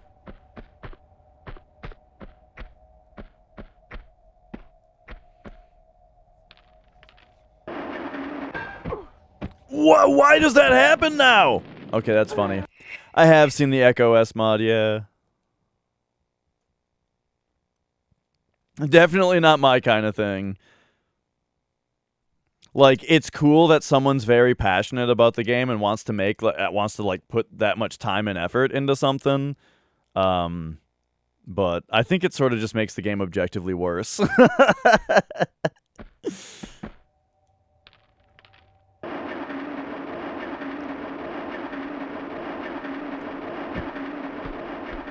All right. Alright, I gotta make this work, dude. Okay, what if I release and regrab? What the fuck? Dude, this worked the first time. What if I just ran and jumped? I mean, is that really going to be worse? FF7 at the time was the most expensive game ever produced. Yeah. You know, I think that there is actually like sort of argument to be made, right? That Final Fantasy VII is the first AAA game in history, right? Like that is the first game that you could say is a AAA game. Just, you know, talking about the size of the company at that point, the budget on the game, all that, you know, when you consider all that stuff. Okay, I need to figure out how to... There we go. Did Metal Gear Solid come out before Final Fantasy VII? Because that's a good point if it did.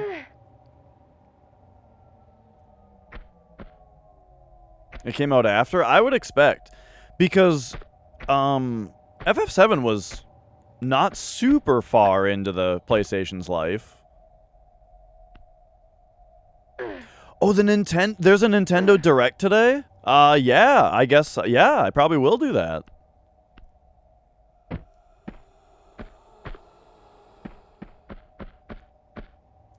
I heard, like, a rumor that there was going to be a Direct, but I never saw, like, confirmation about it. But that sounds fun. Will I slide off if I grab onto this?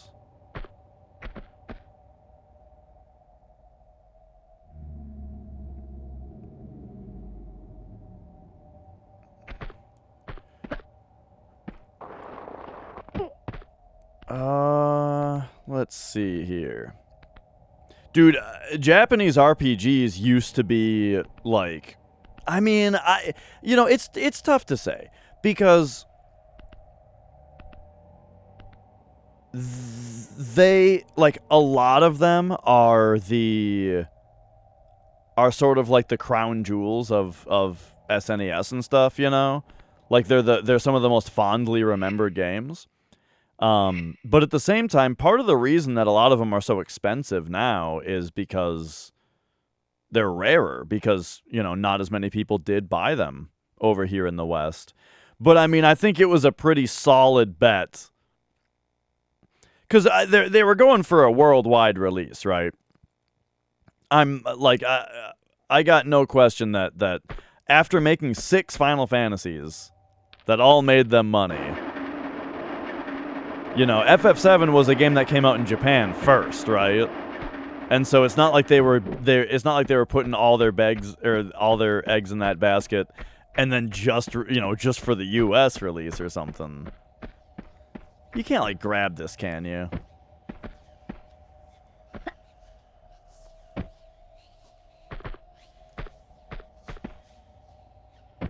No, okay. So it's on in 30 minutes? 5 p.m. Eastern? So that's 4 p.m. here? Oh, yeah, that's only in 30 minutes. Oh, shit! I'm in the middle of Lara Croft Tomb Raider.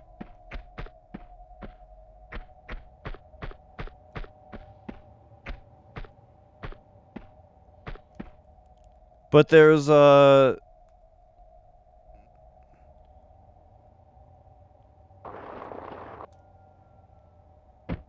But you're telling me there's new game trailers to be a cynical asshole about?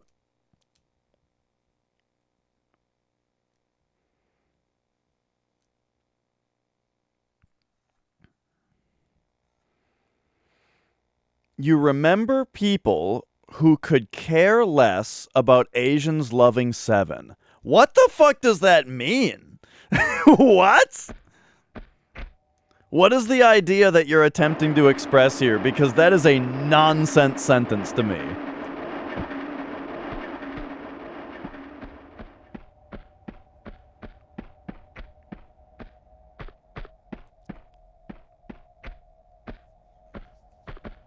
Okay, let's...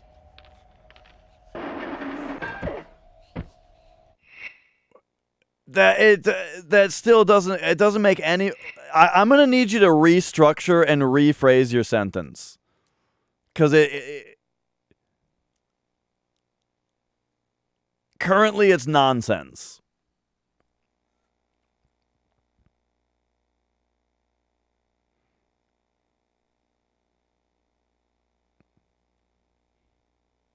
Meanwhile, I'm having a real tough time here with this with this stone dragon.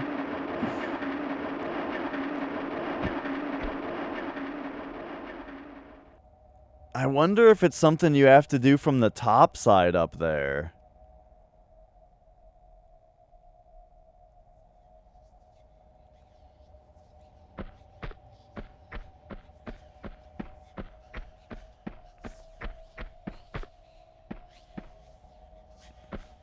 Oh, yeah, that's one of my... That's a very annoying thing, Minin. Is that around here, people say the phrase, I could care less. That's the thing that they say, is I could care less. But what they actually mean is I couldn't care less. Like it means that like there is no more little care that they could give to something. But for some fucking reason, they don't say I couldn't care less. For some fucking reason, people say I could care less, which is a statement that means absolutely nothing. Drives me nuts!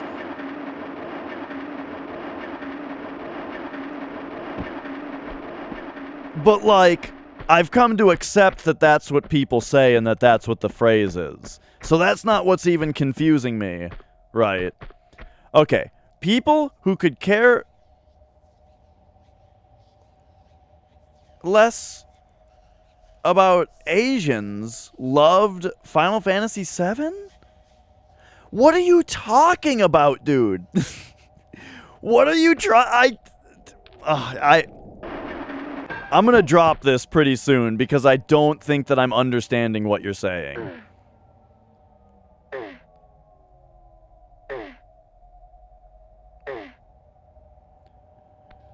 You're saying Final Fantasy VII had broader appeal in the US market than previous JRPGs did? Then why would you say Asians and not Japanese video games?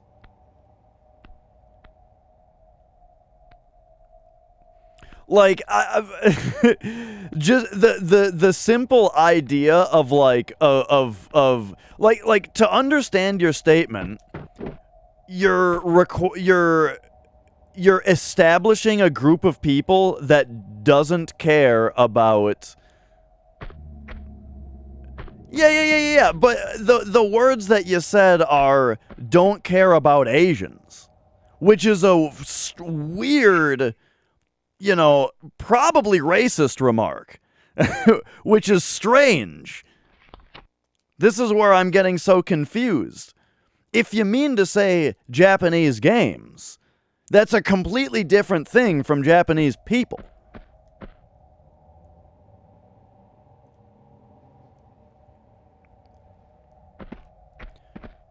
Can we jump over there? This is what I'm getting to now, is like, I'm wondering if we need to do some kind of strange jump over this way.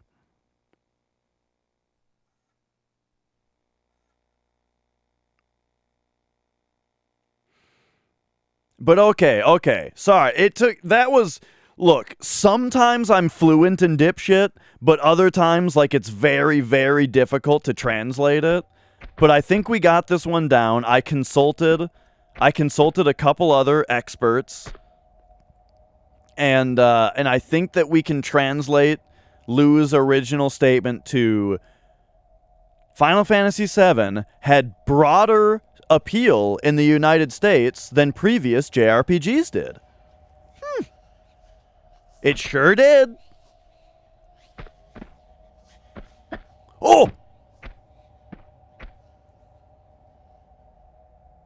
Wait, this is just here.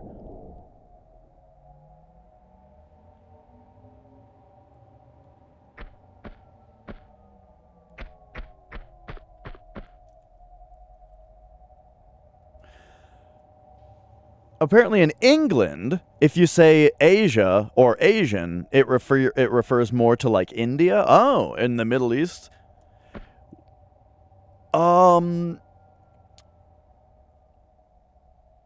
Yeah, I guess we just say Middle East or India.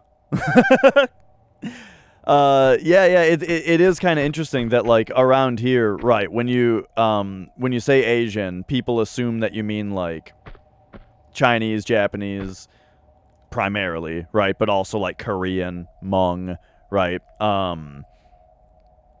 And the most confusing one kind of is Russia. Like, cuz Russia is mostly in the continent of Asia. And yet I think people instead refer to it as like Eastern European.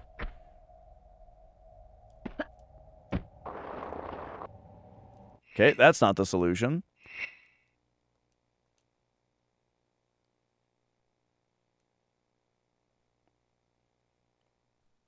I also actually, Minin, you can help me understand this. All right, so in the US, if you say Scandinavian, like if you say Scandinavia or Scandinavian, what that means to somebody in the US in general means that they are you're talking about Norway, Sweden, and Finland.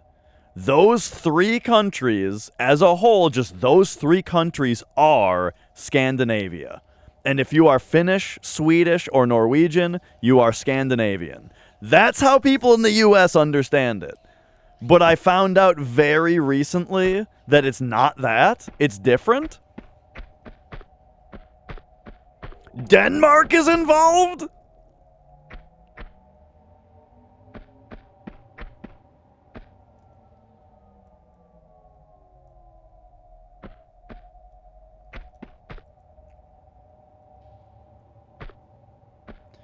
This might be one of those times where we need to just go farther in the level and see if the way to the stone dragon becomes apparent. Because I am not finding it from this direction.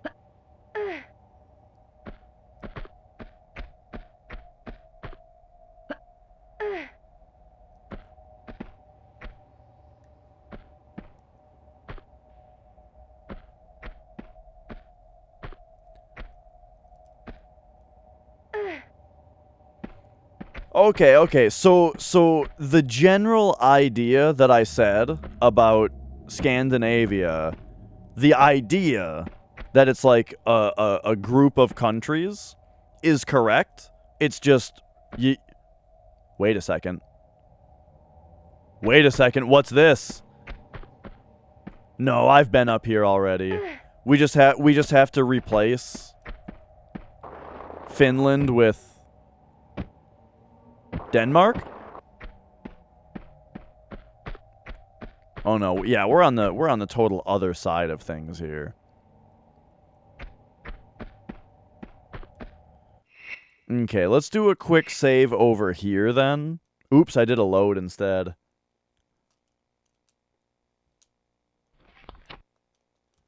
Okay, there we go. The Great Stone Dragon, that's from Disney Mulan. I only saw Mulan once in, I remember seeing Mulan in theaters, and I didn't, you know, at the time I didn't really like it, but again, that's just because I've never really liked the Disney style of movie. Never liked musicals, you know. I remember it being really long.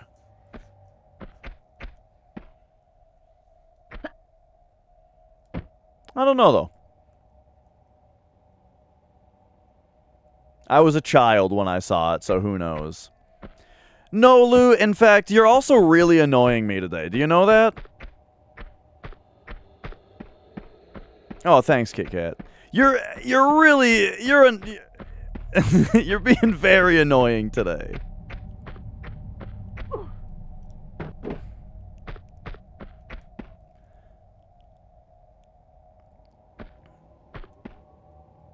Let's see here.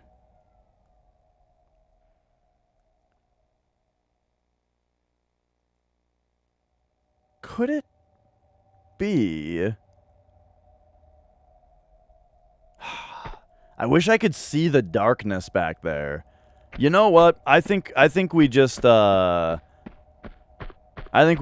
on a little bit.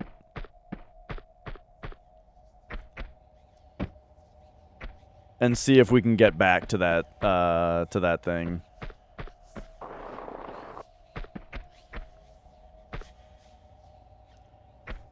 Okay, we've got a graph. This isn't a graph. Why did I think it was that? Oh, because you said the word graph. All right, let's learn here.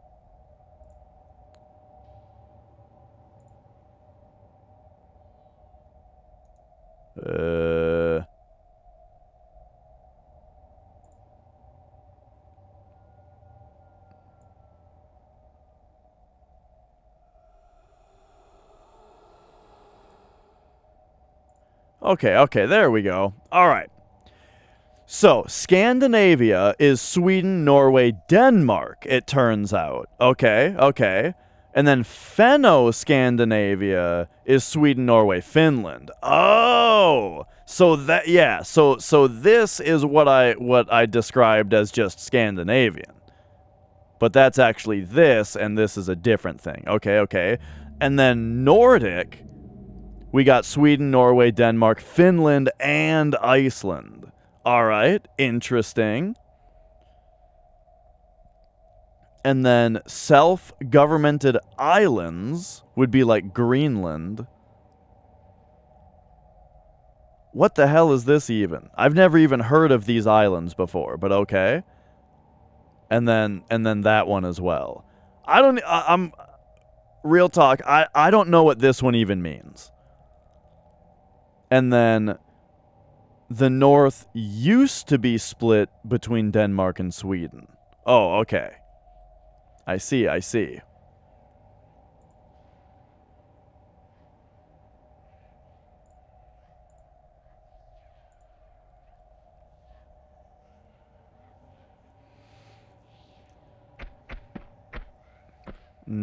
Do.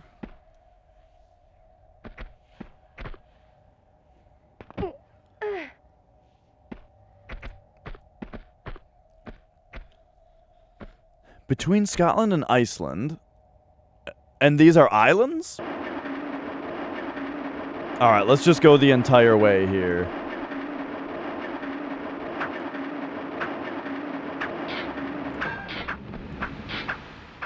Alright, look at that. We got some spikes in here. We've got a bunch of traps. Alright, this place looks nuts.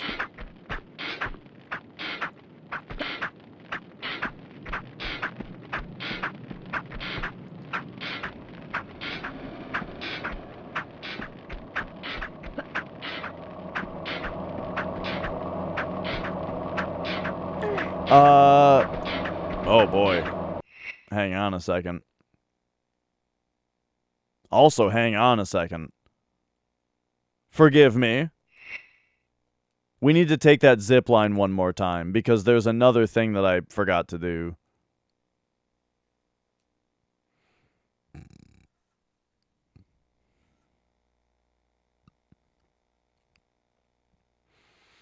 And what up, Nitro?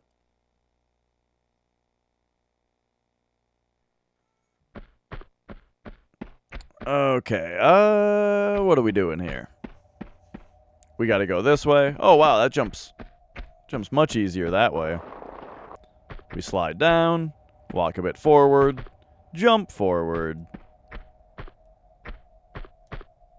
Pop back there. Okie dokie. Remember that time that I didn't even have to grab right there? She just, like, made the jump?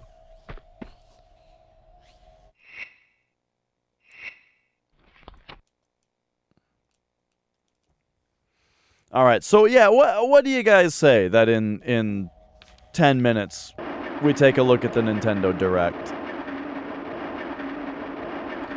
Remember, though, if you just want to watch the trailers without someone talking over them, then you better just look it up.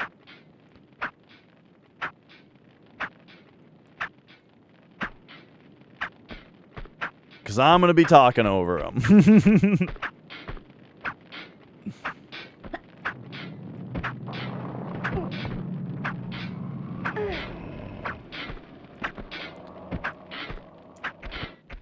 So what do you guys mostly want to see then? I'm looking forward to getting a date on Metroid Prime 4 at some point. But, like, no rush, you know, I'm not going to be, like, super disappointed if we don't. But, you know, it'd be nice to get a date on that at some point.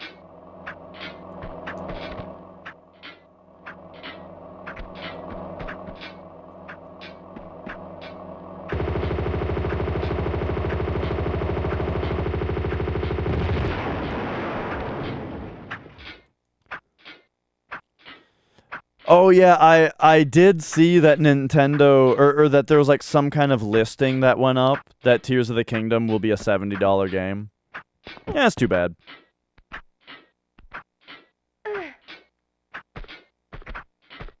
Pretty annoying. Nintendo was the last company to switch over to $60 games, if you guys remember. PS3 and 360 games went to $60, but the Wii games were still $50.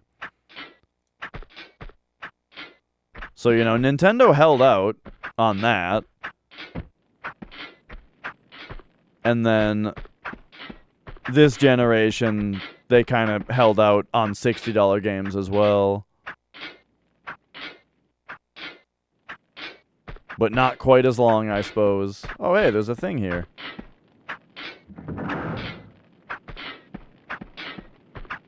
I wonder if that did something over here now. Like with those? No?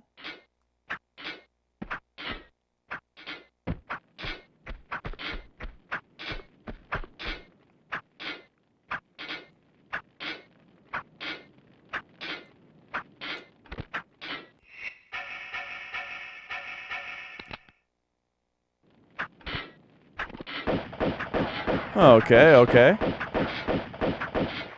Mega Man Battle Network Collection. Oh, wow.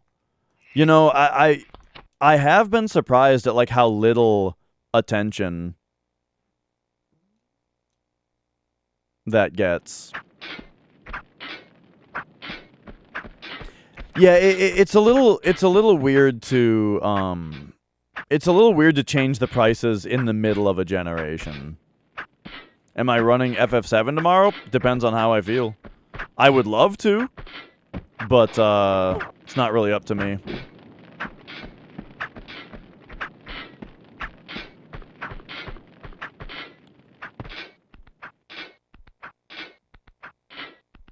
Alright, let's see what the deal is with this over here. But yeah, I don't really care about like the hardware that much as far as the Switch goes, because the games are good, you know? Oh shit, you can't jump. I thought I could jump off of this backwards. Right? Like, if a game comes out on Switch or PS5 and it looks like a Switch game or it looks like a PS5 game, I don't give a shit. As long as the game is good, it makes no difference to me. In fact, I'd prefer it be on Switch because that's a handheld hybrid, which is fun.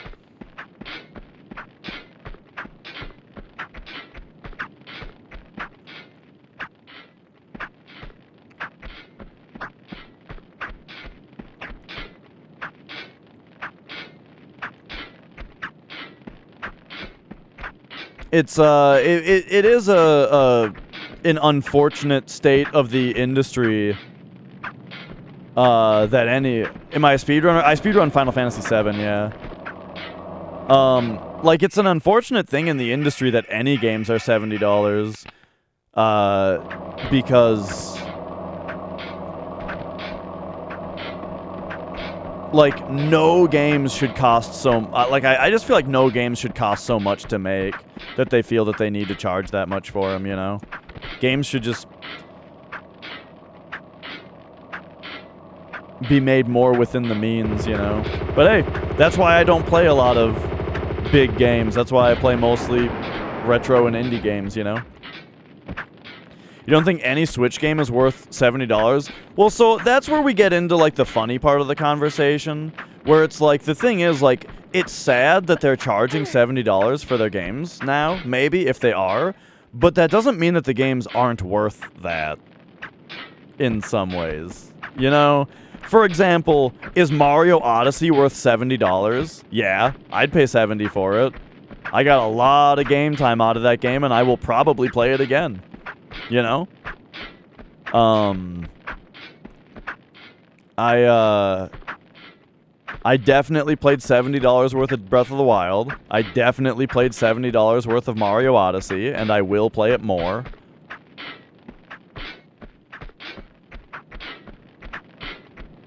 You know, it's not that I... It's one of those things where it's like when my homeowners association fees go up. When the association fees go up, it's like, well, you know, I'm not against the idea of paying more if the service is getting better. The problem is that it's not. You know, the problem is that when I have to pay... the problem is that when the association fees go up, I don't see anything change around here.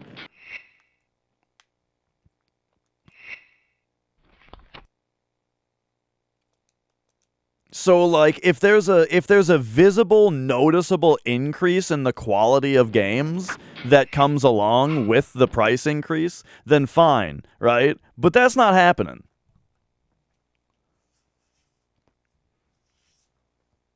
Remember when consoles were $300? Yeah, it was, the Nintendo Switch was $300.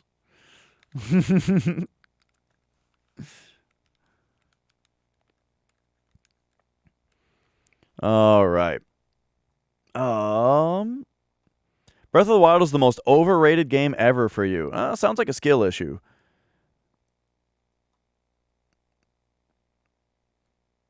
Switch games are $70 forever. So you mean specifically first-party Nintendo games? Yeah, first-party Nintendo games do tend to hold their value and don't really ever go on. Well, I mean, not ever, but like they don't go on sale as much, right? As like a first-party Sony game and that kind of stuff. That's true.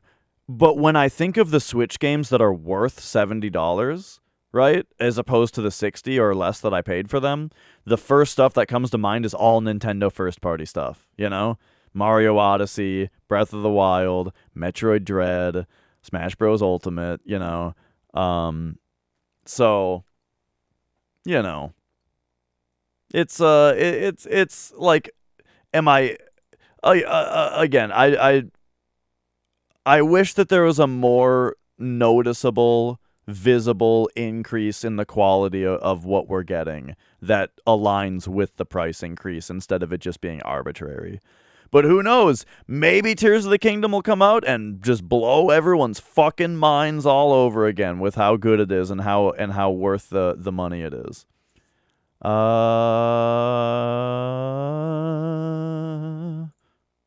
Okay. Well, we might come back to Tomb Raider 2. But for now, I think it's time to switch over to some Reaction Andy with the Nintendo Direct. So hang on.